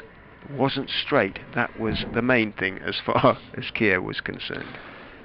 Well, a couple of times I've suggested that batsman foot movement error has been the reason why the ball has appeared to keep a little bit low, but that one definitely did scuttle through. Unfortunately for Keogh, it was outside the off stump. In comes right, finishes over, bowls to Keogh. That one doesn't stay low, it behaves with perfect respectability on off stump and is forced off the back foot by Keogh out towards wide mid-off, where Evans makes a stop. End of the over. Keogh has 58, Rossington 10, 175 for 4 remains the score. 6 overs until tea, which will be about, on that basis, as I say, 15 minutes late, maybe 12 minutes late, something like that, which isn't bad. That's not too bad now with Parkinson bowling. Richard Ray alongside myself, Alex Winter here at Grace Road. Elsewhere, Worcestershire 59 without loss. Got a good start there to their second innings against Glamorgan. They lead by 71. Glamorgan beginning the round in 5th place in the table. No batting bonus points for them. So defeat would be a very skinny week for them as Parkinson continues from the pavilion end. Rossington is back, defending to short extra cover for no run. Durham got a good start to their second innings at Lords, but they're now 89 for 4, leading Middlesex by 93, in what's also pretty much a one innings game there at HQ. Some rain around down there as Rossington gets an even fuller delivery, and he digs away towards, well, short third man really. Neil Dexter is now around to our left. 175 for 4 here. Lancashire 75 for 2. The late start there today against Derbyshire at Old Trafford as Parkinson drags one down and Rossington whips it away but can't beat Cosgrove at short mid-wicket, and there is no run. So Lancashire trail by 169, looking to confirm their promotion this week. As in comes Parkinson again, full toss this time, but again Rossington can only clip it as far as Cosgrove at short mid-wicket for no run. I think I said that Glamorgan began the round in 5th. They began the round in 4th. Sorry, Durham began the round in 5th. As Parkinson steps in again, left arm round, he's operating. Rossington forward, running a ball to orthodox cover. Rhodes is there, and there is no run. Bad light again at Bristol. Sussex 181 for 4, replying to the Gloucester's 200. So on top there are Jason Gillespie's side as Parkinson is bowling on the off stump once more, and Rossington again is steering one away to cover where Rhodes fields, and there is no run. A second maiden for Parkinson. 175 for 4. Keogh 58, Rossington 10. Better. Yeah, now I knew Durham were fifth because you know, they'd have gone second if they'd beaten Leicestershire. You know. Well, they wouldn't have done in the end because. Oh, would they not? We no, were told they would about 8,000 times. Well, they were about to until Gloucestershire completed that incredible chase at Derby. But they would have gone third. Temporarily, then they would have gone second. Yeah, depending on when they won the game. Indeed. But yeah, they would have gone above Northants. So that was a valuable job that Leicestershire did for Northants. Glad to oblige. 5 overs to go until tea. 175 for 4. Well bowled. Callum Parkinson. 7 overs now, none for 28. So he's just dragging the run rate, or his economy rate, I suppose we ought to call it these days, back down. Sun comes back out as right to continue from the Bennett end to bowl to Rob Keogh. In he comes, bowls, and Keogh looking to drive, getting in position to drive, finds it's a little bit straighter than he thought it was going to be, ends up rather blocking it firmly with a puff of dust into the ground out towards wide mid-off, and there's no run. Keogh examines his bat, checks his gloves, looks around him, sees that there's now just the one slip, a shortish mid-wicket for the clip in the air. Still not sure I've ever seen a catch taken in that position, despite the frequency with which it's employed. In goes right, bowls forward on off stump, carefully goes Keogh, length delivery, treated with respect accordingly by Rob Keogh, and greeted with approval by the Leicestershire players. Sun shining on the pitch, which sort of shines back rather at the moment. Bowler's footmarks very clearly delineated, but the pitch looking pretty solid. Just the odd one, as we've said, keeping low. Right is in down the leg side, but he doesn't work the oracle in the same way that Evans was able to earlier, although Keogh does flick at the ball. He doesn't get anything on it, taken by Swindles, and there's no run. Everyone does, don't they? It's just instinct, those balls down the leg side. You flash your hands at it. And if in the case of Wakely you get an edge, you accept your bad luck and walk off. It's not often you get anything on it in terms of actually getting runs from it. Either in goes right and bowls outside off stump. Good carry and bounce, but it was a little bit wide. There's no run. Deep backward square, Davis. Right hasn't shown any inclination to bowl a bounce. It's almost a defensive position really for the clip off the legs rather than the top edged hook or pull. Third man. No sweeper on the offside, which is good. Down the slope he comes and bowls that one straight, and Keogh, as is his wont, implies that it stayed rather lower than it should have done as he plays it off the back foot. Not always a reliable indicator, as we've discussed. Get forward. One ball to go in Wright's 15th over. He'll be weary at the end of the season, Chris Wright. At the end of this month anyway, he's had a bit of recovery, as I've said. In he goes and bowls and hits the legs of Keogh, who hesitates a second, having taken a step down the wicket, realises that actually there's always going to be a leg by there. It was called through by Rossington. It was Swindles who won the chase to the ball, running back from wicketkeeper. Parkinson running up from wide long leg. Swindles and Parkinson both then go up to the umpire because it is the end of the over. Swindles has to put on the helmet and Parkinson will continue from the pavilion end. 4 overs to go until tea. Odds are very high now that Parkinson will bowl a couple of them, especially now he's settled into a slightly better rhythm and isn't conceding as many runs. You think Parkinson will continue for the time being here? Division 1 boards, Kent 51 for 1, second time around at Trembridge, massive lead on Notts, 231. Look to bat and pick the number up there as Parkinson bowls to Keogh, who's forward, playing to cover. I wonder if winning the T20 would save Moore's job. But he was linked with a South Africa job. That's an international experience. As Parkinson steps in again, left arm round, and back goes Keogh to cut away. Finds the sweeper on the offside fence to our left-hand side, and they wander through for an easy run. It takes Keogh to 59, 177 for 4. So maybe Moores himself is looking for a way out, perhaps, as Rossington drives here through cover. Could get 2 runs, perhaps. No. Across comes Davis from cover point on the boundary to our left to collect, and they get just the 1 run, so it takes Rossington to 11, 178 for 4.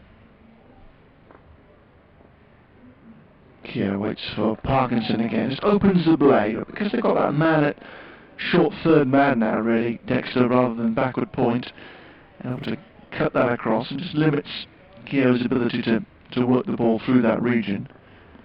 Just to play more deliberate the ball, really, to get it through points. He tries to do so here, but gets it too close to cover, and Rhodes able to move into his left hand side to collect, and there's no run. Hampshire 150 for 3 against Surrey at the Aegeus Bowl. A half century there for James Vince as Keogh cuts and gets it through. I think Dexter got a fingertip to it, but this is running down to third man and bobbles over the foe for 4. Just lost his line, just spoiled the over there, Parkinson, really, by sending one wide of the off stump. And Keogh waited and cut. And again, the fielding from Dexter at short third man wasn't great. He's suddenly starting to sort of look his age a little bit, Neil Dexter, I'm afraid. Keogh 63, 182 for 4, so the board looking a little healthier here for Northants, 18 away from bonus point period, but they would like these two to go much, much further into the afternoon. 3 overs to go until tea. 26. These two have added now for the 5th wicket. Thus far, and as you say, imperative really from Northant's point of view, that they're together, arguably deep into the evening session, not just through till tea. Rossington on strike as Wright comes in and bowls to him and drives very pleasantly for 4. Just over pitch there, Chris Wright. Ball didn't do too much and didn't have to put in a big stride, Rossington. Just punched it away, stroked it away between mid-off and extra cover, and there was no chance for either of those fielders. Evans just has to turn and run back, pick up the ball as it comes to rest in front of the picket fence below the electronic scoreboard. Among the shots of the day, that, wasn't it? Lovely piece of timing. Yeah, they know, this pair here, that they've got an okay start, they've got a good platform to build on, and if they can put on 100, Northants are in charge of the game. They know that, and they've got an older ball to face here. Sun's out. Attack maybe a bowler down as well. Right, and again to Rossington, again is looking to drive, but it is a little bit straighter this time, the delivery, and guides it out to Evans at mid-off. Yes, a lead of 100, if they can get a first inning score of 400, then a lead of 100 sort of would be well worth having, you feel, on this pitch. You wouldn't want to be chasing too much more than, around about 180, 200 plus, yeah. 200 on a 4th day track that is keeping low. In goes Wright and bowls to Rossington, a little uncertain that time. Thick inside edge, squirts it away behind square on the leg side, and Rossington, his arms pumping like a good un, manages to make 1 in 2-2. Wasn't the greatest of throws from Will Davis, who beat Callum Parkinson to the ball.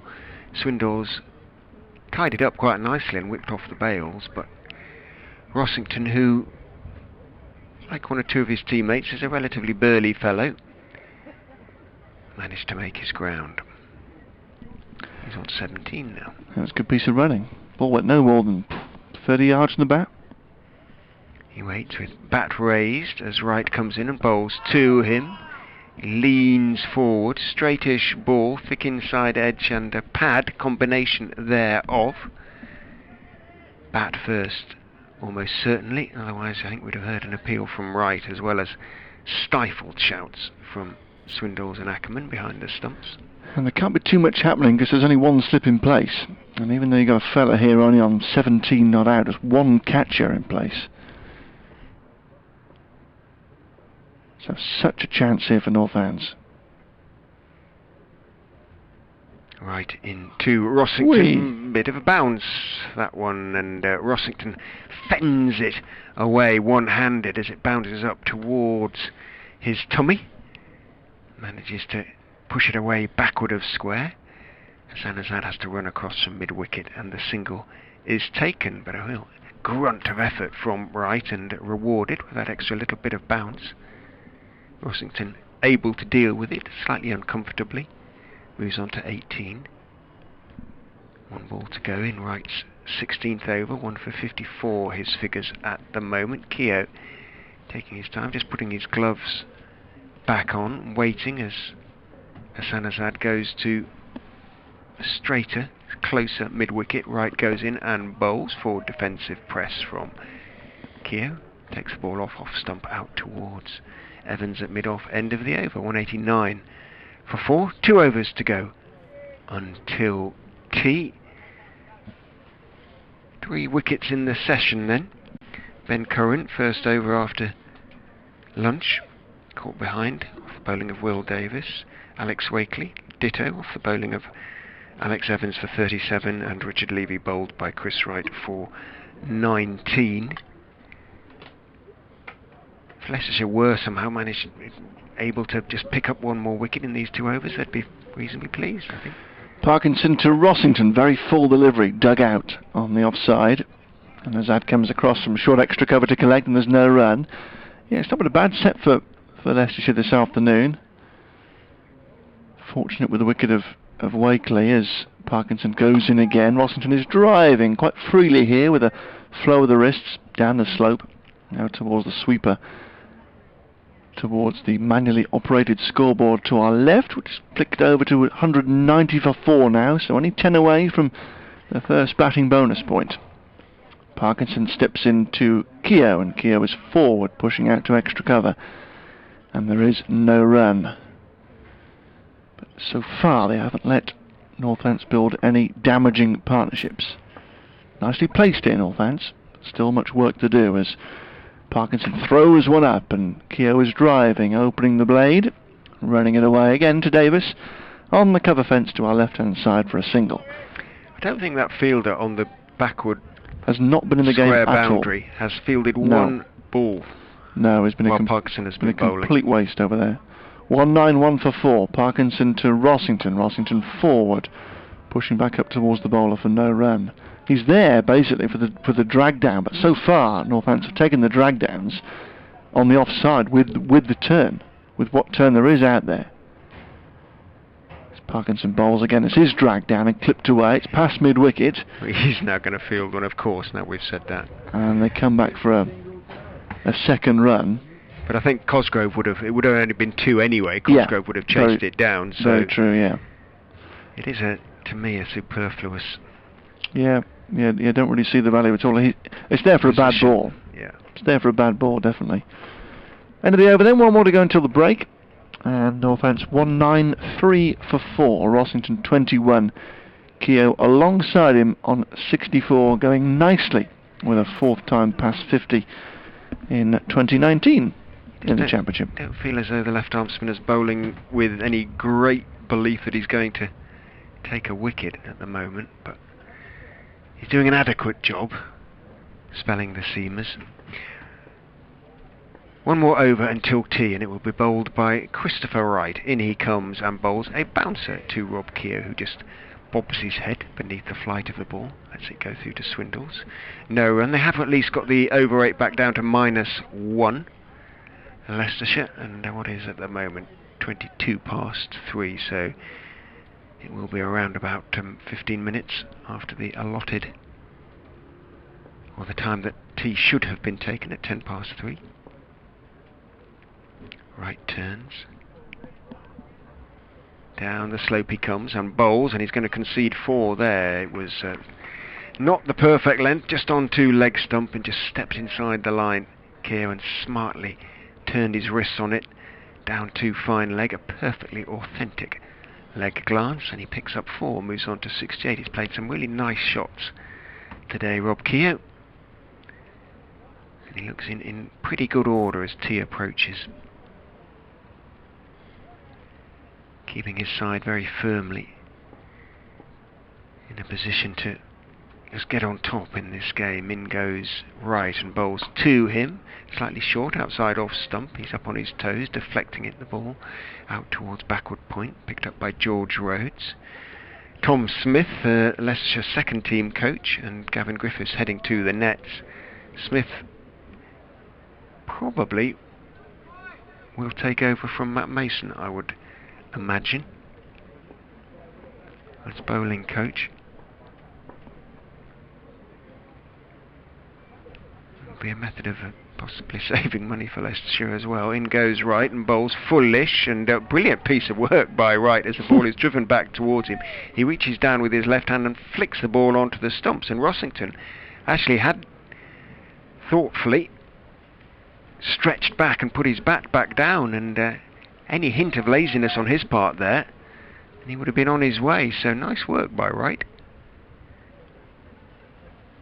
Good at that these days. I'm sure they must practice that, the bowlers. Not looking at the stumps, just flicking it diagonally behind them. Straight onto middle stump. Right in, bowls, Keogh defends, puff of dust as his feet move in the crease. Back down the pitch on the onside, picked up by Azad. 1 ball to go in the session. 197 for 4, 63 for 1 at the start of it, so the runs have come at a good rate. 134 of them. 3 wickets have fallen though. Run rate 3.8. 138 for 3. But neither side will be too unhappy. I don't think they'll feel it's still just about level. Northants with the potential to get on top as Wright goes in and bowls, and it's forced through the offside off the back foot by Rob Keogh for 4. Lovely shot with which to go in to tee. An authentic back foot punch through the offside by Keogh. He moves on to 72. He brings up the Northamptonshire 200, 201 for 4, and on that note of symmetry, the players will leave the field for tee. Rossington on 21, Keogh on 72, Northants on 201 for 4. We'll be back with you in around about 15 minutes' time.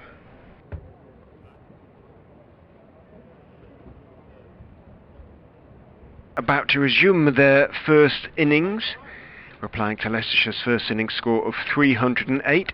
The visitors 201 for 4. Adam Rossington, the captain, has 21, but the innings at the moment, the innings rock. The foundation being provided by Rob Keogh, who is 72 not out.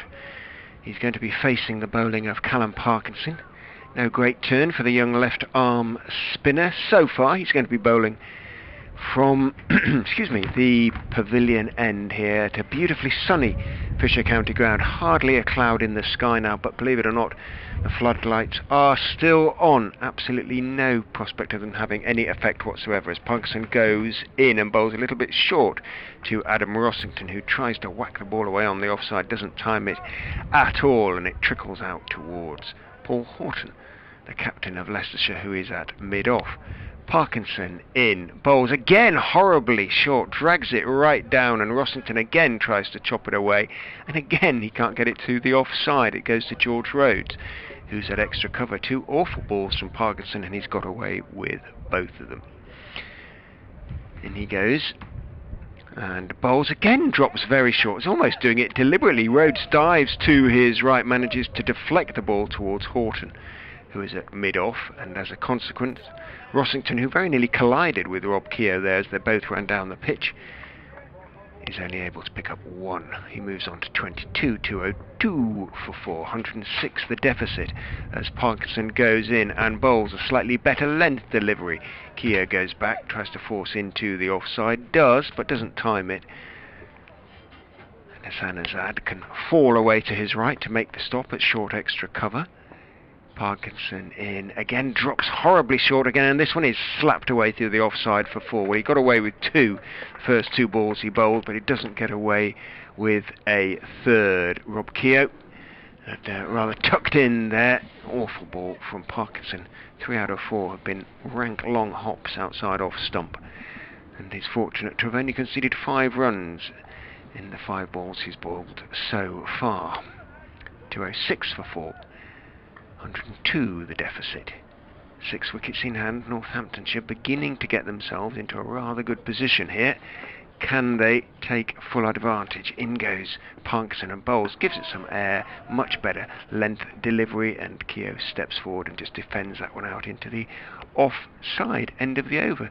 206 for 4 remains the score.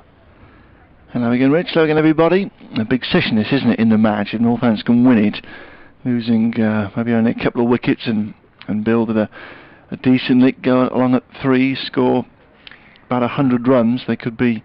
Well, they get their scores about level or just ahead, yeah, with 4 or 5, maybe even wickets in hand. Then that's a fantastic position to be in, yeah.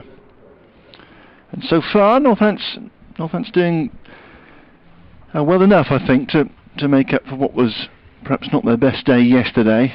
Just a little off with the ball, a couple of chances going down that could have seen Leicestershire bowl out for far fewer than 308. But as it is, still plenty to be done to get on terms here. Trailing by 102. It'll be Davis to resume from the Bennett end of the ground after tea. Comes into Rossington here, and Rossington clips his first ball away through square leg. Man in the deep there is Dieter Klein on his 12th man.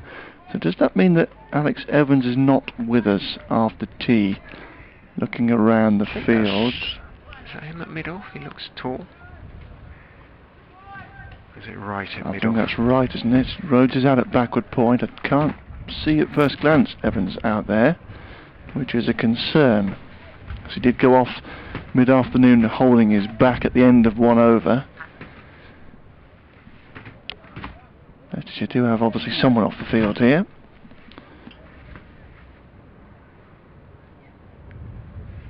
Keogh just taking a while to recheck his guard here. Now he's ready, and Davis is coming in from the far end. Short cropped fair hair, bowls full, gets driven pleasantly, very pleasantly, down towards mid-on. And there is no run. That's Paul Horton in there. Right is it mid-off. Is it extra cover? Is that Dexter at extra cover? Zab the mid-wicket. Klein to our left, Parkinson beneath us, Ackerman at slip, Cosgrove third man, Rhodes at backward point. So you get extra cover as your man. I think it's Dexter there, which suggests that it is Evans off. 207 for 4. As Keogh flicks leg side, like Rossington previously in the over, and gets a single down to Klein, who slings one back with his left arm. Very, very poor throw, actually, that sends Swindles sliding around in the dirt to his right-hand side there, like a baseball catcher trying to tag someone out. Keogh 77, Rossington 23. He is now well set as well. 208 for 4.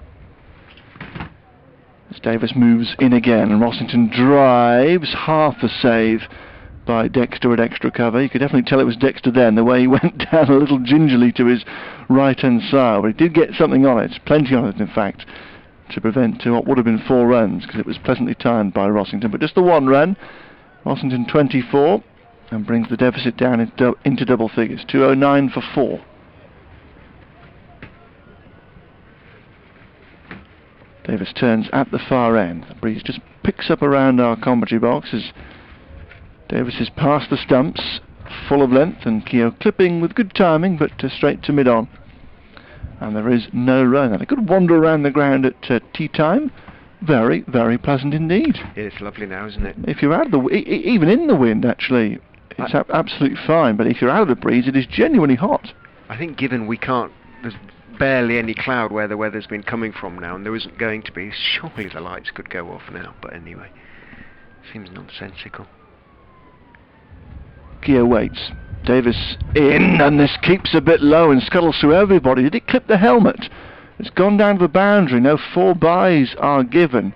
Just wonder whether the ball deviated away. Maybe it just pitched in the turf and just went away towards a sort of fine third man region. But wasn't too far away from the helmet, but it definitely did keep low. And a couple outside the right-handers off stump when the bowling is from the Bennett end have just genuinely skidded through a little bit. So 4 byes onto the total.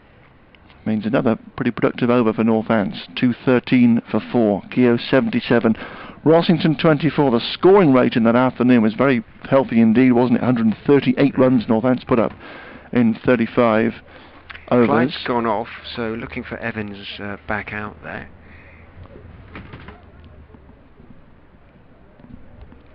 In goes Parkinson and bowls. Oof. Horrible. What? Well, yeah, it is wide. It had to be signalled wide. It was a long hop out. It's almost as though he's got the yips post tee, because he bowled 3 of those in his first over, and he started with an awful delivery. In he goes again, drops very short. Back goes Rossington, but can only force it as far as mid-on. Only a couple of deliveries so far have been on a length from Parkinson, who looks bereft of confidence at the moment, the young man. Just needs to find a rhythm. In he goes and bowls. That's better. Brings Rossington forward to a delivery on middle and off. Back down the pitch to fair-haired Lancastrian. Tosses the ball from hand to hand. Jogs in and bowls. Drops very short again. He's pulled out to deep mid-wicket. The man on the mid-wicket boundary runs, or square leg boundary, who is Evans, runs away to his left, so he is back out there now and gets his throwaway, saves a couple. Had no obvious issues throwing there, so suggests his back might be okay. The issue with these Parkinson drag downs is that both these players very, very careful not to have a bit of a swash across the line, as Rossington did there. He took it from outside the off stump, didn't time it too well. But yeah, like I say, Parkinson very nervy start here after tea. Goes in and bowls. That's a better delivery. Brings Keogh forward, just deflecting the ball slightly wide of the man at fairly conventional cover, towards between sort of cover and point. Has to run away to his left, so one easily taken. Parkinson in again, gives it a little bit of air this time. Hit hard down into the ground by Rossington. Bounces up on the full to Parkinson, who takes it two-handed to his left. Cosgrove likes that. Gives him a little encouraging applause. In he goes, and slightly wide and driven by Rossington out into the vacancy through point, just in front of point. Out on the boundary is Wright, I think, who's out there at the moment. Moving around in the field, Leicestershire, and he puts in his return. Single taken. Rossington on to 26. Keogh has 78, 217 for 4. Well, the ball is getting old now, 55 overs old. Conditions are nigh on perfect. Yes, the odd one is keeping low. These two thoroughly established. This needs to be Northampton's session, but it should be. Yeah, definitely, yeah. Given the conditions, a tiring attack, potentially a bowler down. Spinner not going too well as Davis comes in again from the Bennett end, and Rossington is forward, playing out just in front of point. Rhodes comes across to collect to his right-hand side, and there is no run. Yep, everything in favour for Northants here. I need to cash in to get on top of the game. With the pitch already just got one keeping low, signs that potentially it could get a bit trickier later on in the game, so now's the time to get him. If they can get a lead and a chance to put Leicestershire under pressure in the third innings. Chance to bowl a bit better than Northants did in the first innings as well, as Rossington drives a full delivery down towards mid-on for no run. So there's one catcher in place, as there has been for quite a while actually. Ackerman at slip, and third man point, extra cover, mid-off, mid-on. Short mid-wicket is in place, and 2 back on the leg side. Deep square to our left, and long leg down in front of us. Who's Parkinson? Getting a pretty disconsolate figure for the moment, just in front of the bank of red seats, which is to our left. Davis past umpire Paul Pollard. Rossington drives pleasantly again, but straight to mid-off here. Evans going to his left-hand side to collect, and there's no run. This beautiful afternoon at Grace Road. Yeah, surely the lights can be eliminated now. Still a generous breeze out there, but almost necessary really, the breeze to cool everybody down. Temperatures climbing into the low 20s today as Davis is in once more, but it's a short wide delivery, but Rossington can only cut it as far as Dexter at extra cover off a bottom edge. Rather missed out there. Punished a lot of loose bowling so far, this pair. Northants in general have cashed in quite well, but Rossington missing out on this occasion. 217 for 4. Yeah, they've got the run rate back up to pretty much 4 and over now, whereas Leicestershire's sort of descended rather from 4 to about 3 by the end.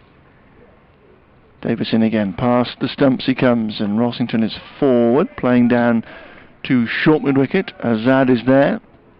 Let's go to his left-hand side to collect. Again, there is no run. But it's now a beautiful scene here in Leicester. Clear blue sky almost, away to our right. The odd wispy cumulus cloud is gathering, drifting up ahead. A classic sort of summery scene, really. Davis to complete the over. Rossington well forward, just pushing back up towards extra cover, and the over comes to an end. Much better from Davis, sends down a maiden. 4 overs gone since the tea break, and Northants 217 for 4, applying to 308. Keogh here is onto his second best score of the season, 4th time past 50 on 78, and Rossington, the captain, is with him on 26.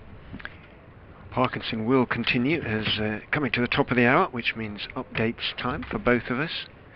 Alex pops next door to speak to BBC Radio Northampton. Parkinson, as I say, will continue. Not too many. We could go to Ackerman, of course. Horton, in goes Parkinson, drops horribly short and wide and is slashed away into the offside again by Keogh, but we'll only take the 1 because Wright is out there on the boundary. Parkinson mops his brow, but a lot of concern really for him at the moment. 48 conceded from 11 overs. In he goes and bowls, better line and length, just outside off stump, played into the offside by Rossington. George Rhodes moves to his left of field, and there's no run. Just 90 behind Northants now, with 6 first innings wickets in hand as Parkinson goes in, bowls very short. It stays very low as it goes through outside off stump, and is signalled wide. It did turn, that one from Parkinson, but it barely got a few inches off the ground. So really some strange things starting to happen. If Northants can get a first innings lead, then they're going to be in an increasingly strong position, you feel. In goes Parkinson and bowls. Back goes Rossington, a little uncertainly, dabs it out into the offside, wide of Rhodes, who has to run 5 yards to his left, so single taken. Rossington on to 27, Keogh has 79.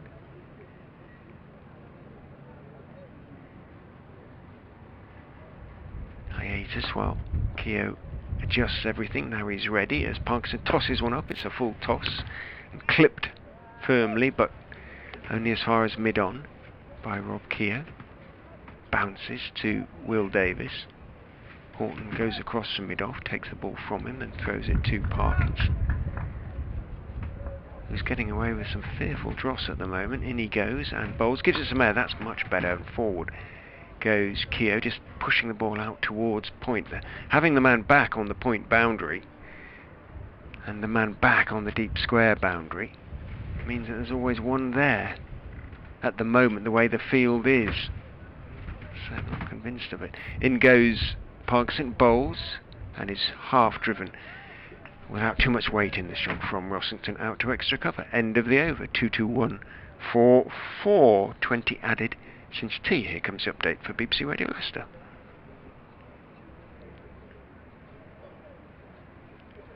Foxes beginning to struggle a little bit. Northants are 221 for 4, replying to Leicestershire's first innings score of 308.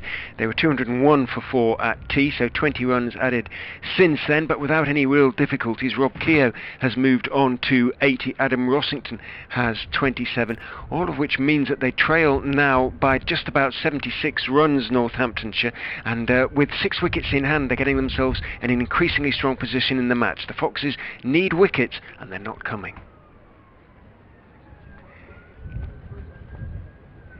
Will Davis will continue from the Bennett end. Down the slope he comes and bowls to Rossington. Swindles is now standing up to the stumps. To Davis. Keogh played the ball back firmly down the pitch to Davis. May just have been advancing out of his crease, but neither of these batsmen front foot players necessarily. They like to play off the back foot. It may just be a little G up, if you like, to Davis to try and push the ball through a little bit more quickly than he actually is managing it to at the moment. In he comes and bowls to Keogh, who goes back and turns him off middle leg out towards mid-wicket. Turns for the second right.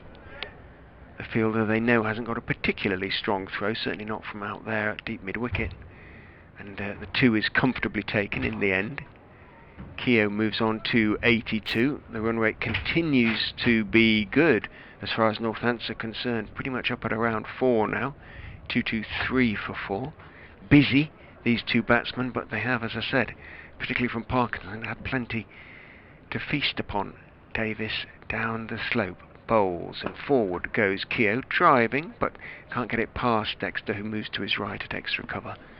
And there's no run. The shadow of the floodlights, the lights themselves right across the pitch at the moment, won't be for long,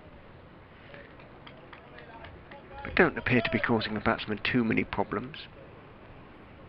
Must be off-putting at that. You would have thought, wouldn't you? But never seems to.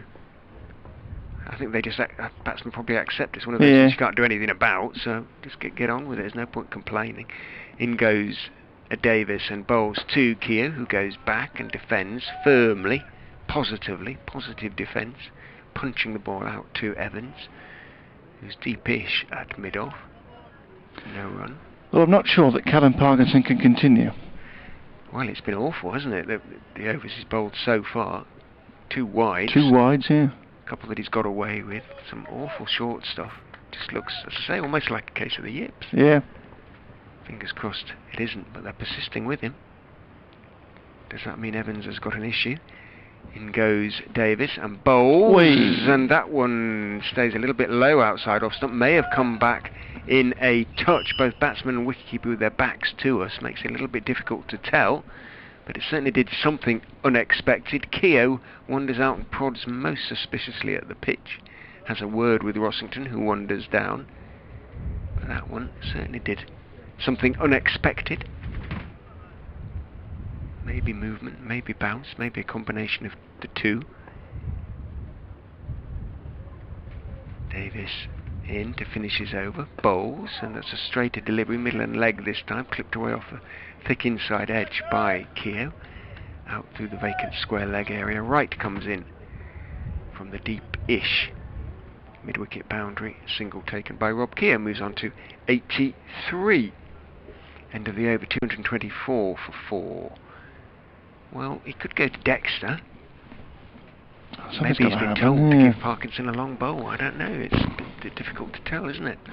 Well, yeah, I suppose Parkinson is only going to find his feet in this form of the game if he does bowl a long spell. But 12 overs so far, 2 maidens. Take out the 2 maidens. 10 overs for 51. Yeah. So he's either been on it for 6 balls or totally off it, really.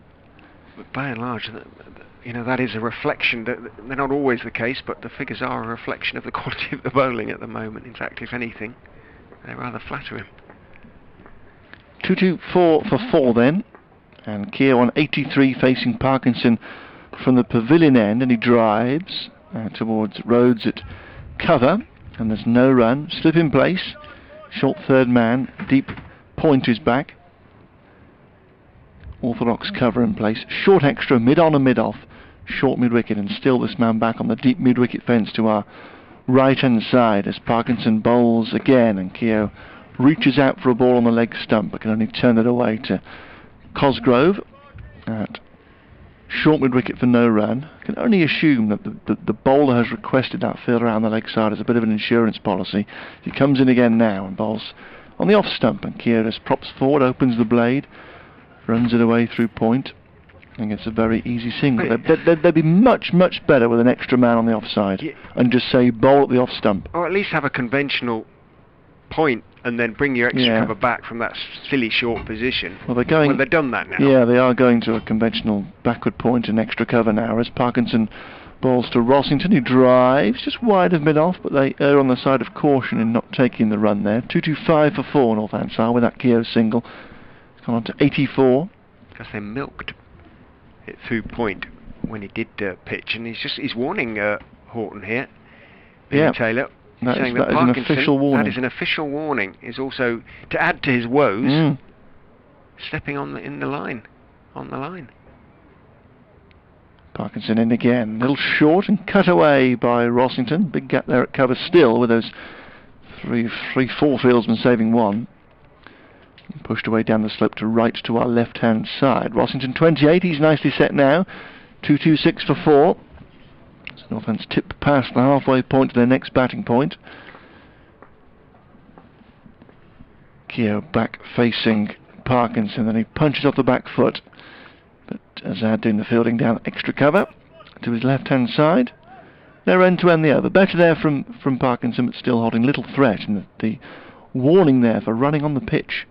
Umpires did get together before that over, so it must have been, I assume, Billy Taylor telling his colleague what had happened previously, and must have had a gentle word in the ear of the bowler, and now given an official warning for running in that danger zone. 226 for 4 with 25 overs to go in the day, which is very hot now at Grace Road. Something in this box, anyway. It is. Double glazing, unfortunately. Well, not unfortunately throughout most of the season, but just occasionally when the sun gets quite low on days like this. You could do with another window in that pane to our right, get a bit of airflow. Davis in to Rossington, fullish on off stump, driven but hard down into the ground. So a comfortable stop for Evans at mid-off, just moving away to his left. And no run. Shortish mid-wicket in for Davis, bowling to Rossington. 59.1 overs bowled, so 21 overs essentially to be bowled with this old ball. Davis in, bowls outside off stump, cut away by Rossington, down towards wide third man, and good work by Cosgrove, but the ball is running along the ropes, and Cosgrove has decided it did in fact cross the ropes. Good work by Cosgrove, a good effort by the big Australian, who may lack athleticism, but he doesn't lack enthusiasm or effort. Flung himself down to his right, did get his hand to it, but the ball must have just about brushed the ropes. It was running along the ropes after he'd got his hand to it. Couldn't prevent it from touching them. 4 then to Rossington into the 30s, on to 32. Faces Davis as he comes in and is turned away neatly through mid-wicket, off Midland leg, out towards Chris Wright, who scampers to his left. Leicestershire not getting it right in the field at all at the moment. One feels they aren't the greatest fielding side in the county championship. I don't know if the positions are quite right at the moment. Ackerman, who is athletic, is probably the best catcher as well, so he always stays in at slip. And you have to hide a few, I'm afraid. In goes Davis and bowls outside off stump, slashed away, but good diving stop by Rhodes, who will have a lot of work to do in this team as a fielder over the next few years, you feel. Rossington probably feels he missed out a little bit there. He remains on 33. 231 for 4. Run rate continues to be good. 4 and over. 24 or so remain today. That would put Northampton well past Leicestershire. In goes Davis, bowled, pulled, and past mid-wicket, put up his left hand there, Hassan Azad. It was going like a train out towards the mid-wicket boundary, and it clearly brushed his fingers. He's examining his left hand a little tentatively, Hassan Azad. So I suppose you could say technically it was a chance, but well, it would have been rather special catch if it had hit the palm and stayed in somehow. But it was going very quickly indeed. The runs continue to flow for Northants. Haven't seen too many pulls, have we? No, we haven't. They've been a little bit wary. With the short ballers, either the really short ballers has looped a little bit or stayed a fraction low, but that one sort of sat up rather nicely. Now Horton is showing the ball to umpire Pollard, who is wandering across to umpire Taylor, getting the gauge out of his back pocket. So it's an official showing of the ball. As with warnings, you only get a couple of opportunities. Ball goes through the gauge and is thrown back to the Leicestershire captain, Paul Horton, handed to Will Davis. So they can only do that once more, and if it is again passed for as fit for use, then Leicestershire will have to continue to use that ball, whatever happens to it thereafter. 235 for 4 Keogh, 88 Rossington, 33 Keogh on strike as Davis goes in and bowls to him. He's forward to an off-stump delivery, playing it out into the offside. Dexter picks up, and that is the end of the over. Davis 12 overs, 1 for 42 for him. And just at the moment, a whiff of a feeling that Leicestershire have run out of ideas a little bit. They've just got to keep plugging away there, because they are still 73 runs ahead here. But he has options, Horton, here. Yeah. And, you know, there's Ackerman, with his 7 for 18 in the T20, world record, unlikely to be broken for many years. You feel he is beginning to stretch a little bit, Ackerman. Well, I always thought that about Errol Sapaya's 6 for 5. I thought that was surely not going to take better than 6 for 5, but Ackerman getting the job done here a few weeks ago. Here's Parkinson continuing. Goes into Rossington, who drives out to extra cover, and there is no run. Spin at both ends. Yeah, maybe. Ackerman limbering up there at slip. 2-3-5 for 4, so 15 needed for another Northants batting bonus point. Parkinson ran the wicket short, and Rossington is cutting. Rather cramped himself for room, really, and just cuts down to Horton at mid-off for no run. But a wonderful chance here for Northants to get on top in the game. Are they good enough to take it? As Parkinson steps in again. Full delivery this time, driven. Again to Horton at mid-off. It is a better field now. Because it's reasonably conventional. Yeah, and if they just bring that mid-wicket up, saving a single out on the leg side, Parkinson would have some good support here as he squares Rossington up a bit in defence, just diving out on the offside for no run. Just a bit slower, a bit more flight on that. It hasn't settled into a first-class style of bowling. He's still in T20 mode, I think, as he again flucks one up, but it's too straight, and it's swept for 4 by Rossington imperiously. Timed that superbly well. Just lost his line this time, Parkinson. For the first time, it must be said, on the leg side. The loose deliveries he has bowled have been outside the off stump, but this one it was much too close, and possibly outside the leg stump, and was just helped on its way down towards the big screen on the far side of the ground for 4. So Rossington now goes to 37. So many boundaries for Northants in this innings. Just haven't really had to work too hard for these runs so far. 2-3-9 for 4. This partnership building nicely here after tea. In gorgeous sunshine at Grace Road, Parkinson is in again and bowls almost a Yorker. Rossington forward, digs it out down towards mid-off, and the over comes to an end. And that has just been the story, really, of Leicestershire in this innings so far. 4 or 5 decent deliveries, and then a release ball. Way too many boundaries. It's allowed Northants to score at a very, very healthy rate indeed. We've still got 23 overs to come in the day. You may be being a touch generous to the bowling post-tea. 4 or 5 decent deliveries. Quite. There haven't been, really. It's been 3 or 4, if that. And Northants have tucked in, as you say. 23 overs to go today.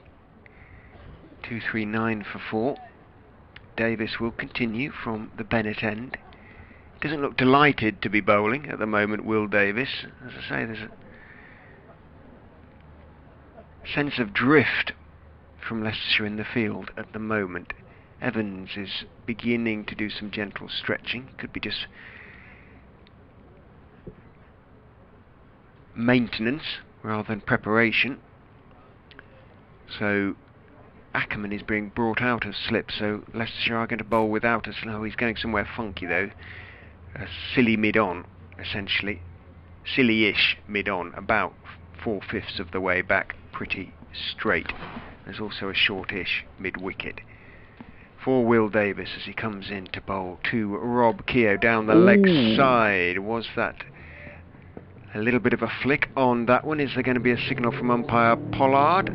No. So I suppose strictly speaking you could say that was a chance in a way, because it did come off the ends of the gloves of Harry Swindells. It was down the leg side, flicked at it. Well, my first reaction was possible mis-stumping. I suppose, I mean, that's true as well, but there was no signal, was there, either, so... If you'd flicked it, it becomes less of a mis-stumping. Yeah, but it becomes a chance. But a very, very difficult one, in fairness. Rossington on strike as Davis goes in and bowls straight-ish to him. He pushes the ball off middle and leg out towards the deepish mid-on, who is Paul Horton. Single taken. I think Leicestershire have had their strangle for the day. Yeah, that would have been a real bonus for them had Swindells been able to cling on somehow to that one. 241 for 4. 85 the partnership now between these two. Davis in, drops a little bit short, and very comfortable for Keogh just to get up on his toes and turn it off his hip down towards wide long leg. Parkinson gets there before Chris Wright. 2 taken. Keogh into the 90s now, on to 91. It's been an impressive innings from Rob Keogh. Can he convert? Well, he's got a chance to make it a massive one, hasn't he? He's got a chance to really define the game. He waits with bat raised as Davis goes in and bowls to him, plays it firmly off middle and leg out through the mid-wicket area. Wright runs in to meet the ball, gets in a good throw this time, single taken. Keogh on to 92. 244 for 4. As we said before, it's what the best players do, isn't it? They don't just get 100 and 110. Can get 150, 160, and make your innings the one that wins the game. They are set to try and do that here in Northants. Rossington awaits as Davis comes in, bowls slightly short, played firmly off the back foot, but straight to mid-wicket, where the ball bounces up into the tummy of Hassan Azad. Ackerman, who was shortest on the offside, now goes shortish on the leg side, 4/5 of the way back, very straight at mid-on. Evans continues to warm up in such a way that suggests he is going to get a bowl. Dexter 2. So it could be a double change coming up. Yeah, they've bowled unchanged after tea, this pair, haven't they? 5 overs each. Davis to finish his over comes in and bowls, fullish and straightish, leaning forward, pushed into the onside field by Adam Rossington. Thinks about the possibility of single, but sees it's going quite quickly to Paul Horton. And the two wisely decide not worth taking the risk. End of the over, 244 for 4. 22 overs remain today. Keogh 92, Rossington 38. Run rate 3.9. Another 80 runs today. Puts Northants well ahead, as I say, before the close, with power to add. Sun's out around the country and the batsmen are enjoying themselves. In most places, it seems. At New Road, Worcestershire 107 for 1, so a lead of 119 on Glamorgan there, who took no batting bonus points earlier on today. It's good news for sides around Glamorgan at the top of the table. There's Parkinson to continue here. Left arm round to Keogh, who drives very firmly but straight to Azad, an extra cover. That would have stung the fingers of Hassan Azad. Superbly timed by Keogh, but well saved. 244 for 4 here, Northamptonshire, as Parkinson is in again, and Keogh is well forward to a full ball, pushing to mid-on for no run. Durham trying to build their lead at Lords. 1, 2, 3 for 4 they are.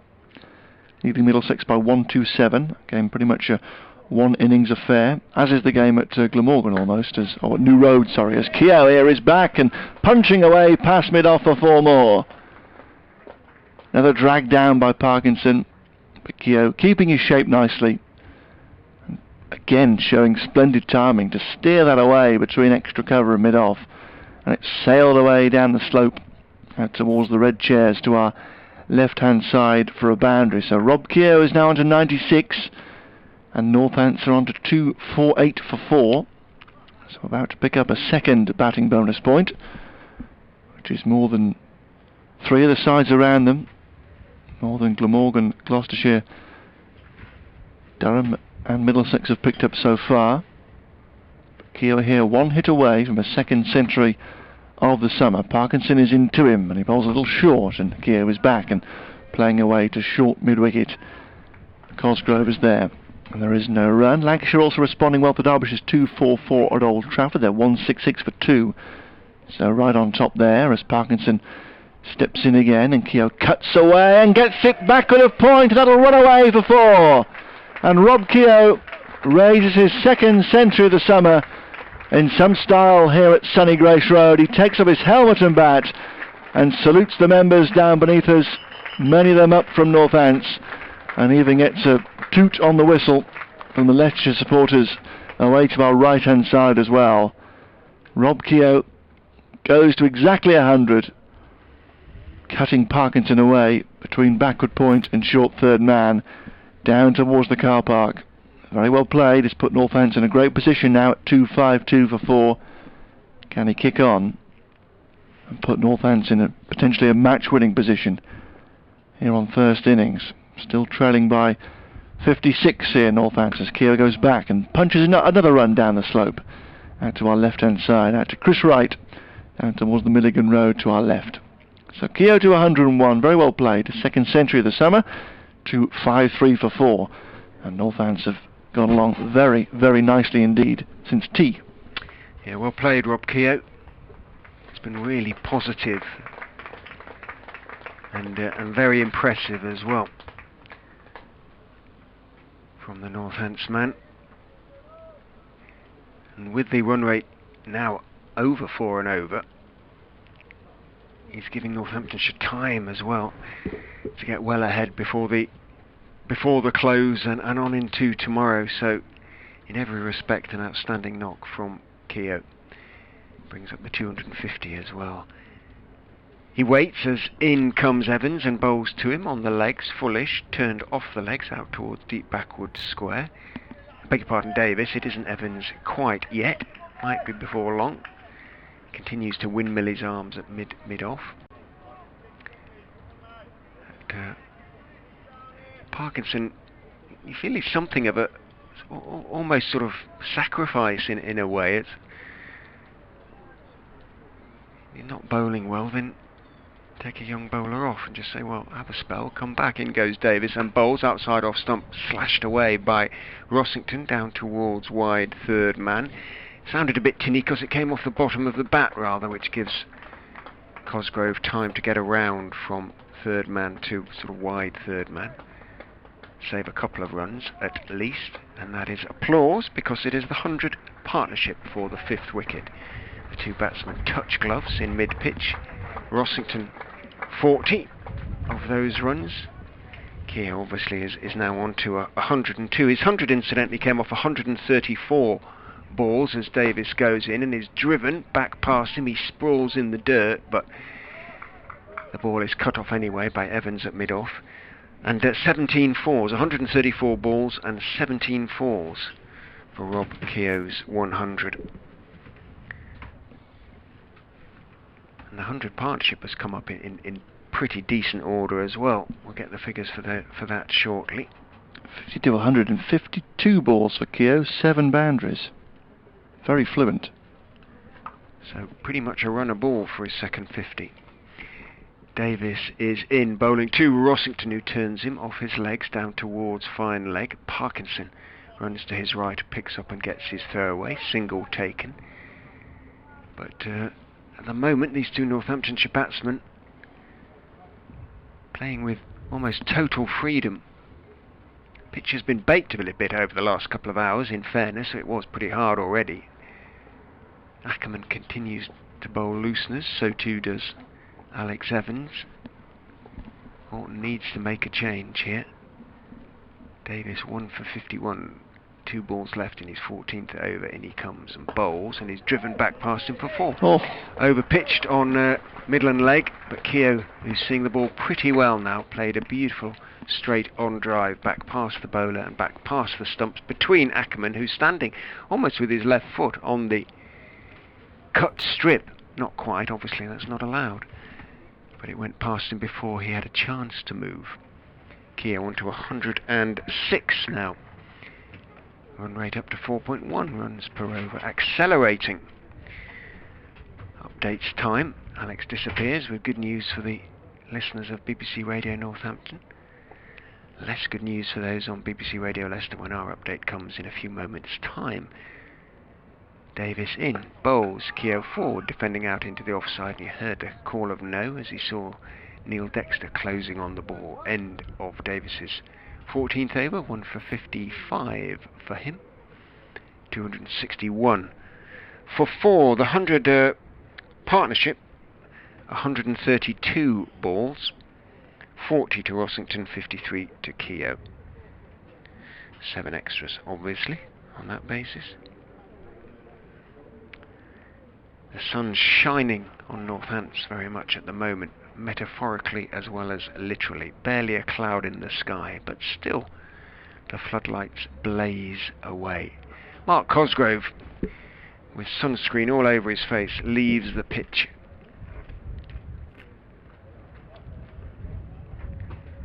Out comes, presumably, Dieter Klein or Gavin Griffiths. It's Gavin Griffiths, I can see. A distinctive run out there. Going to... where's he going to? Backward point.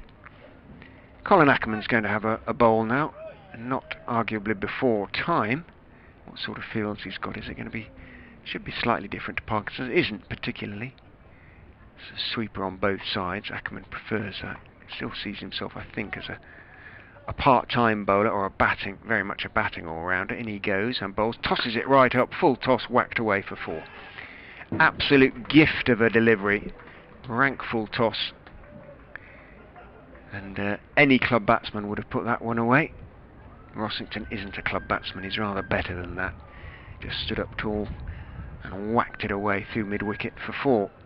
Horrible delivery from Ackerman, who immediately summons Chris Wright, having bowled that ball, awful ball, in from the offside boundary, and posts a deep mid-wicket. Ackerman in again. Rossington is forward to a much better delivery, pushing the ball back down the pitch. And there is no run. Ackerman in again. Bowls forward. Goes Rossington to a delivery on off stump. Here comes the update.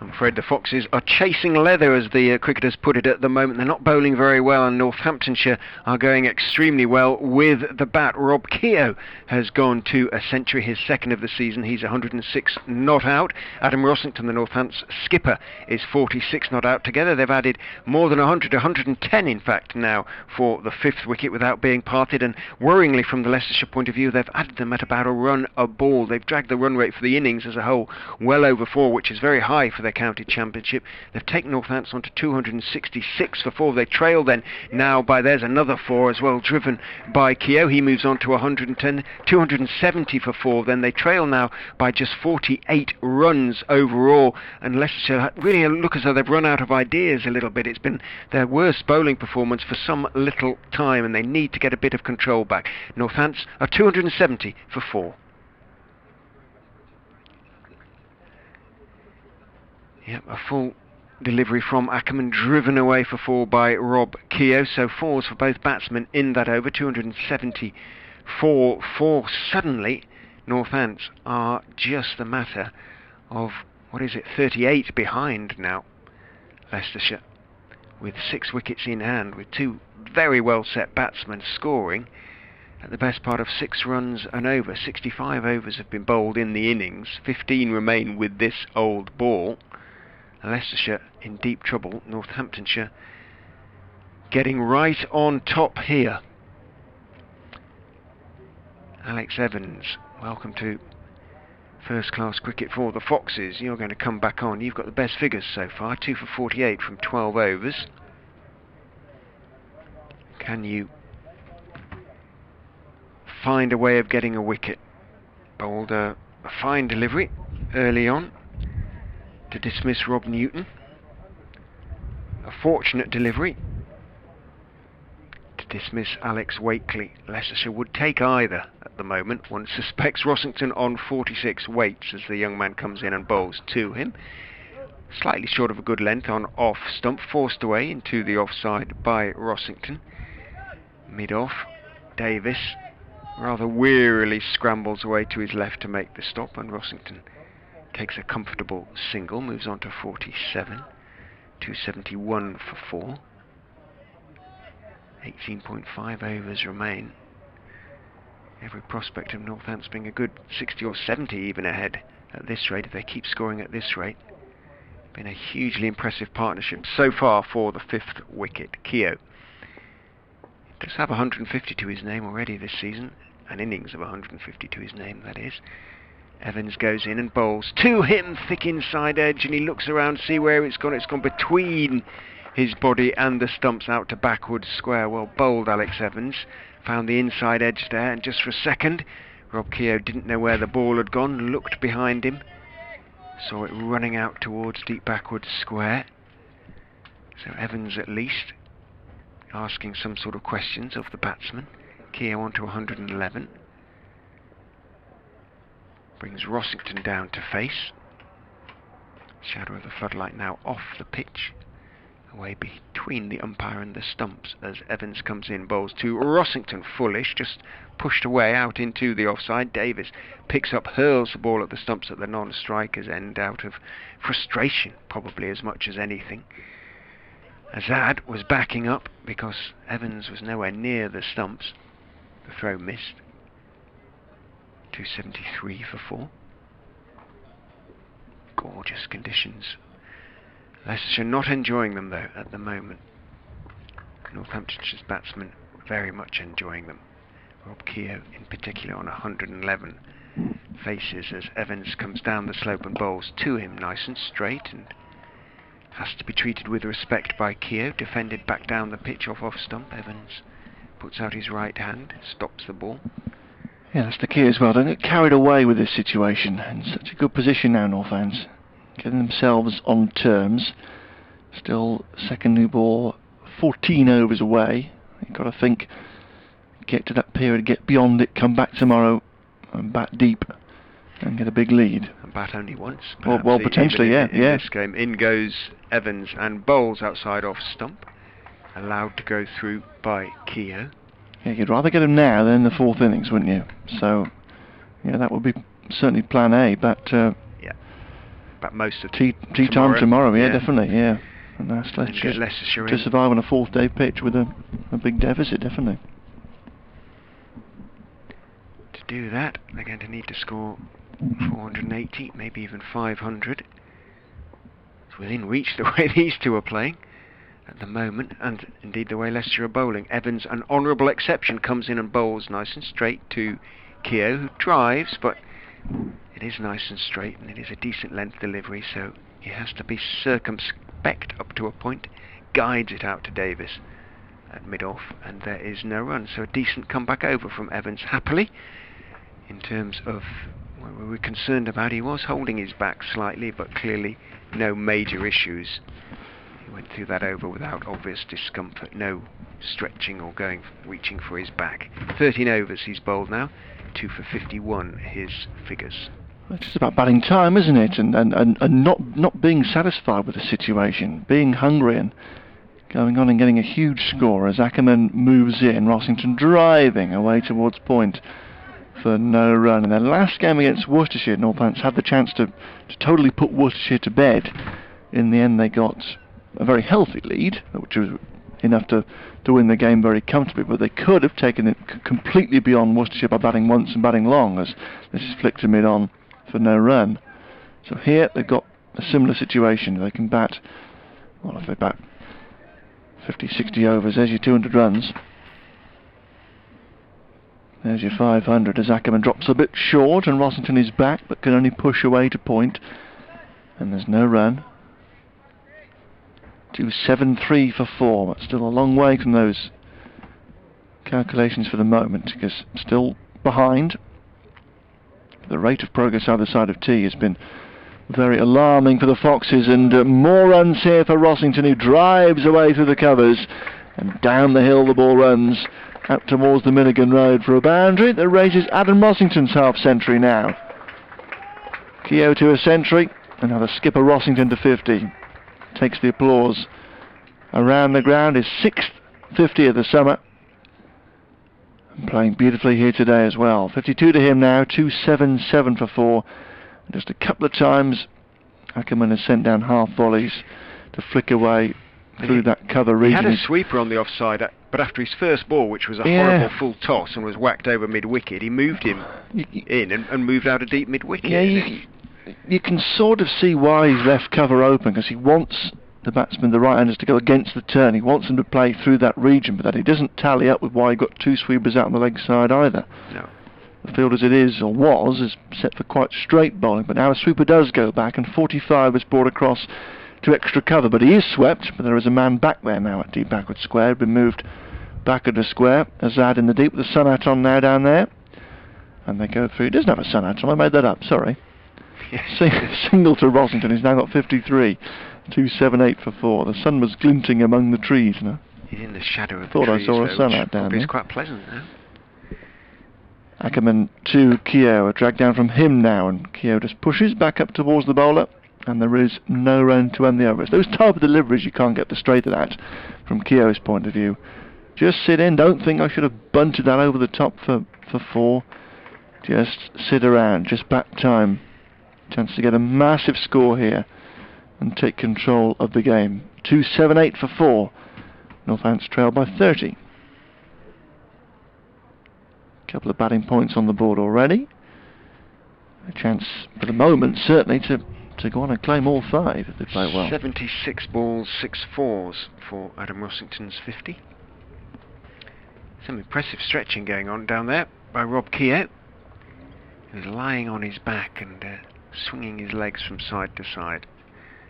And now he's standing up, just touching the ground with his bat. The bat, I quickly add, is held horizontally rather than vertically, otherwise it wouldn't be much of a stretch.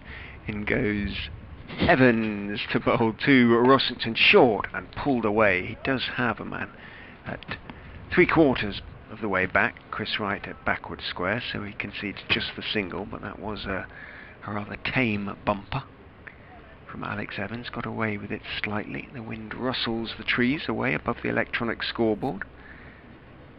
Perfect conditions almost, you would say now, certainly for batting in. Pitch looking pretty good. Tired old ball, might keep the odd one low from Evans, bowling from the Bennett end. In he comes and bowls. Good line on off stump, has to be defended by Keogh, is defended by Keogh. Out to Dexter at extra cover. No run, and then Keogh again doing stretches. He's obviously feeling it a little bit out there. Another few hours now on a hot day. The sun dips a bit further, Rich. I might be reaching with your factor 15. Yes, you help yourself, mate. I need a dollop across the bridge. Evans in, bowls full, driven off middle and leg by Keogh. Kept it down along the ground all the way out to mid-on, who is very much on his heels out there. Paul Horn also had to move to his right, so always a comfortable single. He looks to be suffering a bit, Keogh, at the moment, actually. whether he's just Cramping feeling up a or- bit of cramp or something.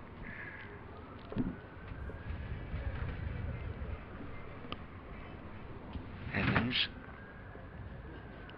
Very fair in the sunshine.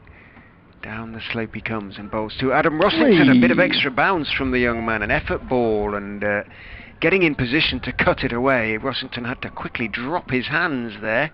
He flinched a little bit as it bounced and came back towards him. Good stuff from Evans, extracting a little bit extra, even at this stage of proceedings. He's impressed me, the young man. Yeah, I think he's done okay, apart from those first 4 overs when he was clearly nervous and didn't settle, but since he has got into his rhythm, he's done quite well. He's come back well, which is always hugely encouraging. In he goes and bowls to Rossington that stays low and almost trickles onto the stumps. He manages somehow to keep it out, then reaches back and manages to stop the ball rolling onto the stumps as well. May or may not have actually rolled on to them, but it was certainly heading in that general direction. So a bit of bounce with one delivery, and that one stayed a touch low. And again, all the more reason to get the runs now. Yeah, exactly. In a way, that's encouraging for Northamptonshire.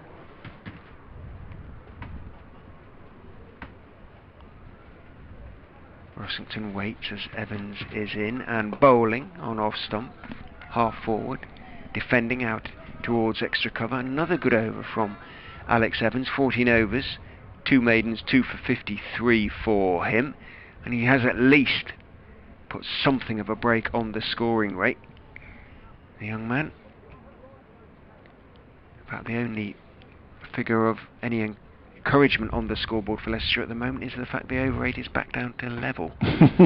280 for 4 with 16 overs remaining in the day. That said, it is 4:45. It won't be half past. We never know. Yeah, well, with the spinner bowling, we could slip through him. Here is Ackerman coming into Keogh. He's on 112 and he's pushing down to a deepish mid-on position. It comes to his left, Will Davis, to collect in there. And there's no run. Keogh took 2 strides down, anticipating a single that wasn't quite available as Ackerman goes in again, and Keogh is back and easing a ball out towards point. Dexter is across to collect, and there's no run. So slip in place, point, deep cover, extra cover, mid-on and mid-off, a bit deeper than orthodox. Then mid-wicket and 2 back on the leg side. Deep mid-wicket and deep backward square. Ackerman now is going to come round the wicket, which is always an invitation to be swept. He's brought the 2 man in the deep a bit squarer. Keogh drives, though, to a ball outside the off stump. Can't steer it away far enough from George Rhodes to pick up a single. The score remains 280 for 4. Ackerman steps in again. Round the wicket and forward is Keogh playing again. Just out to extra cover. Actually Dexter in there now at extra cover rather than backward point, where he's had a torrid old time of it for large parts of the afternoon. Ackerman once more, a little short. Keogh goes back, but punching only as far as Parkinson at mid-off. And there is no run. He's got to be a bit more careful taking on that short ball with the ball spinning back into his stumps. What turn there is out there. Ackerman steps in again. A little flat, little short again. Keogh is back to play in identical fashion down to Parkinson at mid-off. And the over comes to an end. So Keogh is 112, his 2nd century of the summer. And Rossington is with him on 54. And this partnership has made exceptional progress here for Northamptonshire, because when Richard Levy fell, 156 for 4 the score was, and things were fairly even. But this partnership has put Northampton right on top here. But they still trail by 28 runs. Elsewhere, Sussex building a lead at Bristol, 2-3-4 for 5 they are. Lead the Gloucesters by 34 there, so likely to pick up maybe 3 batting bonus points there, Sussex. The game at Lords has moved on again because Durham are now 6 down there. 1-4-2 for 6, lead Middlesex by 1-4-5. Alex Evans in bowls, again nice and straight. Has to be defended out towards mid-off from Rossington. Thinks about a single, but Certainly not one there to be taken. Worcestershire 119 for 2. They lead Glamorgan by 131, so on top there. Moeen Ali is out. Lancashire 189 for 2. They're getting right on top against Derbyshire, who only made 2-4-4 at Old Trafford. This round of games could lend a real shake-up, couldn't it, in terms of establishing some sort of order in the table. In goes Evans. It's a little bit too full onto Midland leg, clipped away by Rossington. Should only be a single, though. Is only a single, as Wright moves to his left. A deep backward square. Gets his throw away. Things have settled down at Taunton, where Somerset are building a big lead over Yorkshire now. 2-6-9 for 5, a lead of 3-6-5. You'd say that's probably good enough already. A bad light, though, down there at Taunton. Bad news for Essex as well, because they're on the wrong end of a huge Warwickshire total at Edgbaston. 5-12 for 9, the Bears are, over in Birmingham. Evans in to Keogh. Played off Midland leg, defensively on the back foot. Looked about getting in position to clip it away into the leg side. Probably a little bit straighter than he thought it was going to be, Rob Keogh. He remains on 112. Good game with the Aegeus. Hampshire 2-5-7 for 4. Lead Surrey by 2-4-4 on the south coast. Things settling down there after a skinny first couple of innings. And Kent have a giant lead over Notts at Trent Bridge. 1-6-5 for 1. They lead by 3-4-5. Evans in again to Keogh on off stump this time. Brings Keogh forward. Defence pushing it out into the offside. And there's no run. Picked up by Rhodes running in from point. 281 for 4. So just 27 behind now, Northamptonshire, with 14.2 overs remaining in the day.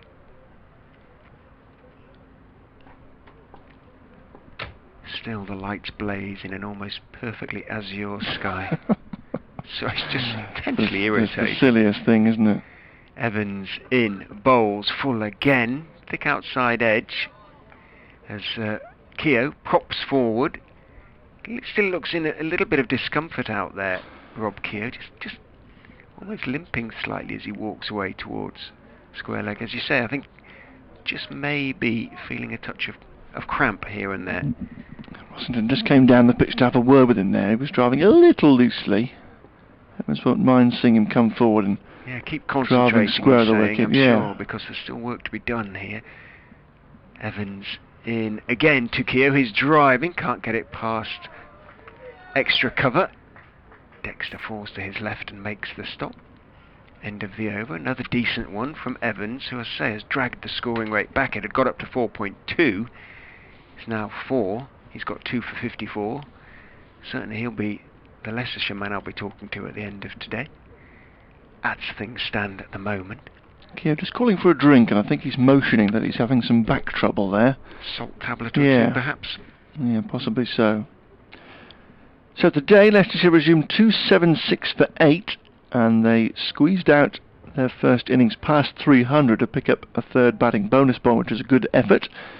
George Rhodes unbeaten 61 on debut for them. Nick Lillystone on Twitter. Sorry to be a bit thick here. I don't think you are being. But didn't the batsman hit the ball twice against Evans in the last over, i.e. when Adam Rossington knocked the ball away from the stumps, having defended it when it stayed low? Oh, right, yeah. That's Nick's point. You're allowed to defend your wicket, Nick. So you aren't allowed to hit the ball twice, as in sort of teeing it up, so to speak. You can't block the ball and then smash it away. Let's see it go into the air and then whack it away for 4, but you are allowed to defend your stumps. And Neil Dexter is coming on here from the pavilion end.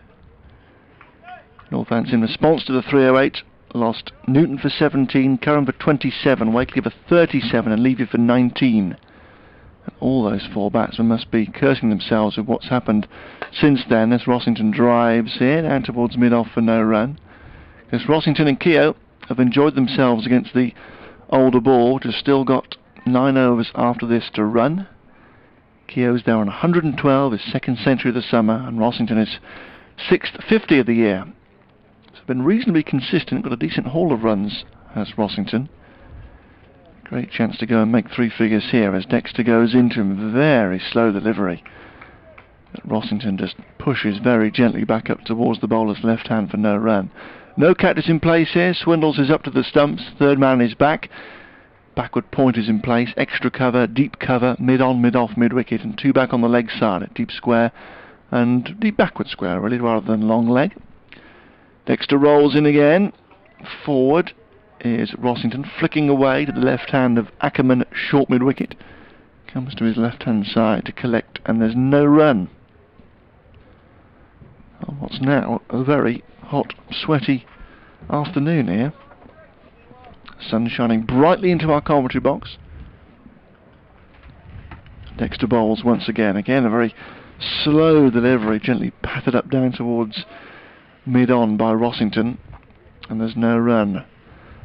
The players talk about the importance of these overs from 70 to 80. It's an important job. It's not just a filling job until you get a new ball. You can take some momentum into that new ball period if you can keep things tight, as Rossington here gets a straight delivery to just work away through square leg for a single. Collected by Azad, who's been having a nice graze out there in the shade of the trees but the nets to our right for a while now. They'll pick up a single. Rossington goes to 56 to 82 for 4. It's the role that Luke Proctor often plays for Northants. To good effect sometimes as Dexter rolls in again. And Keogh this time is defending a very, very gentle delivery.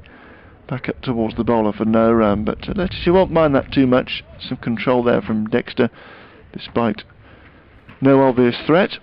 And the over comes to an end. So 9 more to go until a second new ball becomes available.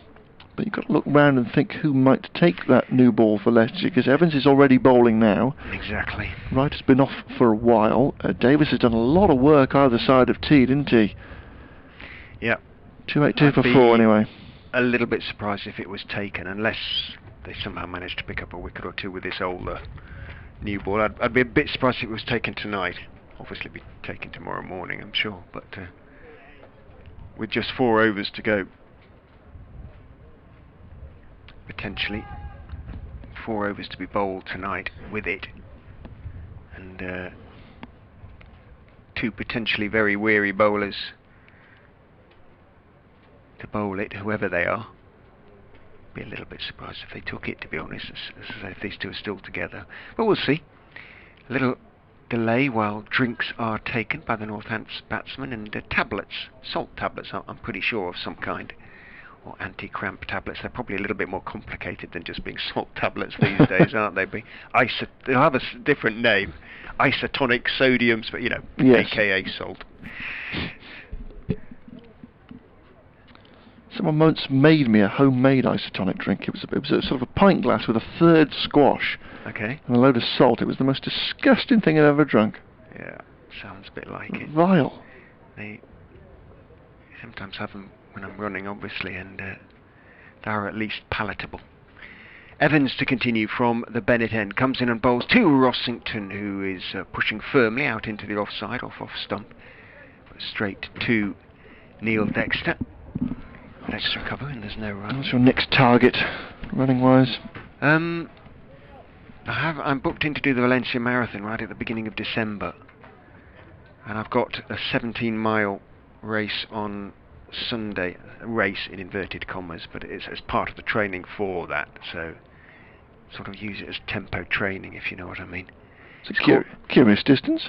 Yeah. In goes Evans. Bowls outside off stump, good bit of pace, but allowed to go through by Rossington.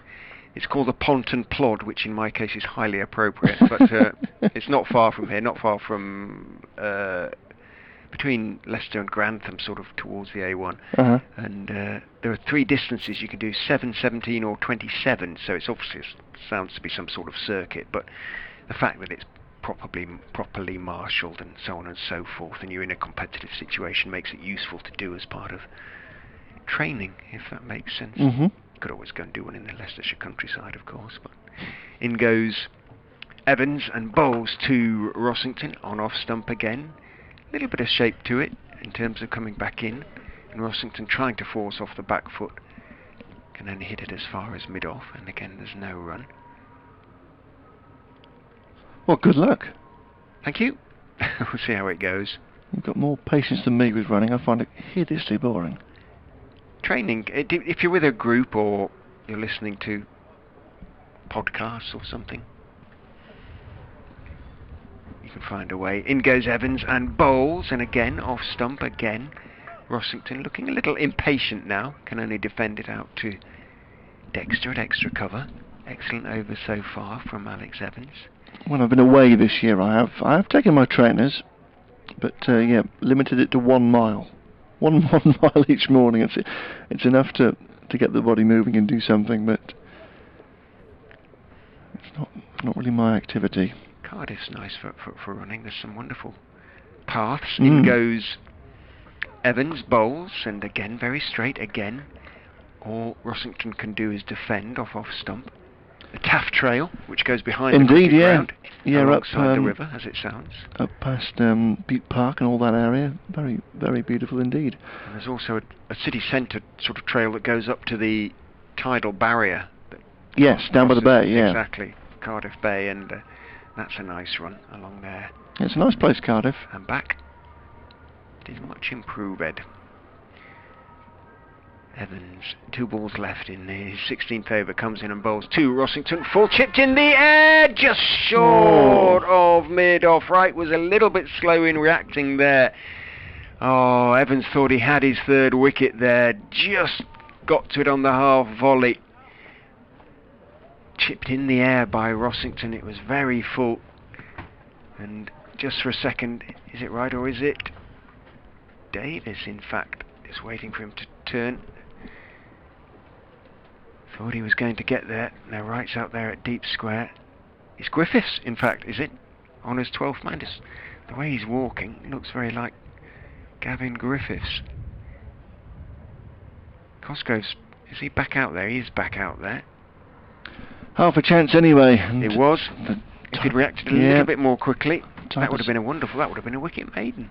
Yeah, the type of situation you've got to avoid as a set batsman here. It is Griffiths. Keep your concentration and keep going. Because now Northampton will be thinking 12 overs to go. Take this pair to the close. Be in a mighty position tomorrow.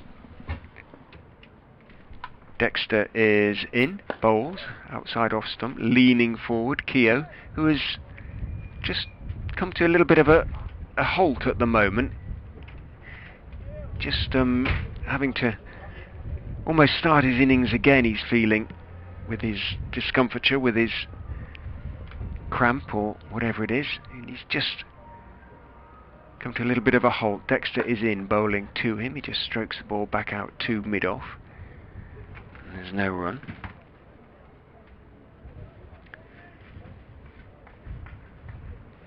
So they're just dragging the run rate back a little bit. Leicestershire had got up to 4.2. It's now back down to 3.9. Dexter in. Keogh gets a delivery on leg stump that just swings towards middle a bit and squares him up as a consequence. Ends up defending it, but not very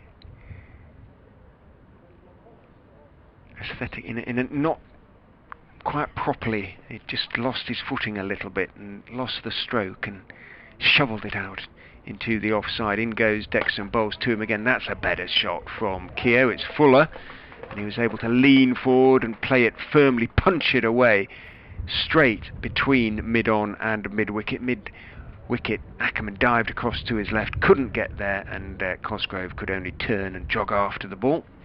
Runs away for 4, so Keogh is up and running again, so to speak. Needed that one. He moves on to 116. 286 for 4. As Dexter is in. Bowls, and Keogh gets a similar delivery. This time he clips it firmly, but straight to Cosgrove at mid-on. Can't quite get the direction on the shot that he had previously.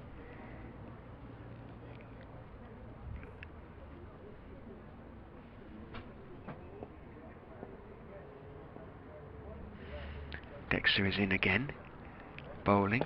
Forward goes Keogh to a full delivery on middle stump, playing it firmly to straightish mid-wicket. Ackerman steps across and picks up end of Dexter's over. His 8th, none for 25, his figures. Davis reappears below us, which will probably mean that Griffiths comes running off, having very nearly had the opportunity of a catch in the previous over, that bowled by Evans, who in this third spell, to me, has been hugely impressive. Just put a rein on the scoring rate. Dragged it back for Leicestershire, and he can be pretty proud of his efforts. He's going to continue from the Bennett end. Update coming.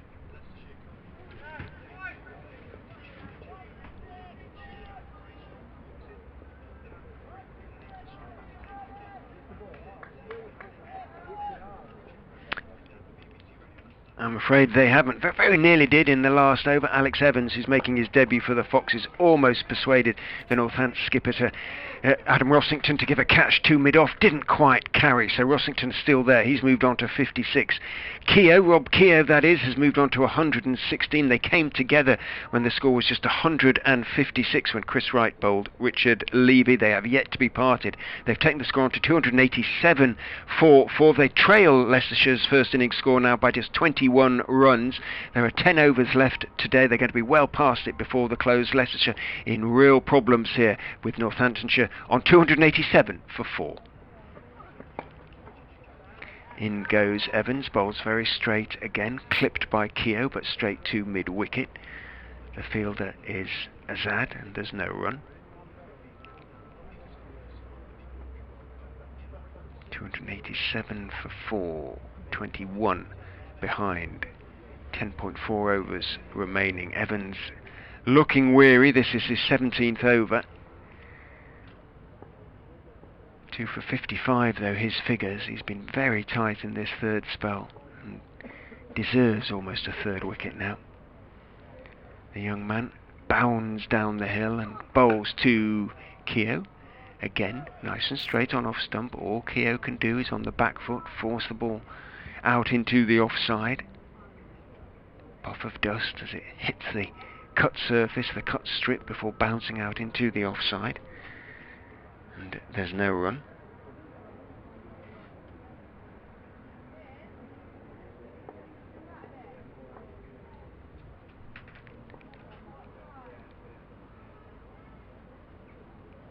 Down the slope comes Evans, bowls again and brings the drive out of Rob Keogh, but again too straight to get away. He can only pick out the man at mid-off. There's no run.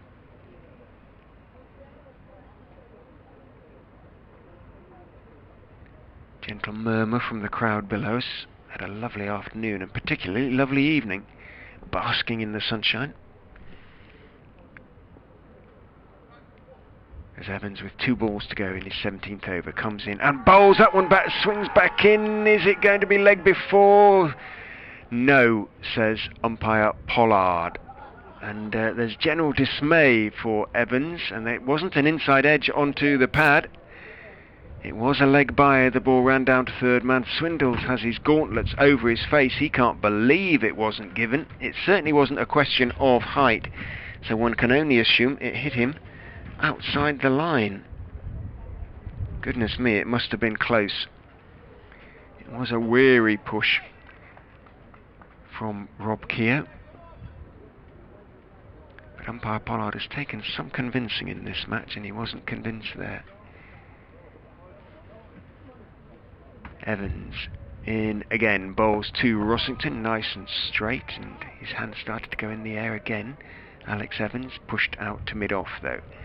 Another extremely good over from young Evans, 2 for 55 from 17 overs now, and he has been by some considerable margin the pick of the Leicestershire attack on his first day on the field in Leicestershire colours.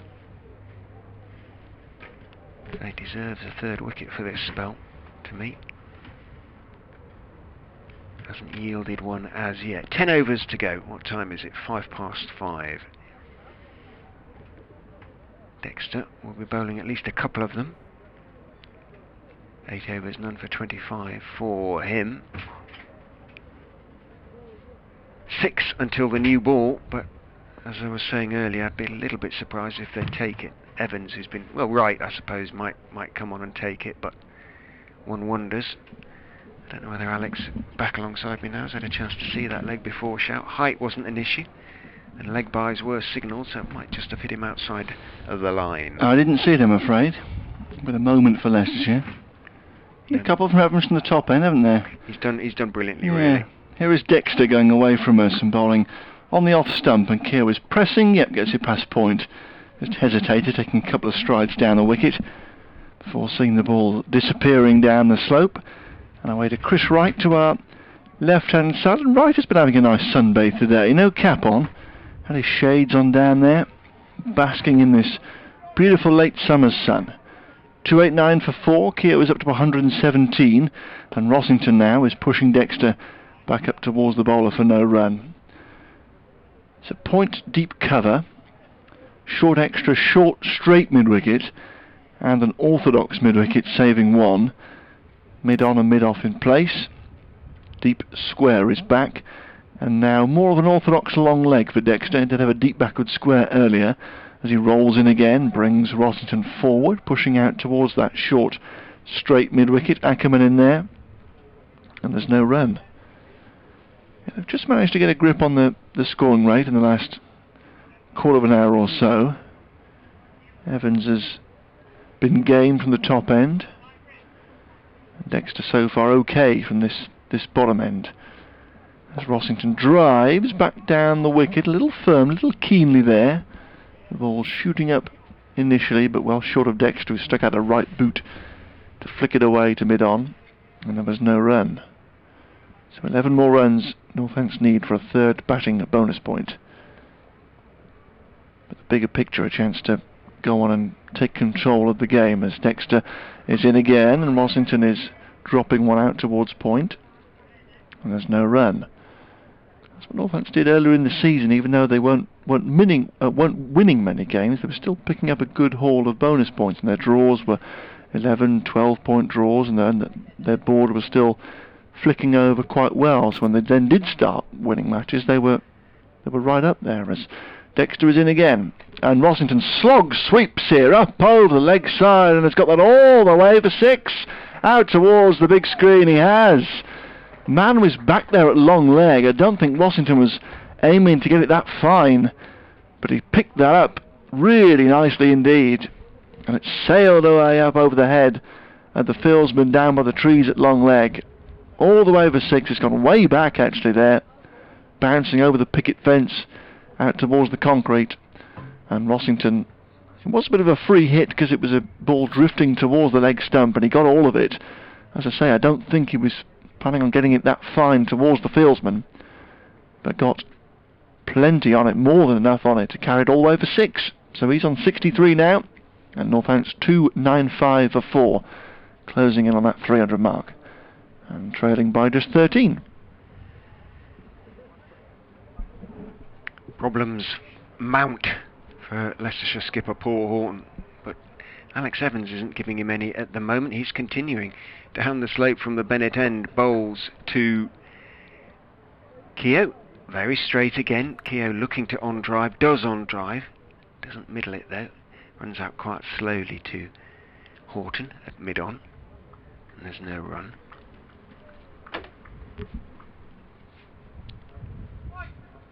Only bowling at sort of 3/4 pace, probably Evans at the moment, but he's exercising admirable control.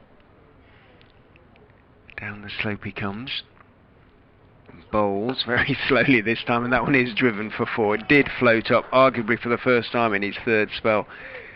They floated it up outside off stump, and it was a half volley, and driven away nicely by Keogh for 4. Moves on to 121.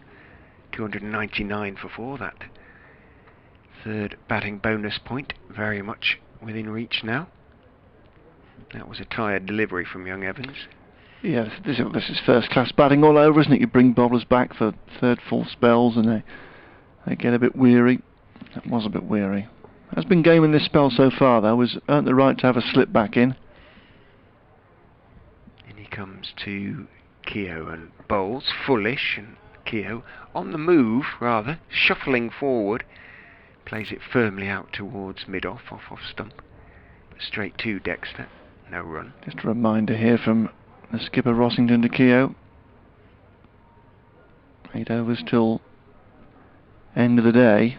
If they can get there, it'll be a wonderful, wonderful day for Northants, all things considered. 144 the partnership, I think now. In goes Evans and bowls down the leg side. Did it flick the pad or did it flick the bat? It flicked the bat, so nice work by Keogh.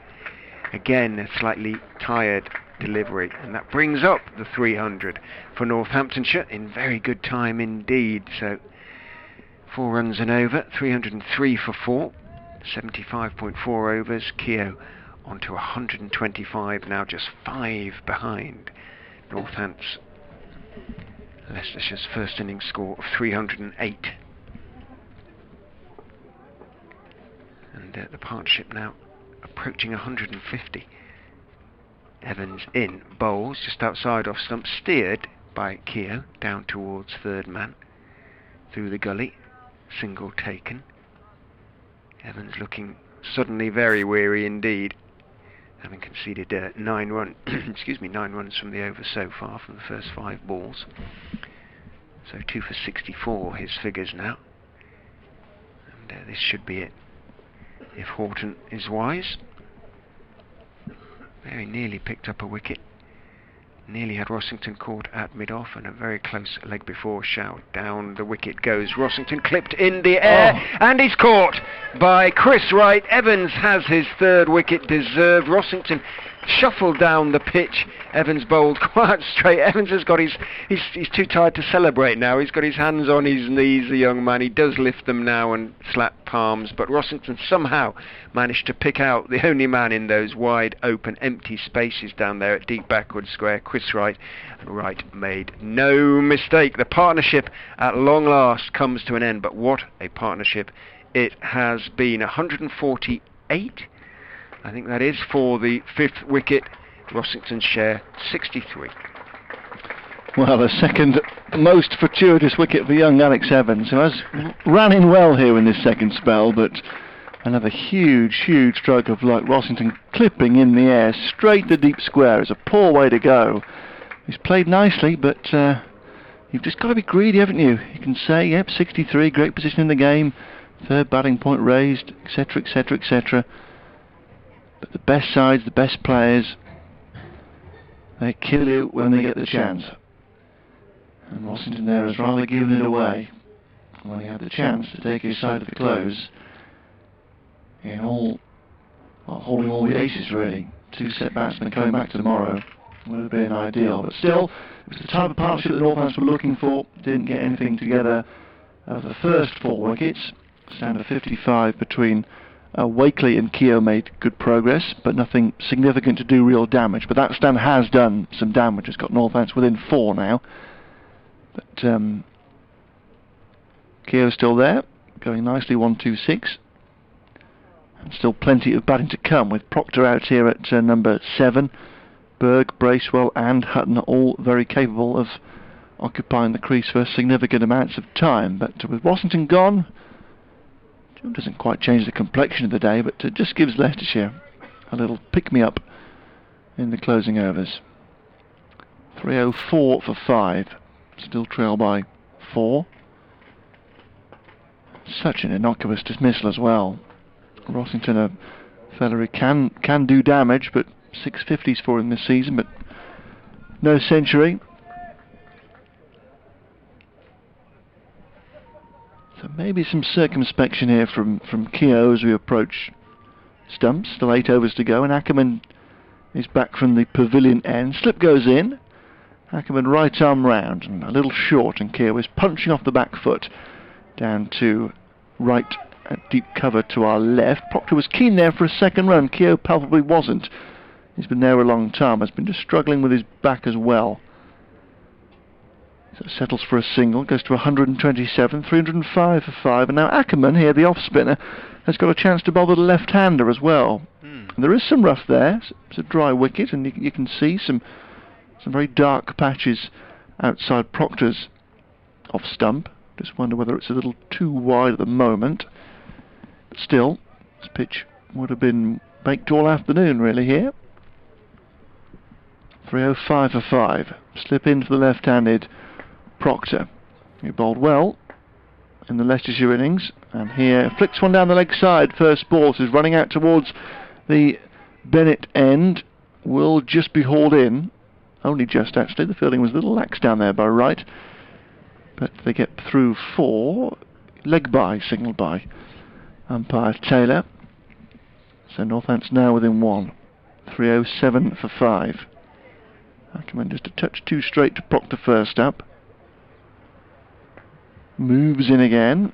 And Proctor well forward, playing out towards Cosgrove at short extra cover for no run. No offside sweeper now for Ackerman. There's a backward point cover. Short extra, mid-off, slip mid-on, short mid-wicket, backward square leg and deep square as Proctor dabs leg side, considered as single, but the ball is too close to George Rhodes, moving to his left-hand side from short mid-wicket.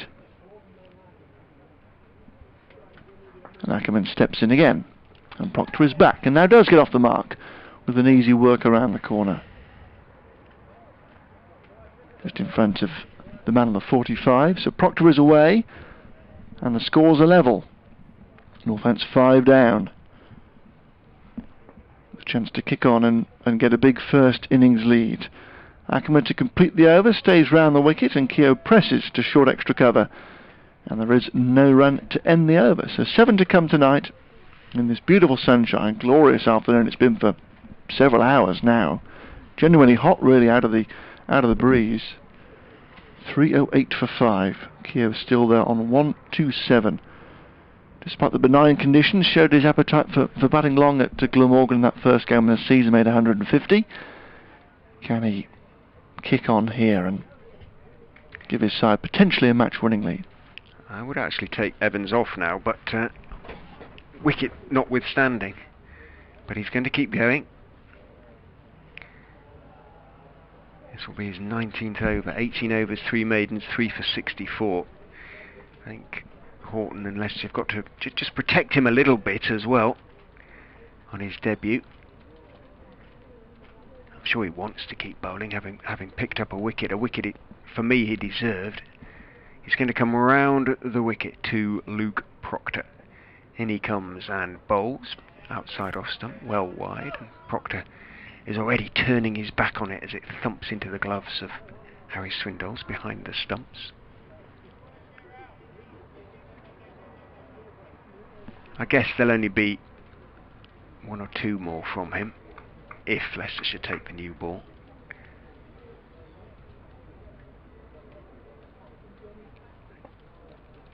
I don't want to break him. The Foxes broke Tom Taylor earlier this season at a huge expense.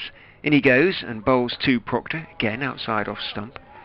Again, Proctor has nothing to do with it. Was he ruled out for the season with a back injury or something? He was, I'm afraid. They knew he had a little bit of a problem when he went to Lords, kept going in the hope of winning the game, exacerbated the problem, and unfortunately, I just saw him earlier having a few balls on the outfield, but it just ruled him out for the season again, having been comfortably Leicestershire's most potent bowler in the early games, and it's made a huge difference to the season. As a whole, in goes Evans and bowls nice and straight, and Proctor can only defend. It does so, a little bit on the move as he shuffles forward into that one. Out into the offside, no run. 308 for 5, the score's level. Yeah, shame for Taylor, didn't happen for him at Derby. Getting a second chance here at Grace Road, but yeah, it was a shame when injury intervenes. Evans in again to Proctor on off stump this time. Proctor solid in defence, pressing forward, and there's no run. Durham are suddenly 161 for 8 at Lords. That is a mighty collapse. Had a real slide in the first innings. They were making serene progress this afternoon as well. 79 for 2 they were mid-afternoon. And not too long ago, they were actually 141 for 5, so they've lost 3 for 20 there. In goes Evans, bowls again, nice and straight again. Proctor just defends. Swindles, oh no, Evans. Well, from their time together in the second team, claps his gauntlets together above his head. Their lead over Middlesex 165. So our Middlesex favourites there again all of a sudden. A result pitch at HQ it seems.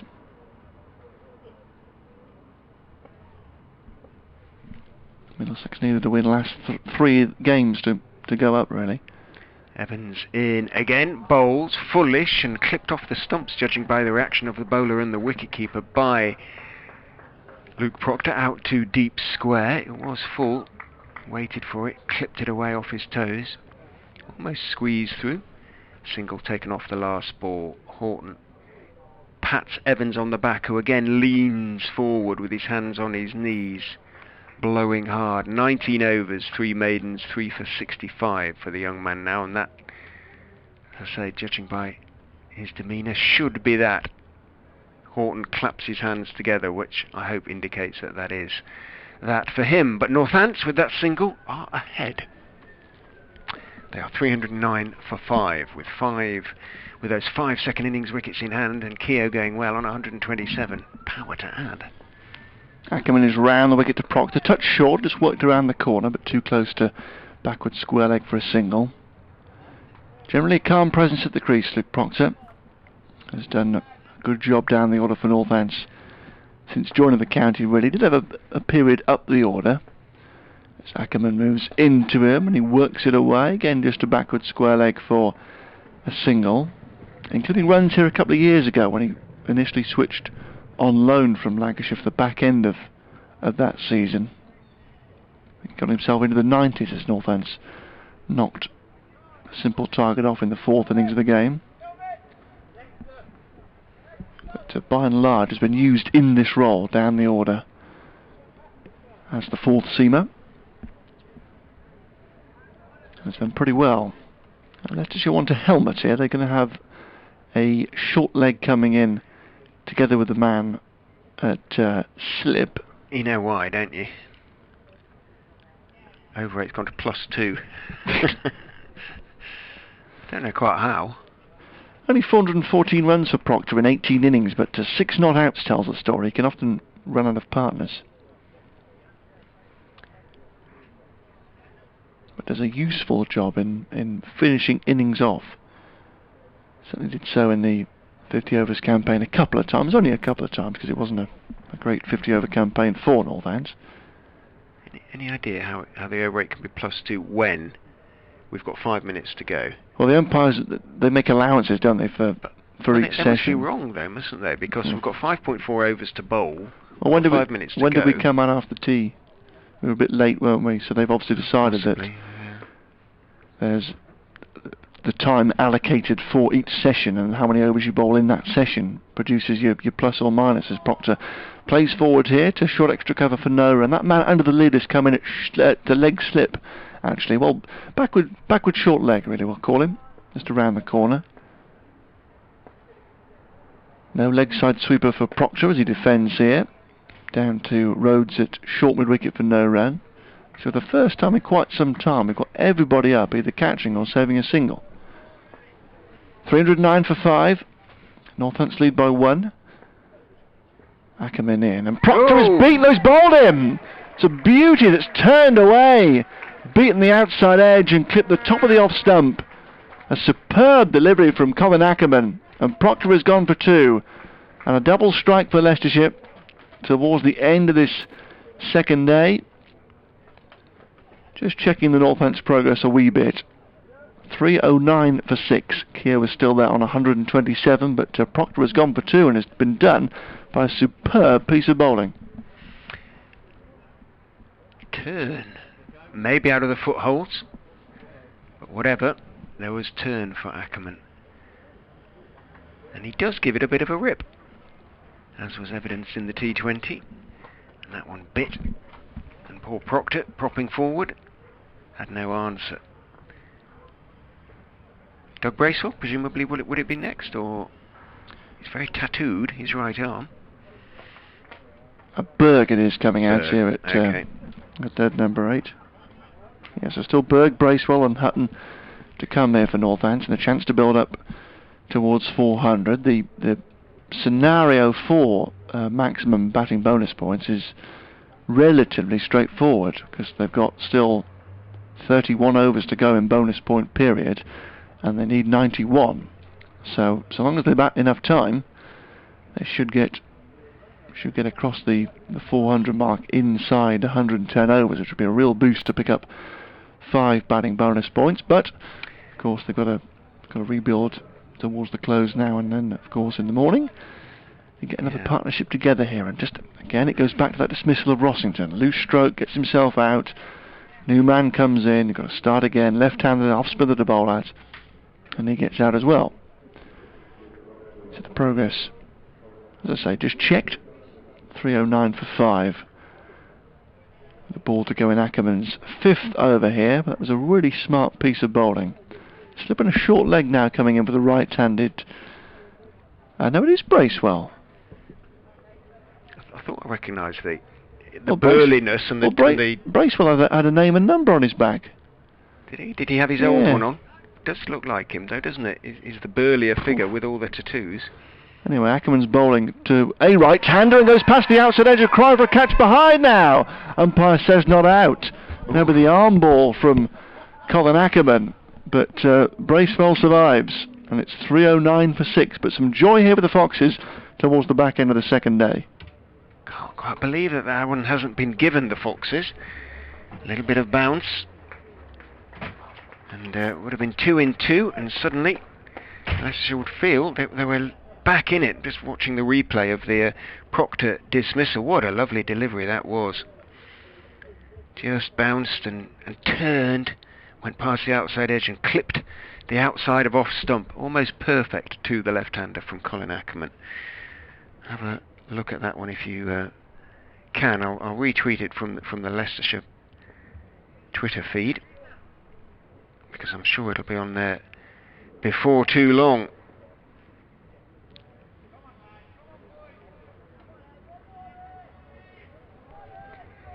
So, just 1 run ahead, Northamptonshire, and very nearly with just 3 wickets in hand, but they still have 4 wickets in hand at the moment.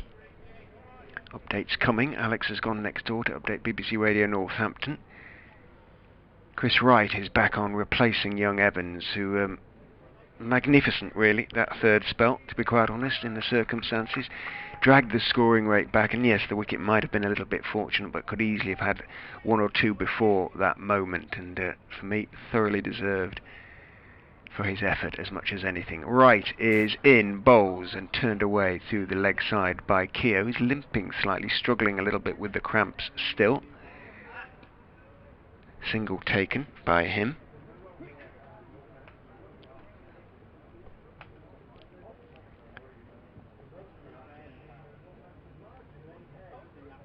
Here comes the update.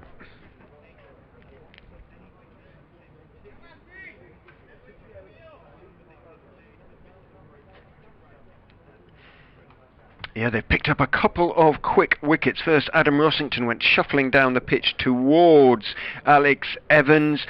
Picked it up, the ball, flicked it off his toes, went high in the air all the way to deep square leg where Chris Wright held the catch. That was Rossington gone for 63 after a partnership of 148 for the 5th wicket with Rob Keogh. Keogh is still there, he's 128, not out there. Fortunate arguably to survive a leg before shout against young Evans. But another wicket has just fallen, that of Luke Proctor, who was bowled by Colin Ackerman. The left-hander went forward to a delivery that turned and clipped the outside of off-stump. Lovely delivery from Ackerman. He was dismissed for just 2, made the score 309 for 6. It's 310 for 6. Now a huge appeal, first ball Ackerman against Doug Bracewell, who's just come out there, not given for a caught behind by the umpires. It all means that Northamptonshire's lead at the moment is just 2. They do though have still those 4 first innings wickets in hand. 310 for 6.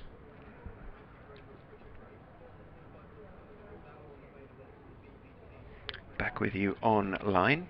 delivery defended by Bracewell out into the offside. England have dropped Jason Roy.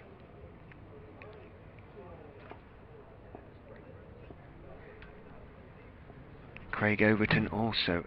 In goes Wright and bowls. Bracewell is solidly forward, defending out into the offside, and there is no run. I've now retweeted that Ackerman dismissal.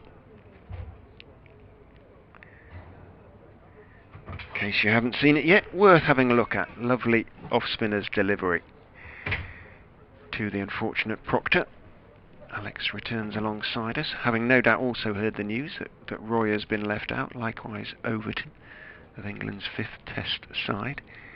Right in bowls to Bracewell, who is studiously forward again, playing the ball out into the offside, I suspect with the close of play on his mind. But he had been rather living, one feels, on borrowed time a little bit, Jason Roy. Yeah, I think so. The problem is, you pick him, you decide he's going to be your opening batsman. I suppose there was enough evidence in those 3 Test matches to suggest he wasn't up to the task, but then he did okay at 4 for a time. In goes Wright and bowls, and outside off stump, and a curious shot from Bracewell, trying to sort of steer it away through the offside. Bat held at a very odd angle indeed. Didn't get anything on it as it went through, and has survived. End of the over. Prods the pitch a little suspiciously. Touches gloves with the weary, unquestionably weary Rob Keogh now, who is just, I suspect, thinking about the close. New ball is available. Will it be taken? Looks as though it is going to be taken straight away, because Will Davis is going to replace Ackerman, who very nearly took 2 and 2 in his last over. So, given the way he'd started to bowl and the way that Bracewell was struggling, and the fact he has Keogh to bowl at to look weary, I'm not sure I would have taken it. I think I would have given Ackerman another over there. Yeah, the problem is now he's bowling at 2 right-handers. With the left-hander bowler, he had a bit of rough outside the off stump. Bracewell was very nearly dismissed. It was only one ball, I think. Yeah. New ball here. But with the close of play to play for, they're not going to try and attack the off spin. No, but I suppose what would Northampton not want to do now? I think what Northampton wouldn't want to do is worry about fiddling through 4 overs with the second new ball. I think they would have been quite happy to try and see out 4 overs with the old softball. And it gives Davis here and Wright the chance to charge him for a couple of overs, then come back in the morning and the ball's still fresh. So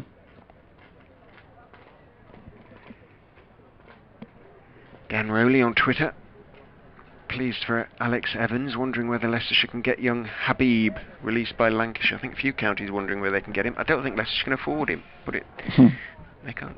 They have no money down, I'm afraid. Literally, almost, as far as Paul Nixon is concerned.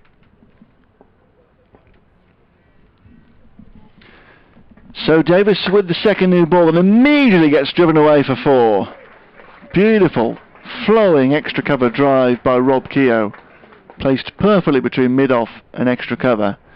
And Keogh has played some beautiful shots today, and that's right up there with them. It was a half volley though, wasn't it? It was a super shot, but it was an awful ball. Oh, it was, yeah, definitely. Yeah, old ball or new ball, that would have been, or could have been, hammered away for 4. But yeah, stylishly put away by Keogh. Goes to 132, 314 for 6. A couple of slips have gone in here. Third man, then backward point, extra cover, mid-off, mid-on, and 2 back on the leg side, deep square and long leg, which is fair enough for a bloke on 132. Davis goes in, past umpire Taylor, outside the off stump, and Keogh was slashing at it and missing. Awful shot. Ugh. A wide though again. It was a poor ball, but it was an even worse shot if it had nicked that behind. Having just seen Adam Rossington get out, caught at deep square, having a flick of the leg side delivery. Vital that Keogh's there for tomorrow to try and push this lead up to one in which Northampton can dictate terms in the match. Davis in once more. Keogh studiously forward now to a Good delivery on the off stump, plays down towards mid-off. Azad is there and there is no run. The sun has just gone behind a healthy cloud that's built up away to our right hand side. It'll be blown away in a moment and the day should be finished in brilliant sunshine. Floodlights are still on, by the way. Haven't been needed since about 20 to 11 this morning, really. It's Davis is wider on the bowling crease here, and Keogh is back, punching down to Azad at mid-off for no run.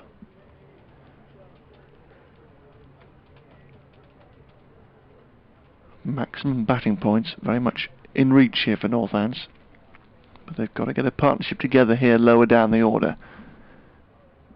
Got an okay start, which is built on really well by Rossington and Keogh.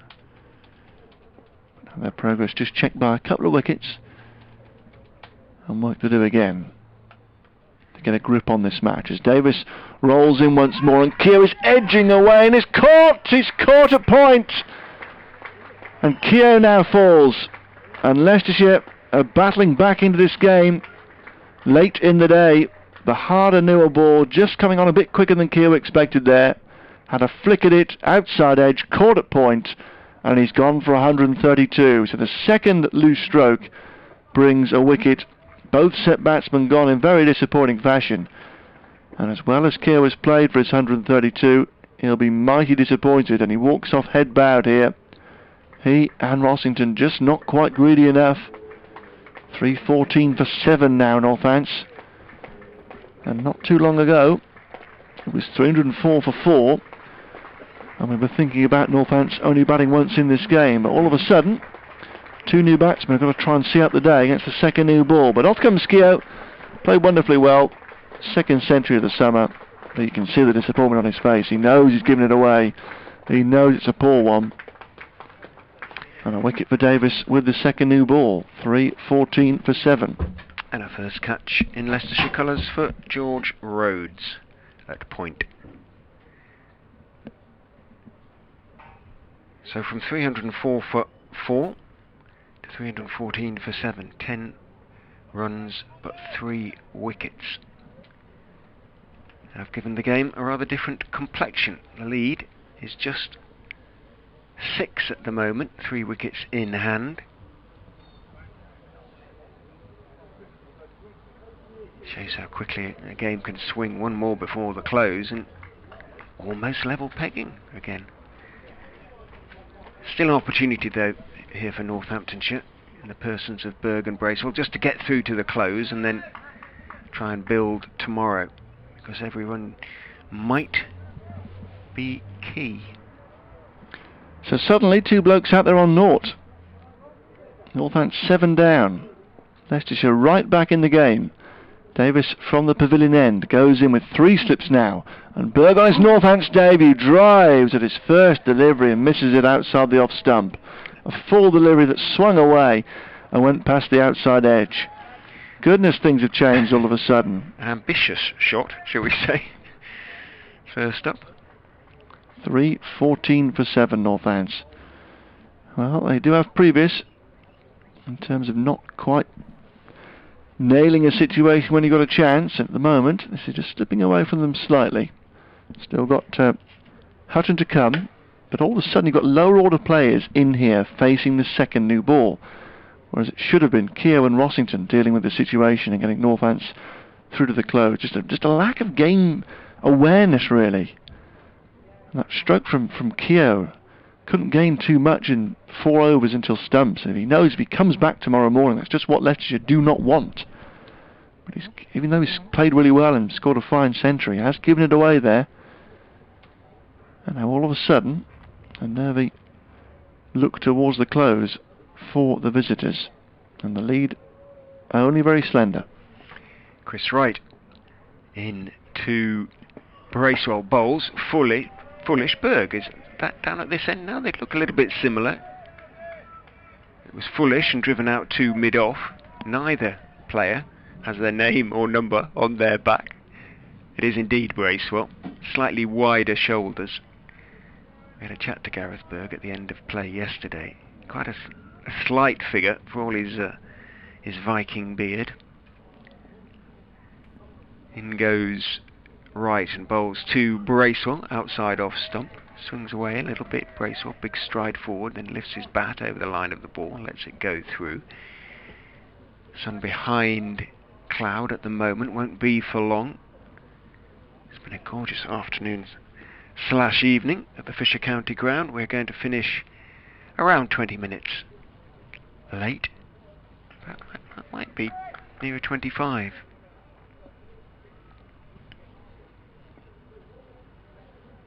As Wright comes in and bowls to Bracewell, who leaves outside the off stump again, and then Wright just winced a little bit and reached down and touched his left foot. Seems to be okay though, he's already marching back to his ground. Might just have jarred it slightly as he ran in. He's bowling his 19th over now, 1 for 63 for him. 3 wickets for Alex Evans, 1 for Ackerman, a couple for Will Davis. Right into Bracewell, stays a touch low and is quite straight, but Bracewell is forward, defending carefully out into the offside, picked up by Davis, who's at point. Came back in a little bit to him, that delivery. Kept it out. It's not the most classical of stances that Bracewell has as he awaits the ball. He's quite wide-legged. Strong, but rather anchored, if that makes sense. In goes Wright and bowls to him onto the legs, turned out into the leg side behind square. Didn't time it as well as he would have liked, but he's going to pick up a couple of runs. Partly as a consequence, really, because it took its time to get out to deep backward square. Parkinson had to run quite a long way in towards it. Had he middled it, it would have probably been just the one. So Bracewell is off the mark with 316 for 7. The lead 8. Wickets in hand 3.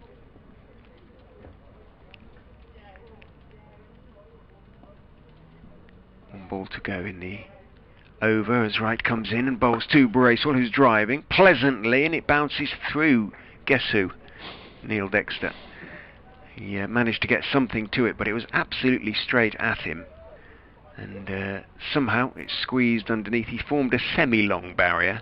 He still managed to squeeze underneath his leg and run for another 10 feet or so behind him. As a consequence, Bracewell picks up a single and keeps the strike. Northamptonshire 317 for 7. Bracewell 3. Berg has yet to score. Elsewhere, some games are coming to a close. It's the close of play at New Road, where Worcestershire are right on top now. 153 for 2 they are, leading Glamorgan by 165. That's good news for Northamptonshire. And Glamorgan bowled out for 193 earlier on today, so no batting points for them there. Durham still scrapping away at Lords. 178 for 8 they are, lead Middlesex by 182. Push lead up over 200, a psychological barrier to get over there. But even Stevens that one. Here is Davis coming into Bracewell, and Bracewell is beaten by one that goes away. It's a superb delivery. The right-hander lured forward, and it just gripped and went away from him into the gloves of Harry Swindles. 317 for 7. Northants lead by only 9. 3 slips in place, second new ball, 2 new batsmen to the crease. This evening session has just taken on a different complexion now. It was all so different 20 minutes ago. Davis in again, and Bracewell a long way forward, playing with bat and pad together. Thickish inside edge, runs out on the onside, and there is no run. Sussex 269 for 7 against Gloucestershire at Bristol, so the Gloucesters have struck a couple of times there quickly. But Sussex have a good lead, 69 at the moment, their advantage. Lancashire in complete command against Derbyshire at Old Trafford. They're 253 for 2, already in the lead by 9 runs there. Davis sets off again. Right arm over, and Bracewell well forward here to push out towards Azad at mid-off for no run. Somerset in command at Taunton, close of play there, 269 for 5 in their second innings. They lead by 365 against Yorkshire. And Kent also hold all the aces against Notts at Trent Bridge. 208 for 5 they are. A huge lead of 388. Notts could be relegated by the end of the week. Davis in again. Full of length and driven in the air, but just past mid-wicket out towards the meet. And this could run away for 4, it does. The ball just bobbling away past Mark Cosgrove. It was the diving fielder at mid-wicket to his left-hand side. Couldn't get there. I'm not sure whether it would have carried to the fieldsman in the air, but escapes away for a boundary, and Bracewell goes to 7. 3-2-1 for 7. Northamptonshire. With now 8 balls to go in the day's play. And at Edgbaston, Warwickshire 5-1-7, huge runs, and Essex okay in response so far. 31 without loss, but a high scoring draw, as good as Essex can probably hope for now from that game. Somerset at the moment set to take the lead again in the county championship title race. Davis is in again. Forward is Bracewell, pushing down towards extra cover as that goes across to collect, and there's no run. And there's been a bit of weather around the south coast today. They've had rain and now light interruption between Hampshire and Surrey. And Hampshire 296 for 6. They lead Surrey by 283. Things really settling down there after 149 played 162 in the first innings of the match. Last ball of Will Davis for the day. He's come up with a big wicket of Rob Keogh late in the day to give Leicestershire some hope. Moves in right arm over. Bracewell pushes towards cover. They may have got a single there had they gone straight away, but the O on the side of caution. And a dot ball to complete the work of Will Davis for this second day. It's been a long toil for Leicestershire.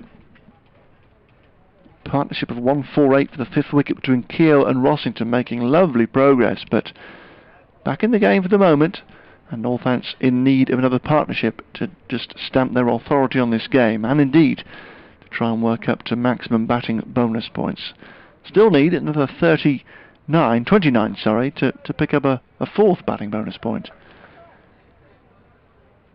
And the lead currently sitting at 13 with 1 over left on this second day.